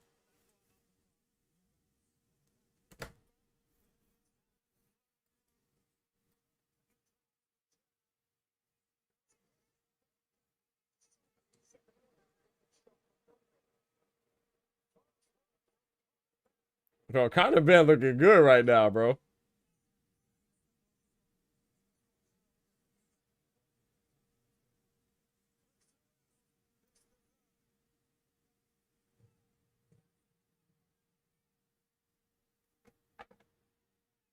Conor's looking explosive. I agree. Peel out. Oh, that was a nice jab to the body, then jab to the head for Chris Eubank, but was that enough, chat? Was that enough to give Chris Eubank the round? I don't think so. What y'all think?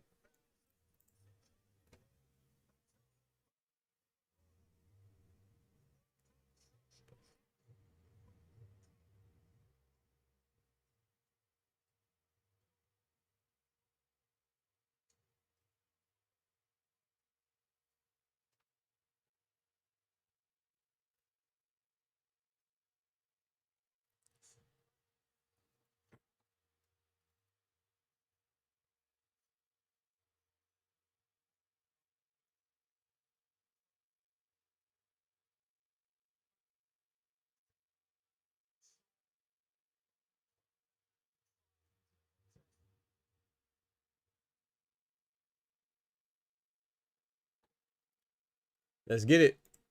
Round number 4.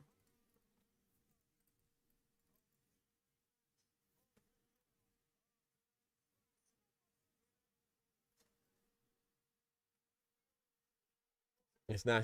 Osha says it's not strange because Conor damn near won the last fight. I know he was coming on some bullshit this fight. Yeah, I don't know. What Chris Eubank just looks uncomfortable, man. I don't know. Oh, hold on now. Oh. Conor Benn trying to rough him up.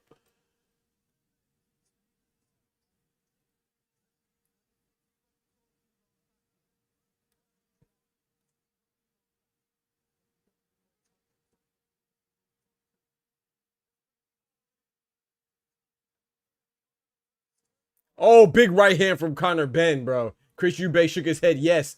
That's, hey, you know you tapped him. You know you tapped him. Bro, Chris Eubank is not looking good, chat. He's not looking good, chat. Bro. He's not looking good, man.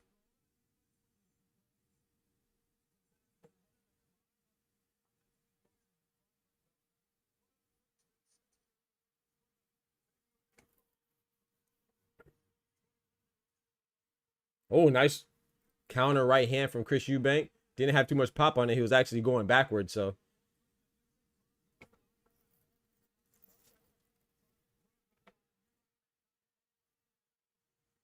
Nice jab from Conor Benn. From Chris Eubank catching Conor Benn coming in. It seems like everything that Conor Benn throws is with bad intentions, man. Deliberate, solid, and stiff. Pause. Chris Eubank is like he's throwing punches to get you off him. Like back up punches. Conor Benn's throwing punches to punch through you, like sit down punches. I'm about to lay you down punches. Chris Eubank is like just throwing punches to keep Conor Benn from attacking so hard. That was a nice little exchange right there. Yeah, I don't know why Chris Eubank, he's dipping down too low, man. He's going to get his neck broken on Conor Benn's hip. 36 seconds. Say, hey, yo. Hey, yo. Yeah, we gonna pause that.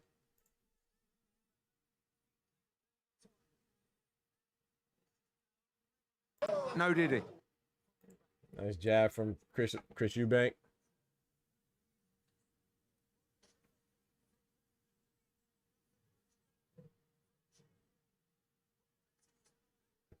Nice left hook from Chris EUBANK. Didn't really land, but well, I don't know, man.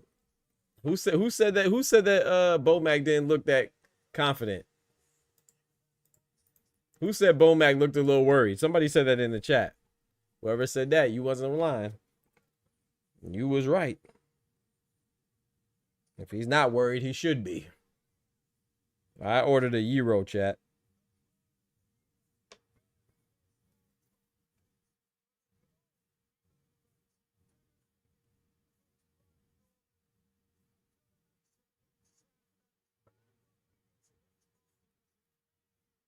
Now, was you, Pat? Yeah, you called that.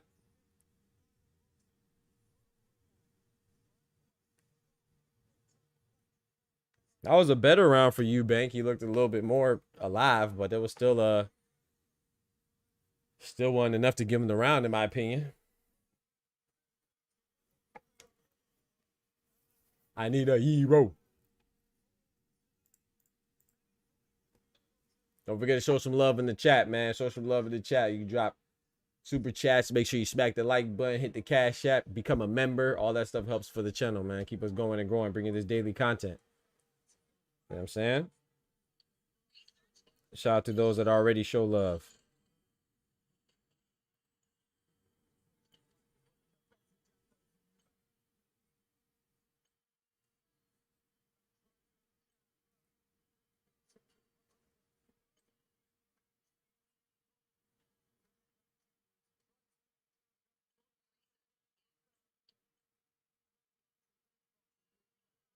Keep us going and growing.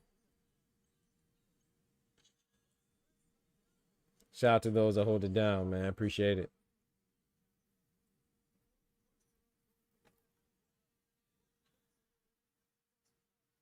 Yeah, overtrained. I doubt it's overtrained, man. The reason why I doubt it's overtrained is because, like I said, he said he was feeling comfortable in camp. He said he was feeling comfortable in camp, man. He was happy in camp. To me, that just doesn't sound good, bro. You should always be happy, but you ain't supposed to be happy in camp. You're supposed to be focused. You know what I'm saying? You're supposed to be focused and mean and hungry in camp. You know, so I don't get when I hear a fighter say that they're happy in camp. I don't get excited. Any type of preparation, whether you're studying, you're not supposed to be miserable and upset, but happy.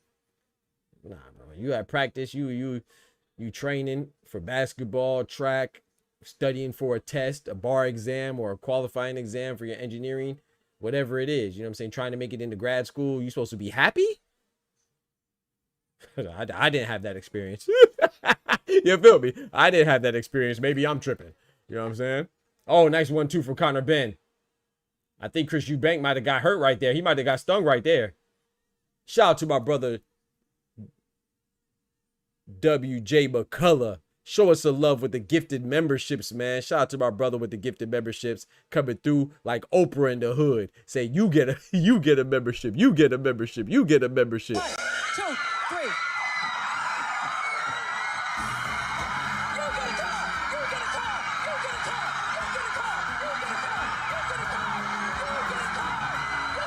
Oh boy.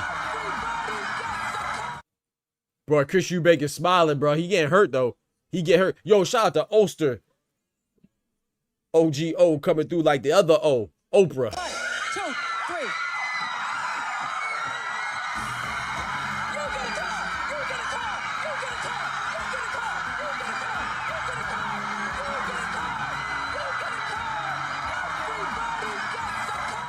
I appreciate that, man. Thank you, bro. Shout out to Ulster. Shout out to Dub for the gifted membership. Shout out to Dub for the 3 gifted memberships. You feel me? Shout out to Ulster for the gifted membership. Remember, too, if you receive a membership, consider renewing that membership upon expiration, man. Shout out to my brothers, man. Appreciate that. Welcome, welcome, welcome, welcome. Shout out to y'all. You get access to these dope emotes when we do open the call lines. You can call in. You get extended period of time. You see what I'm saying? So you get a lot of perks with it, man. So I appreciate that, man. And you get to know that you're showing love to your boy, man, helping me achieve my dreams, supporting the Boxing Talk family. You know what I'm talking about? I appreciate that, man. Shout out to the gifted memberships. One more time for Dub. 1, 2, 3.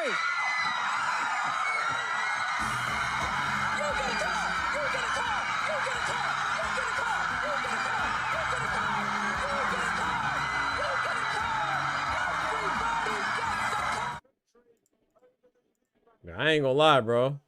I think Conor Benn won that last round again. Am I tripping?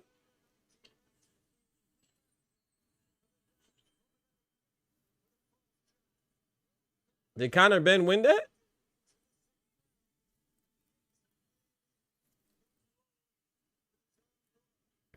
I think Conor Benn won that as well, chat. This is crazy.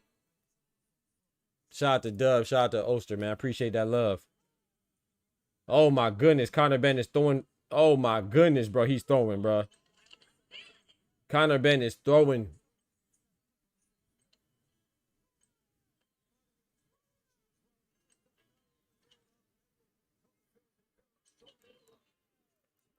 Yeah, he needs something.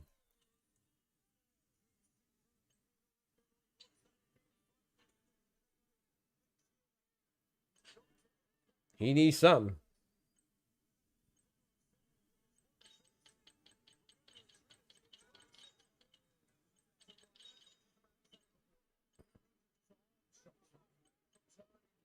He better do something, man, because he's not putting up much resistance, man. Conor Benn is trying to walk through him. Hole so big, I mess around and walk through him. Remember that, Dub? That was K-Shine talking to A-Verb. Hole so big, I'm gonna mess around and walk through him. Bro, Conor Benn's trying to walk through Chris Eubank. I don't have Eubank winning a round yet, chat. This is nuts. Who would have called this? When's that food come? I just ordered it now. It'll probably be here after the fight's over. The fight will probably be over by the time I get my food. And we need more memberships so we can get. We almost at a new emote, I think. Hold on, let me check before I. Yeah, that's K-Shine. Let me check before I lie. Hold on. I don't like liars. Because YouTube doesn't really do a good job at showing you how much memberships you need. We're going to get there organically, though. Don't even trip. We're going to get there. Shout out to y'all. Hey, man. Chris Eubank keep falling on the ground, man. What's that a sign of, chat? It's a sign that somebody want to go. They want to go.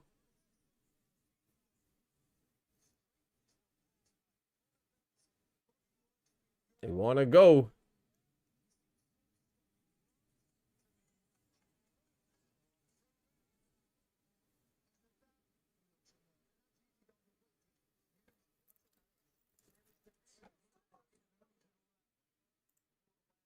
They want to go, chat.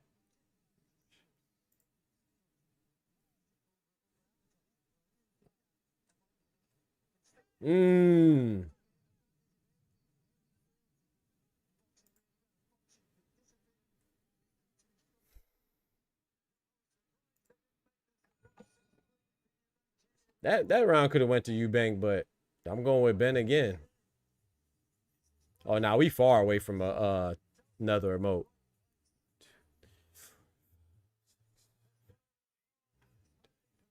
Oh, now we far. Now we far. we about 20 members away from another emote.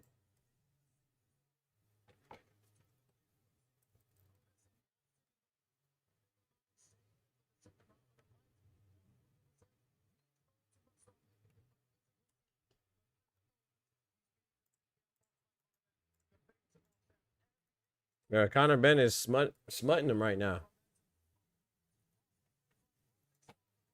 Ben confident enough to have squad and telegraph. Yeah, bro. Yeah, bro. Yeah, he's confident right now. Offensively, yeah. Eubank switching training gears, talking about my daddy with me being. Come on now. Come on now. Thank you, Oscar. Thank you, Oscar. Thank you, bro. I said it. Remember, I said it, bro. I said Chris Eubank talk about he's happy in camp, bro. That's not a good sign. I'm telling you, bro. I'm happy in camp. Bitch, you happy? What? Nah, bro, that's never encouraging when I hear that from a fighter. or anybody thriving to do anything, bro. Nice left hook right there for Chris Eubank, but once again, he's not sitting on his punches. Once again, you can see how he's fighting. He's fighting like he's throwing punches like I'm trying to keep somebody off me. You know what I'm saying? Going backwards, throwing arm punches. He's not punching to punch through his target. He's not punching to hurt his target. He's just punching just to keep the guy off of him, just to deter him from coming forward with so much aggression and intensity. Conor Benn is trying to punch through you. He's trying to put you in the front row with Turkey out of shaking them. He's trying to put you on Jason Statham's lap. Chris Eubank is just trying to keep him off. Conor Benn trying to put him in the front row. You could just tell the intensity is not there, bro. The intensity is not there, bro. If we could have a meter for the intensity level, Chris Eubank will be here, Conor Benn will be up here. Probably like this.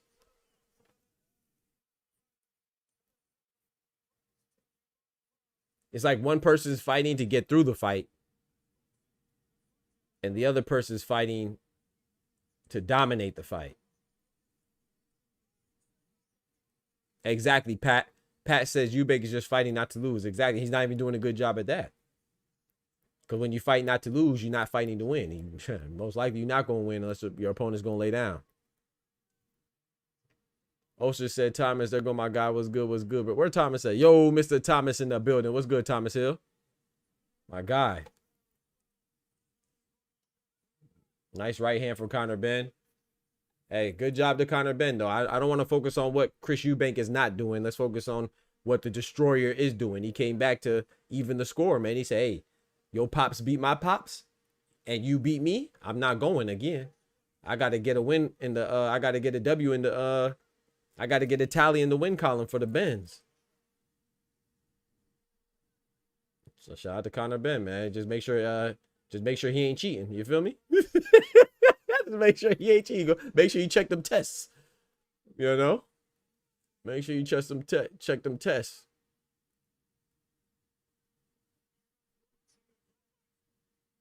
Nice 1-1-2 from Chris Eubank. Oh boy, big 1-2 from Conor Benn. And he threw another 1-2 again. Chris Eubank is trying to respond with a 1-2 of his own, but it did not have the power, the pop that Conor Benn had. Conor Benn won that round again. Chris Eubank tried to rally at the end, but nah, bro. Conor Benn is taking this one, man. Chris Eubank's gonna need a dramatic turnaround. He gonna need a dramatic turnaround, man. He gonna need something. Yo, shout out to my brother OGO coming through with the 10 gifted memberships, coming through like Oprah, breaking biscuits for the hood. 1, 2, 3.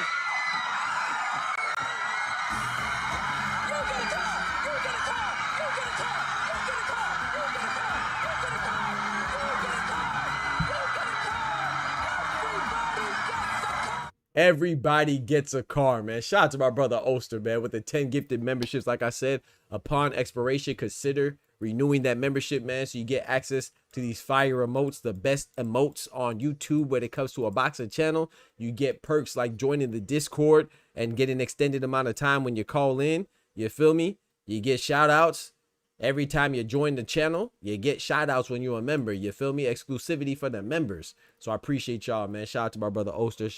I appreciate that, man. Big 10 gifted memberships. That means a lot, man. Keeps us going and growing. We need that. We doing this full time, man. We need that. Give you all this good boxing content on a daily. You feel me? We need that. I appreciate you, bro. Conor Benn is going crazy right now. Chris Eubank is just, like I said, Chris Eubank is being attacked. It's not even like, it's just Chris Eubank is being attacked.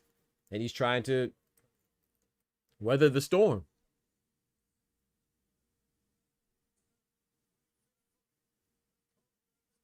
Everybody gets a membership. Everybody, you feel me? Compliments of Oster, compliments of Dub. Shout out to that, man. Appreciate that, man. $3 to become a membership. That's all it takes. $3 to become a member, man. That's all it takes. You feel me? I appreciate that, man. Let's get right. Starting at 3. You feel me? You feel me? Appreciate that, y'all. Thank you for the love, man. We can't do this without y'all, man. For real. Appreciate it. Nice 1-2 to the body from Conor Benn. Conor Benn, you see, hey, chat, you see Conor Benn cutting off the ring too. Chris Eubank is trying to step along the ropes. Conor Benn is taking the angle and stepping. Come on now, you got to peep game. I'm not a big Conor Benn fan, you know what I'm saying? I don't rock with the cheaters like that, but hey, I got to give it to him, man. I got to give it to him. You don't rock with the cheaters, but right now, Chris Eubank's getting rocked by the cheater. We do not let people who are on the juice discuss real athletes. That's all. You getting rocked by the cheater.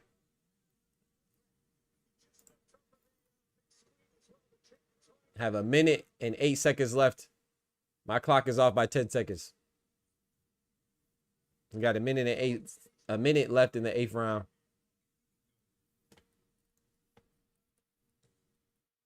It's going to be catastrophic. I agree, Peel Out. I think he's going to land one of these big shots and he's going to get decapitated.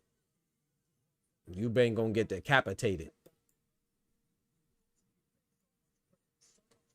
Eggs Benedict anywhere? No, I'm asleep. Shout out to Thomas. So it's like Chris Eubank is trying to turn up now a little bit.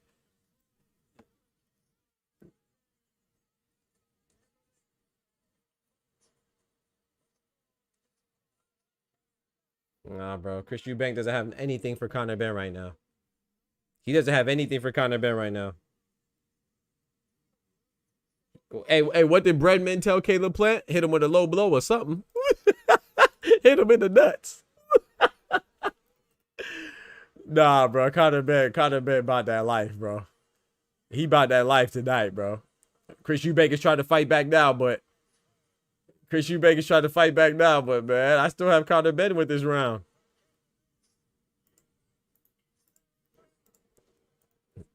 To me, Chris Eubank is just showing that he's alive, man. Yeah. Bro, Ben hasn't lost a round for me, bro.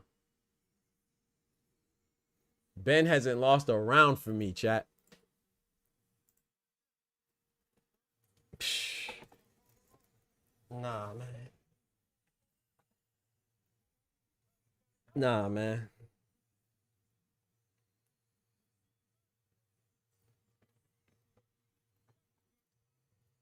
Ulster said Conor Benn breakfast menu boiled eggs, 1 scrambled egg, and eggnog with a slice of toast. Eggs on eggs on eggs. Nah, man. Smith and West was good. He said that's crazy. Yeah, bro. It's getting crazy out here, bro. I don't know what Chris Eubank's doing, man. That's a nice 1-2 right there from Chris Eubank on the replay. Ugh.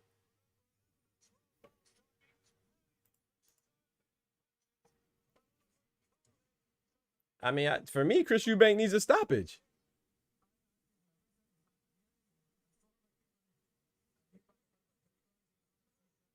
Bro, I have once again, I have the same exact scorecard as Carl Frampton. Yeah, I'm not saying that me and Carl Frampton always agree, but shout out to the great fighter Carl Frampton, man. Oh my goodness, nice 1-2 for Conor Benn. Chris Eubank, I don't know how he stood up from that. Oh boy. Nah, bro. I have the same scorecard as Carl Frampton, bro. Identical to the T. Conor Benn ain't lose a round yet. Okay. Nice left hook coming forward from Chris Eubank. We halfway, Ulster. But wait, let me check and tell you, because YouTube be tweaking, man. Give me a second, Ulster, before you know what I'm saying? I don't want to get the line because YouTube counts it funny. So I think I'll be able to tell you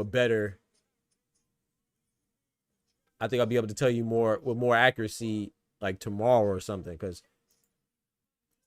YouTube is funny with counting the memberships. So I don't want to say, yeah, we halfway there and it's not really that. Bro, they are thumping right now. Oh boy. Oh my goodness.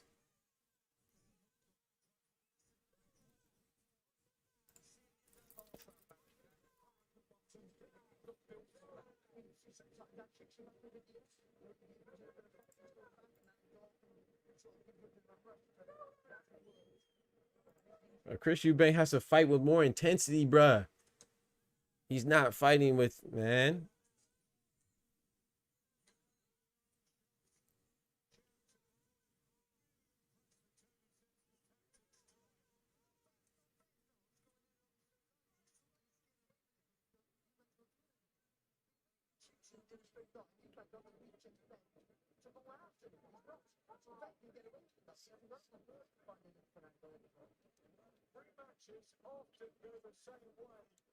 Okay, so it said, look, so now it said we needed, so now it says we need 21.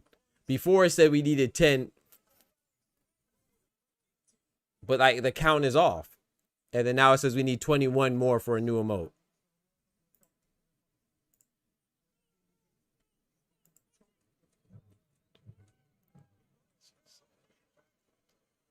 Yeah, it says we need 21 now. It said that we needed 20 before. Now it says we need 21. Going crazy, bro.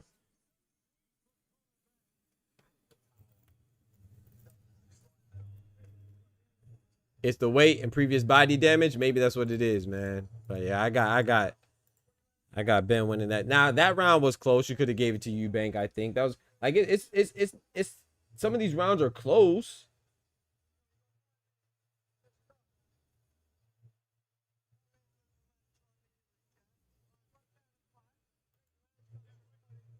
Yeah, last time we had to wait through. Yeah, sometimes it messes up. So I'm gonna show you just so y'all don't think I'm, which I know I'm good for it anyway. Just because I want to keep the transparency, I want to show you.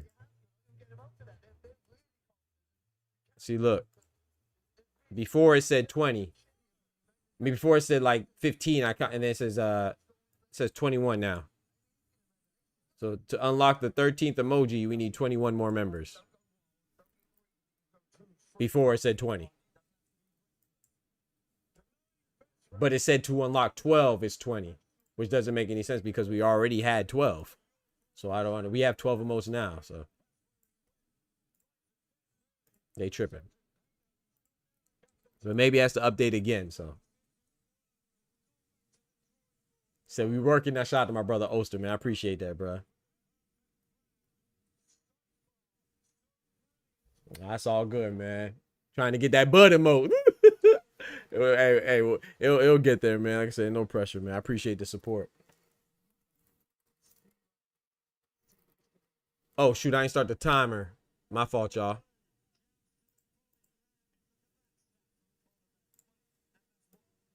I appreciate the love, man. Shout out to y'all, bro.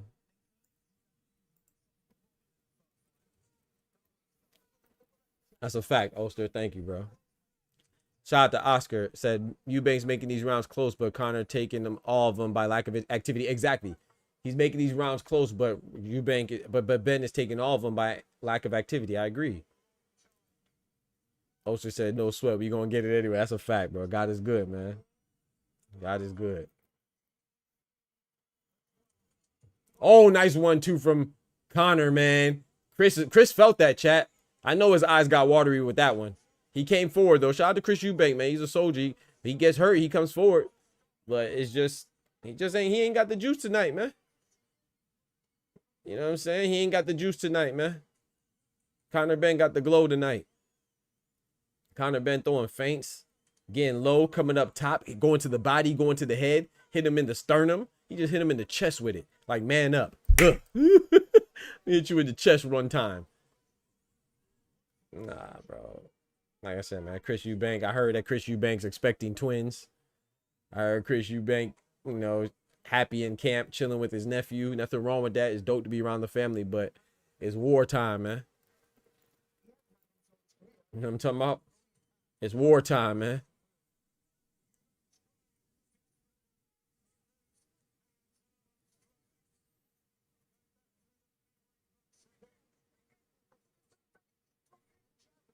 Jab straight to the head, straight to the body from Conor Benn. Nice right hand counter over the top from Conor Benn. I thought Conor Benn should have followed up. I think Chris EUBANK would have been in trouble if Conor Benn would have followed up with some additional punches, man. Chris EUBANK came in with a wild right hand uppercut. Might have decapitated Conor Benn if that would have landed.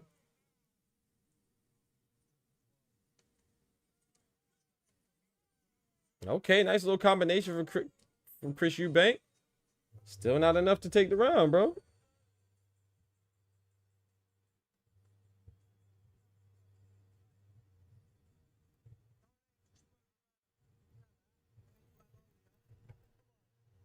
UFC later too, Doc, says JRN. I'm not watching no UFC, but I am watching the later fight, though. Rafael Espinosa versus Arnold Kagai. Top rank fight. Top rank card. Shout out to Osha. He says, okay, real shit just got real. It's the butter boat. Let's go, y'all. I'm asleep. I'm asleep, man.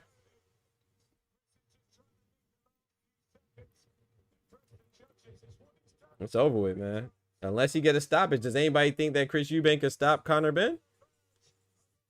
I don't know if anybody thinks that, bro. I don't know anybody thinks Chris Eubank could stop Conor Benn, so.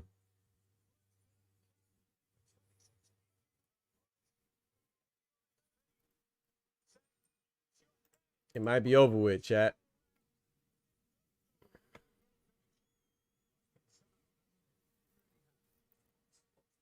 Oh, that was a nice counter right hand from Chris Eubank as Conor Benn was falling in and trying to get out. Jab from Chris Eubank. Conor Benn misses retaliatory shots. Yeah, he gonna need a Wardley style KO. Dub.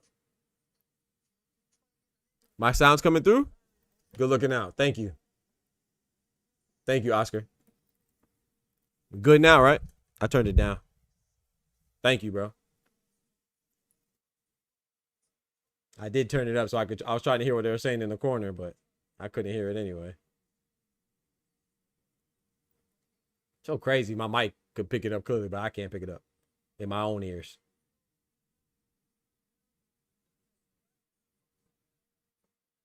Not after Conor had that good breakfast. You feel me? It's over. It's over with. Also, you know, Conor had them eggs.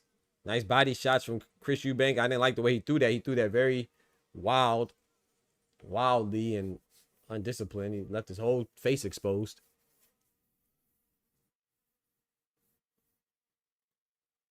He said definitely not his father, Eubank. He let his daddy down, huh? I ain't gonna lie. Hey, this might be. Hey, Jay Sharp, man. This might be the plan, though. You know, get you a trilogy, get you some more money. Maybe that's part of the plan. Not saying that he's selling. You know what I'm saying? I'm not saying that he's giving the fight away, but is it really that bad if you get a trilogy out of it, you know, and you don't get knocked smooth out? Then get you a trilogy, I guess. Because I'll tell you this version of Chris Eubank ain't beating nobody else. I'll tell you that. You fighting at 160 or 168, you not beating nobody like this. You not beating Canelo, Hamza Shiraz. Stay at 160, you not beating Jenebek, Arislandi Lara, Carlos Adames. You not beating none of them. So maybe this is your best option. You know, lose this one and get you an old trilogy. And get you some money, because you fight anybody at 168, Canelo, Diego Pacheco, Christian and Billy, Lester Martinez, Hamza Shiraz, you getting put to sleep. You fight anybody at 160, Jenebek, Carlos Adames, Arislandi Lara, they might put you to sleep too. So this might be your best bet. Oh, Lord, he just hip tossed him. He just hip tossed him, chat. Yeah, Chris Eubank don't want to be there, bro. Damn. He just straight up hip tossed him.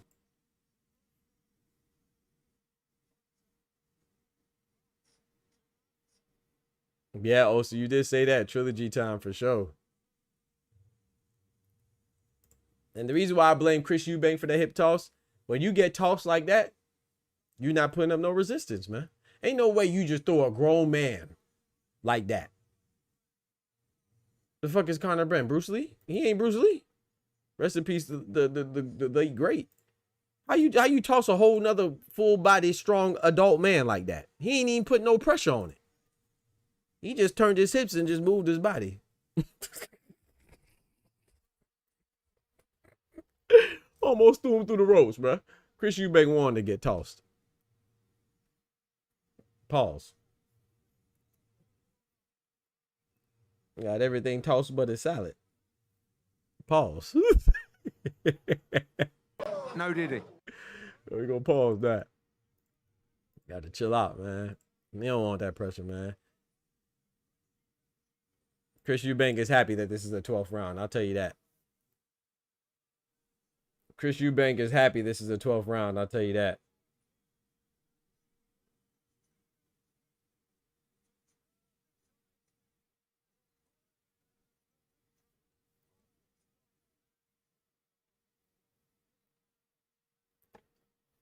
I'm gonna be honest too, man. This fight isn't necessarily good enough for me to see, for me to want to see. This fight is not necessarily good enough for me to desire or want to see a third one. But I'll be okay with it. But even more importantly, part of me is happy that the Benns will get, you know what I'm saying, something in the win column. You know, I'm not upset. Which, I mean, I don't really care for either one of them like that anyway, so I wouldn't be upset regardless. But nice uppercut with the right hand from Conor Benn. Yeah, Chris Eubank is too, he was just too complacent tonight. He was too comfortable tonight. He was too happy tonight, chat. Yeah, his he looked like he had a happy training camp. So I'll be talking about, chat. This Joker fighting like he had a comfortable training camp. You feel me?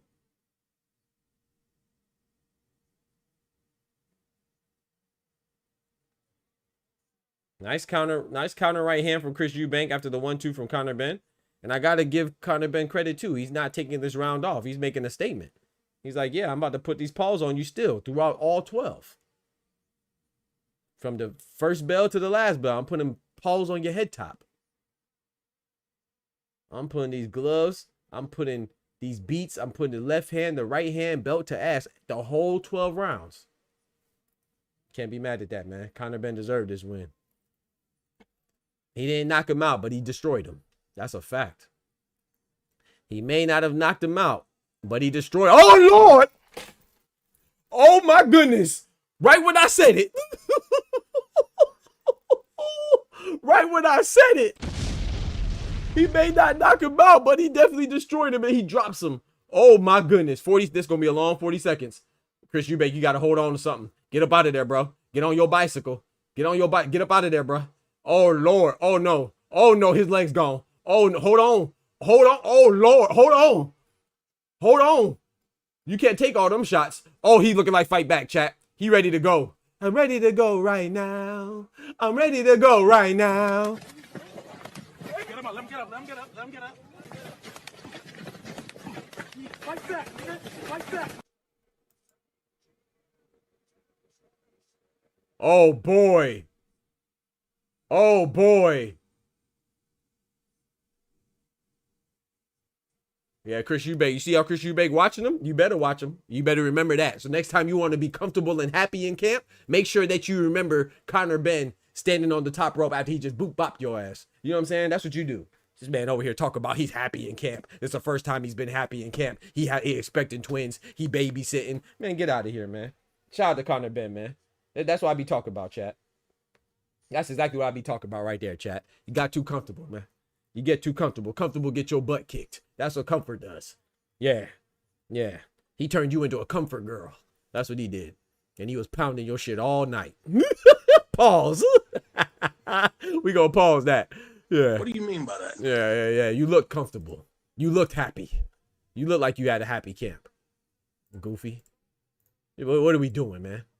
What are we doing, man? What are we doing, man? Talking about you had a happy camp. So next time you want to have a happy camp, remember Chris Eubank. And remember Tim Tszyu. Those are the last two guys we saw had a happy camp. Yeah.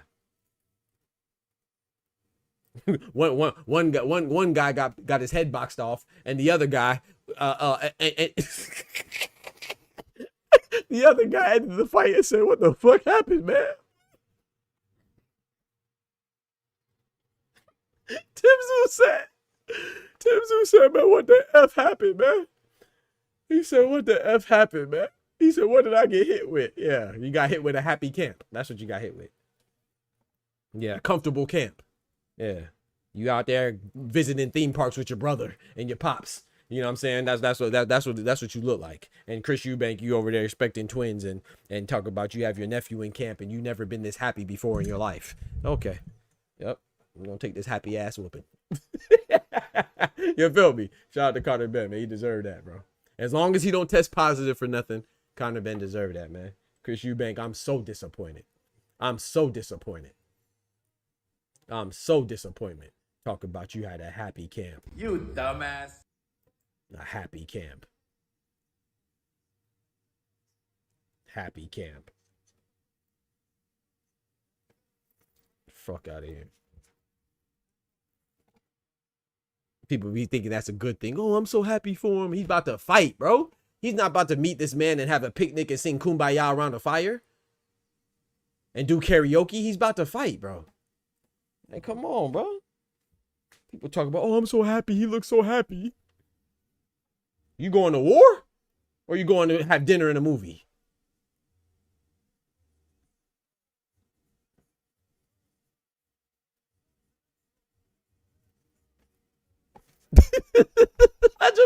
That joke get on my nerves, Pat. I ain't gonna lie, bro. That joke get on my nerves. People talk to me like I'm crazy, bro.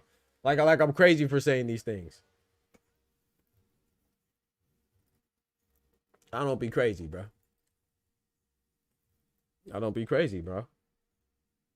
I promise I don't be crazy. Is it? Yeah, the Discord's open. Yes, sir. Anybody want to call in? The Discord's open at least till my food comes and I'm gonna get off and go eat. And then get back on. What time does Rafael Espinosa and Arnold Kagai start? Gosh, he skinned his whole forehead up. Oh Lord. I'm surprised his forehead ain't blue from the canvas. Jeez, I'm peas. Shout out to Conor Benn, man. He did a good job. Shout out to Chris Eubank. I can't say he did a good job because to me, he fought like somebody that was comfortable. So I can't say he did a good job with his effort, but shout out to him, you know. Shout out to him. Shout out to him for it was still a good fight, but I feel like he could have did better, but maybe not. Maybe he did. Look at Terrence Crawford, can't even get up, man. He looking so sad.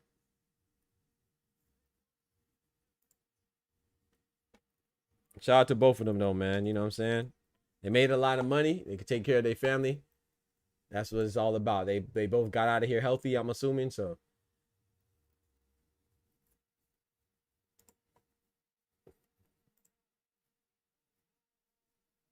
I bet. I got you. Not a word spoken by Bud, but a million things going through that mind. Facts, JR. Yeah, shout out to Pat. We got to make sure first.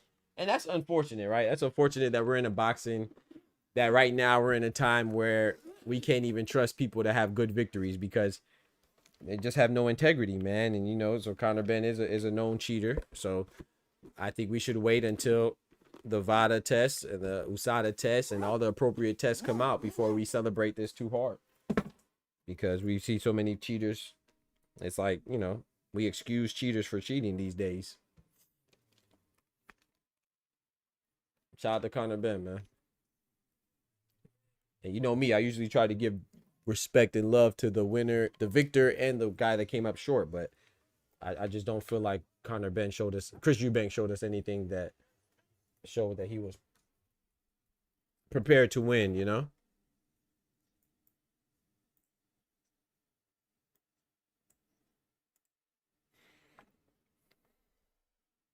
Hey, chat. Bomac won tonight. I mean, Bozy won tonight. Bomac lost tonight, bro. Damn. I think Oscar said that this decided who was the second best trainer. Well, Bozy won and Bomac lost. Got washed. Bomac's fighter got washed. Remember we were talking about Robert Garcia? How Rayo got washed by Gary Anton Russell? Rayo was trained by Robert Garcia. He got washed.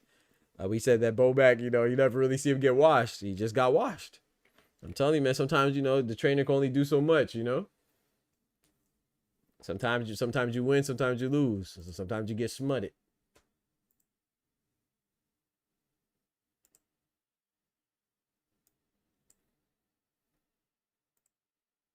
Yo. Yes, sir. My guy, Oscar Perez in the building. What's good, brethren? God, I hear you, man. The excruciating, not knowing what to order. Oh, my Lord. Waiting times between fights. Yes. Though it's a pay-per-view, so it didn't even matter. It's a Facts. pay-per-view, bro. That's what you pay. Yep. And we still had to wait. What the hell is going on in England? Nah, it's not gonna get any better. I'm sorry to break it to you because it's top rank next. Oh Lord. And I'll be on for that too. Shout out to you, bro. I appreciate it. But, bro, Catterall, and bro, he looked sharp. He looks sharp, man. He looked sharp. He looked better than what he did his last 4 fights. He didn't look complacent. He was chasing the fight. He was over there styling on Usman, which we knew it was a live dog. This is probably his first live dog in a while where he's not the clear favorite. Yep. And he looked nice. I ain't gonna lie. Hey, shout out to Bozy. But Asim, still questions, Still a prospect, but I'm not convinced. Right. But the ones that everybody wants to talk about, Doc, I know Conor Benn cheated, and he's still a cheater on my books. Yep. He's a cheater on your books. I can't celebrate this too hard. Yep. I'm but with you on that. Got 12-0. 12-0. 12-0, bro. 12-0, bro. Not a round. His daddy over here singing to that Rocky song, bro. And he's over here smiling, hugging. Stop it. You're about to fight. There ain't no place for happiness in your camp. Come on now. Thank you, Oscar. Thank you. So I'm not crazy. Not only that, dog.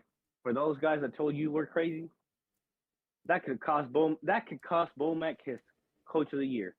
Facts. For the historic feat he just made. It's only one fighter.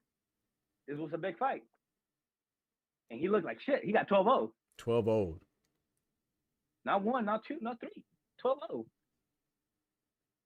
And Conor Benn, I'm sorry, but that was a 10 out of 10 performance. I mean, I can't say nothing about Conor Benn. Conor Benn done everything perfect. Just the way he had to do. Yep. EUBANK, though, on the other hand. Either Bomac, and I hate to say this because Bomac, we know how good Bomac is. We know he can come up with a plan for every fighter he has. Mm-hmm. But the fact that this fighter chose not to, hey, bro, that cost you your Coach of the Year. And you know who's number 1? I mean, it's Robert Garcia, bro. He has BAM, unified champion. Yep. Bro, you just beat just destroy Lupin. Yep. And you're over here getting 12-0 like that? Stop it. You over here getting 12-0 like that? I can't even wrap my hand around it. You didn't even win 1 round against not the guy one round. Not 1, 2 weight class smaller than you. Yes, bro. I guess a smaller guy, bro. 2 weight classes smaller. Legitimately 2 weight classes smaller. Didn't win 1 round. But, Chris Eubank did say he's dealing with some stuff. And I believe, having twins. But, hey, you picked the fight. This is when y'all decided to fight, man. And, hey, got to lock in, bro. Yeah, y'all chose a date. You chose a date. And, I hate to counter. Man, I hate to disagree with you. Because me and you agree so much. But when you're over here saying, oh, I got some personal problems. But then you're also saying, this is the happiest I've been throughout my career. True. Or throughout my life. Stop it. No. I hate to say it, bro. Nah, you're right about that. Either this guy's a sellout and we're going to see if they have a trilogy, or this guy just ass. Booty cheeks ass. Booty butt cheeks. The first fight was close. This fight had no debate. Yeah, this had no debate. No debate. Tell me 1 minute, not even a whole round, 1 minute of the fight do you think he was winning? Everything he threw, Conor Benn answered. Yep. He looked like ass. Oh my God, I'm so pissed off, bro. Yeah. Like I can't even, between the waiting time and the eating and all this and stuff. Yeah. Bro, I'm so pissed off. Yeah. Like, either we're gonna see this guy's a sellout for a trilogy because he knows he can't beat nobody at 160. Yeah, definitely Fighting not. like that. Definitely not. 160. Oh, Jesus Ramos beats him right now. Facts. Puts him on his suitcase. Just walked off. You know who else? Who? Vito Milnicki. Hey, I was gonna say Mosley Jr., the guy Jesus Ramos is fighting. You got 2 juniors. Mosley might beat him. Yeah, Chris Eubank Jr. versus Shane Mosley Jr. This Eubank, Shane might beat him. Fighting like that? Oh, stop it, bro. Like, it's just shameful. Shameful. Yeah. Shameful. Like I said, Conor Benn's a cheater. We got to wait for the pop test. So that I agree with you 100%. Yeah. But what he did on the ring, 10 out of 10. If he cheated, he's a cheater. Doesn't even count. But the fact that he did this, because he was just on top of his game, I don't know how else to say it. This guy won that fight 10 out of 10. Yeah. And it's not like Ryan Garcia, Devin Haney, where Devin Haney won most of the rounds, but Right. the knockdowns made it even. Right. This guy didn't win a single fucking round. Not one. Not one. Not a minute of a round. Not a minute, for real. He had no period of time where it was like, okay, Chris Eubank is winning this portion of the fight. I agree. It's so sad. It's so sad. But at the same time, it's sad for the boxing game as a whole. You can't have a guy that's two weight divisions doing you like this, holding you like this. That part. And like I said, people are gonna say, "Oh, you're being too harsh." I'm being too harsh. And the guy I'm talking about is two weight division, not one, two weight divisions smaller than that guy. Yep. So am I being fair or am I being harsh? Because I want somebody to explain to me, how the fuck do you get 12-0? 12-0, bro. Yeah. And I hate to say this, Robert Garcia is trainer of the year again, back to back. Yeah, I mean, like I said, only who. Yeah, nah, I would agree with that. I don't think you should have to hate to say it. I don't see what's wrong with that. I think that's I thought it was between him, Bozy, and Bomac anyway. But I think that getting beat like this when you have such advantages, you know what I'm saying, like Kendrick said in the chat that he thinks this is more of a indictment on Chris Eubank than anything. But it's still his fighter, you know. So nah, man. Yeah. That's still his fighter. So yeah. Terrence Crawford was a great win over Cinnamon, of course, but I don't think that's enough. Like you said, Murataya just got a title, IBF 135. Bam Rodriguez just became unified, and Ring Magazine, right, when he beat Fuma Lady Cafu. Especially if he beats Puma. Oh, man. You know what I'm saying? So, yeah, again, that's next weekend. Yeah. So it's like, if he beats Puma, it's game over, bro. Yeah. Game over. Yep. And then Virgil, like you said, Virgil with Lubin, what he just did to Lubin. And I'm sure there's some other fights that Robert Garcia had that ever I mean, you got Chop I just can't think of. You got Chop guys coming in and out, like Emiliano Vargas, you know, trains with him, but then he kind of leaves. And it's like the volume of fighter that he has just makes up for the quality, but the quality's still good, you know. It's like, yeah. And I hate to say it, like, it's because the rounds he lost, like the rounds he could have won to at least win 2 or 3 or 4, hell, even 5. It's not that he lost them because, you know, it's not that he lost them because he was losing. He lost them because he was complacent. Yeah. No energy, bro. I was just about to say that too, Kev. I thought about Keyshawn, but Keyshawn didn't even fight. Yeah. That's almost worse than losing, you know. We got the whole thing shut down. But honestly, let me pull up Pat before I go. My food's almost here, man. Are you gonna be? You said you're gonna be here for the Espinosa fight too? Oh, for the sure. Willing? Yeah, I gotta do some things, but you know, I'll be there. I appreciate it, man. Good, man. Thank you for all the support, man, and calling up too, man. Sharing your thoughts. No problem. I agree with you, bro. Robert Garcia, 12-0. Robert Garcia, he's in the lead right now for back-to-back trainer of the year. I agree. Yep. All right, yes, man. Sir. All right, bro. Thank you, man. Shout out to Oscar, man. That's my guy. So yeah, I agree with Oscar, man. I don't think there's anything. I don't think that's any hate. I think Robert Garcia is the lead dog. I mean, you want to say Bomac too? I mean, Bozy too, because Juan Ennis, he went in there and watched Lima. But I think that, and then he just took Jack Catterall, who was looking bad. He transformed him, right? You got to give him credit for that. I think that maybe Bozy, but maybe I have to think about it a little bit more. But yeah, maybe Bozy, because Bozy has Stephen Fulton. If Stephen Fulton beats, okay, so if Stephen Fulton beats Oshiki Foster, that's Bozy again. So you know what I'm saying? It could get real competitive. But man, I think Robert Garcia is in the lead right now. I always thought that they were the top 3 trainers anyway. You know what I'm saying? But let me pull up Pat Bandero. My brother Pat Bandero in the building. What's good, brethren? My guy, bro. How you doing, man? Good, man. Good. How you doing, bro? Well, I'm doing good. I can't complain, bro. You hungry? You hungry? Huh? Oh, I'm starving, bro. I'm starving, bro. I'm starving, man. Appreciate you Bro, calling like in, though. I can't believe like how many times you eat a day? Like once. Once, bro. I'm telling you, man. I need to eat more. I did eat some cereal, but I usually eat like I think I eat like twice a day. Like meal wise, I eat twice a day. I snack throughout, but I probably eat solid 2 meals a day. Right, right. I Yeah, but should you eat burn 3. them calories with a one hand pull up. Hey, you feel me? I'm trying, man. Trying, man. Trying, bro. You're a legend, home. Man, You're a thank you, legend. bro. God bless you, bro. Likewise, Urban man. legend for real. I appreciate that, bro. Shout out to you, man. Yeah, I won't be long because I know you're gonna eat anyway. But Nah, take your yeah, time, man. No rush. I want to say really, I couldn't even see like Eubank. I said from the beginning, I couldn't see Eubank like winning that fight because first of all, there's I know he got damaged in the last fight. Like you could see that Good point. damage on his body. Good point. Right? Then you have to make that weight again. True. Okay. Now you have a young guy Yep. at energy. Yep. Like 28, And right? Conor Benn, I think. yeah, yeah, about something like that. Yeah, less than 30 anyway. Mm-hmm. And he said we know which adjustment to make. He definitely said that. And he said that That's a fact. after the first fight. He said yeah, I know which adjustment I should have made and stuff like that. And then remember at the beginning I said like that is gonna be counted by destruction. Yep.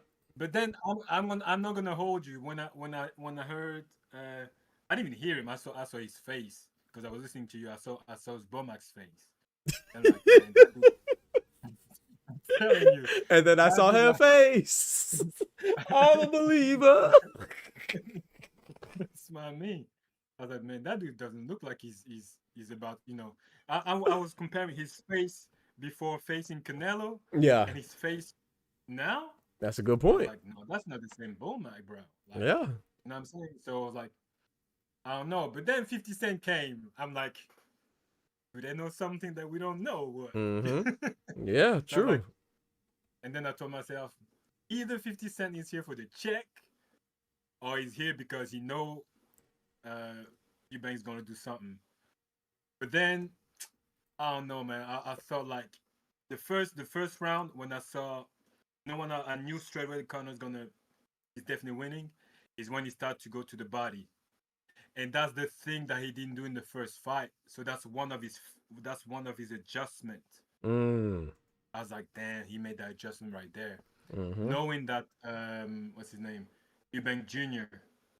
is obviously like, you know, got a bit of damage and obviously is struggling to make the weight. Right. It's like, you know what I'm saying? Like he's going to the body now.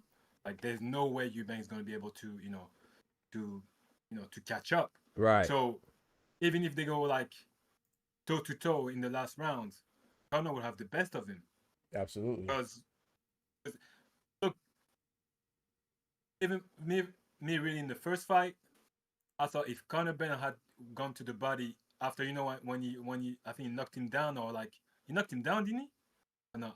Conor Benn, yeah, he knocked him down. Yep. Yeah. I mean the first fight, right?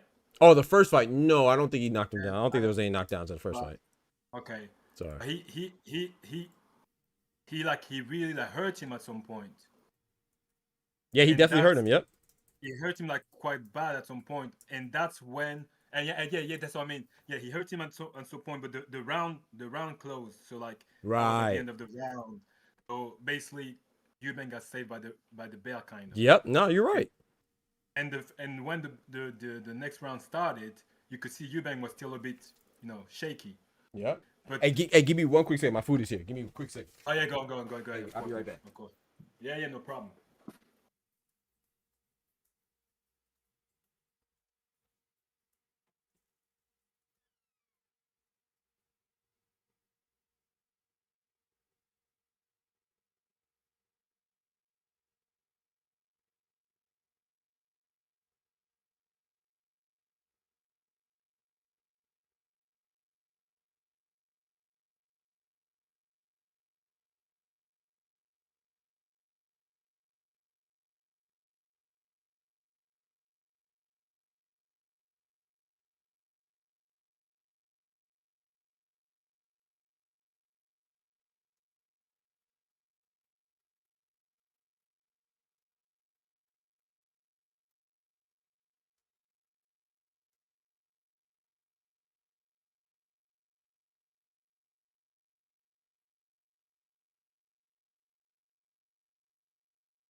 is finished too, bro. Like, yeah, I agree, man.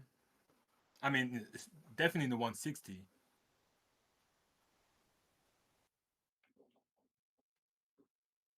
I mean, he was just there for the cash, I think, bro. Like,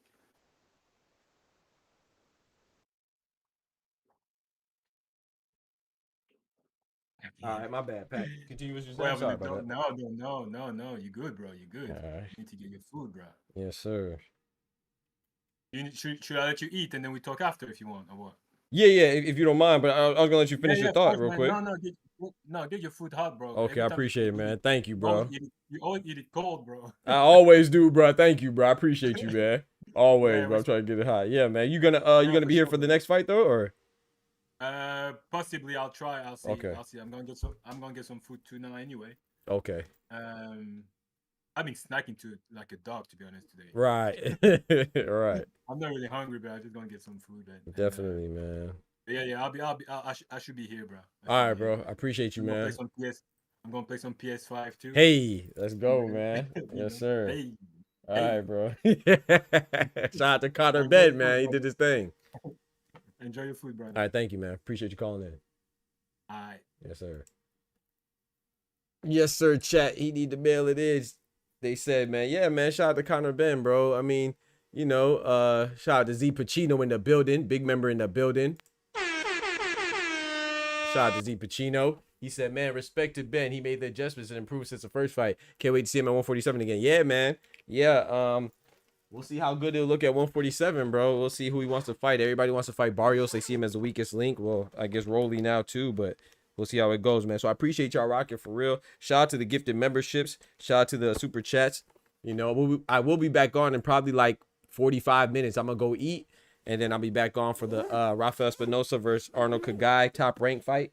Rafael Espinosa is defending his WBO title, you know, the Mexican champion at the featherweight division against Arnold Kagai, the Ukrainian contender, ranked number 9. So yeah, we will be back for that. Shout out to Smoochie for the $5. Shout out to George for the $1. Shout out to Juan Go, Jay Sharp for the $5. Shout out to George for the $2. Shout out to Dub for the 3 gifted memberships. Shout out to Oster for the 11 gifted memberships, man. I appreciate that love, man. For real, man. Let's keep going and growing. Can't do it without the BTF gang, the Boxing Talk family. You know what I'm saying? BTF rise up. Also, check out the link in the chat. If you like real boxing talk, no gimmicks, no nonsense, check out Boxing Talk's newsletter. You know what I'm saying? Free newsletter called Doc's Corner, man. That's where I write little journals and newsletters, man, exactly for boxing. So, you know what I'm saying? If you enjoy real boxing talk without the nonsense, check it out, man. It's a free boxing newsletter called Doc's Corner. You see what I'm saying? I appreciate y'all rocking as always. Shout out to Oscar for calling in. Shout out to Pat for calling in. I will be back, good Lord willing, in about an hour. You know what I'm saying? For the next fight. I appreciate y'all, man. Y'all be easy to take care of yourselves. The doctor's out. Peace. Don't forget to smack that like button. Yeah, man. From the hood to college, both worlds they had to meet. 6 degrees between us, so cold, we're about to freeze. But we're Florida boys, hot takes, we bring the heat. We're moving the culture, the engineers to the streets.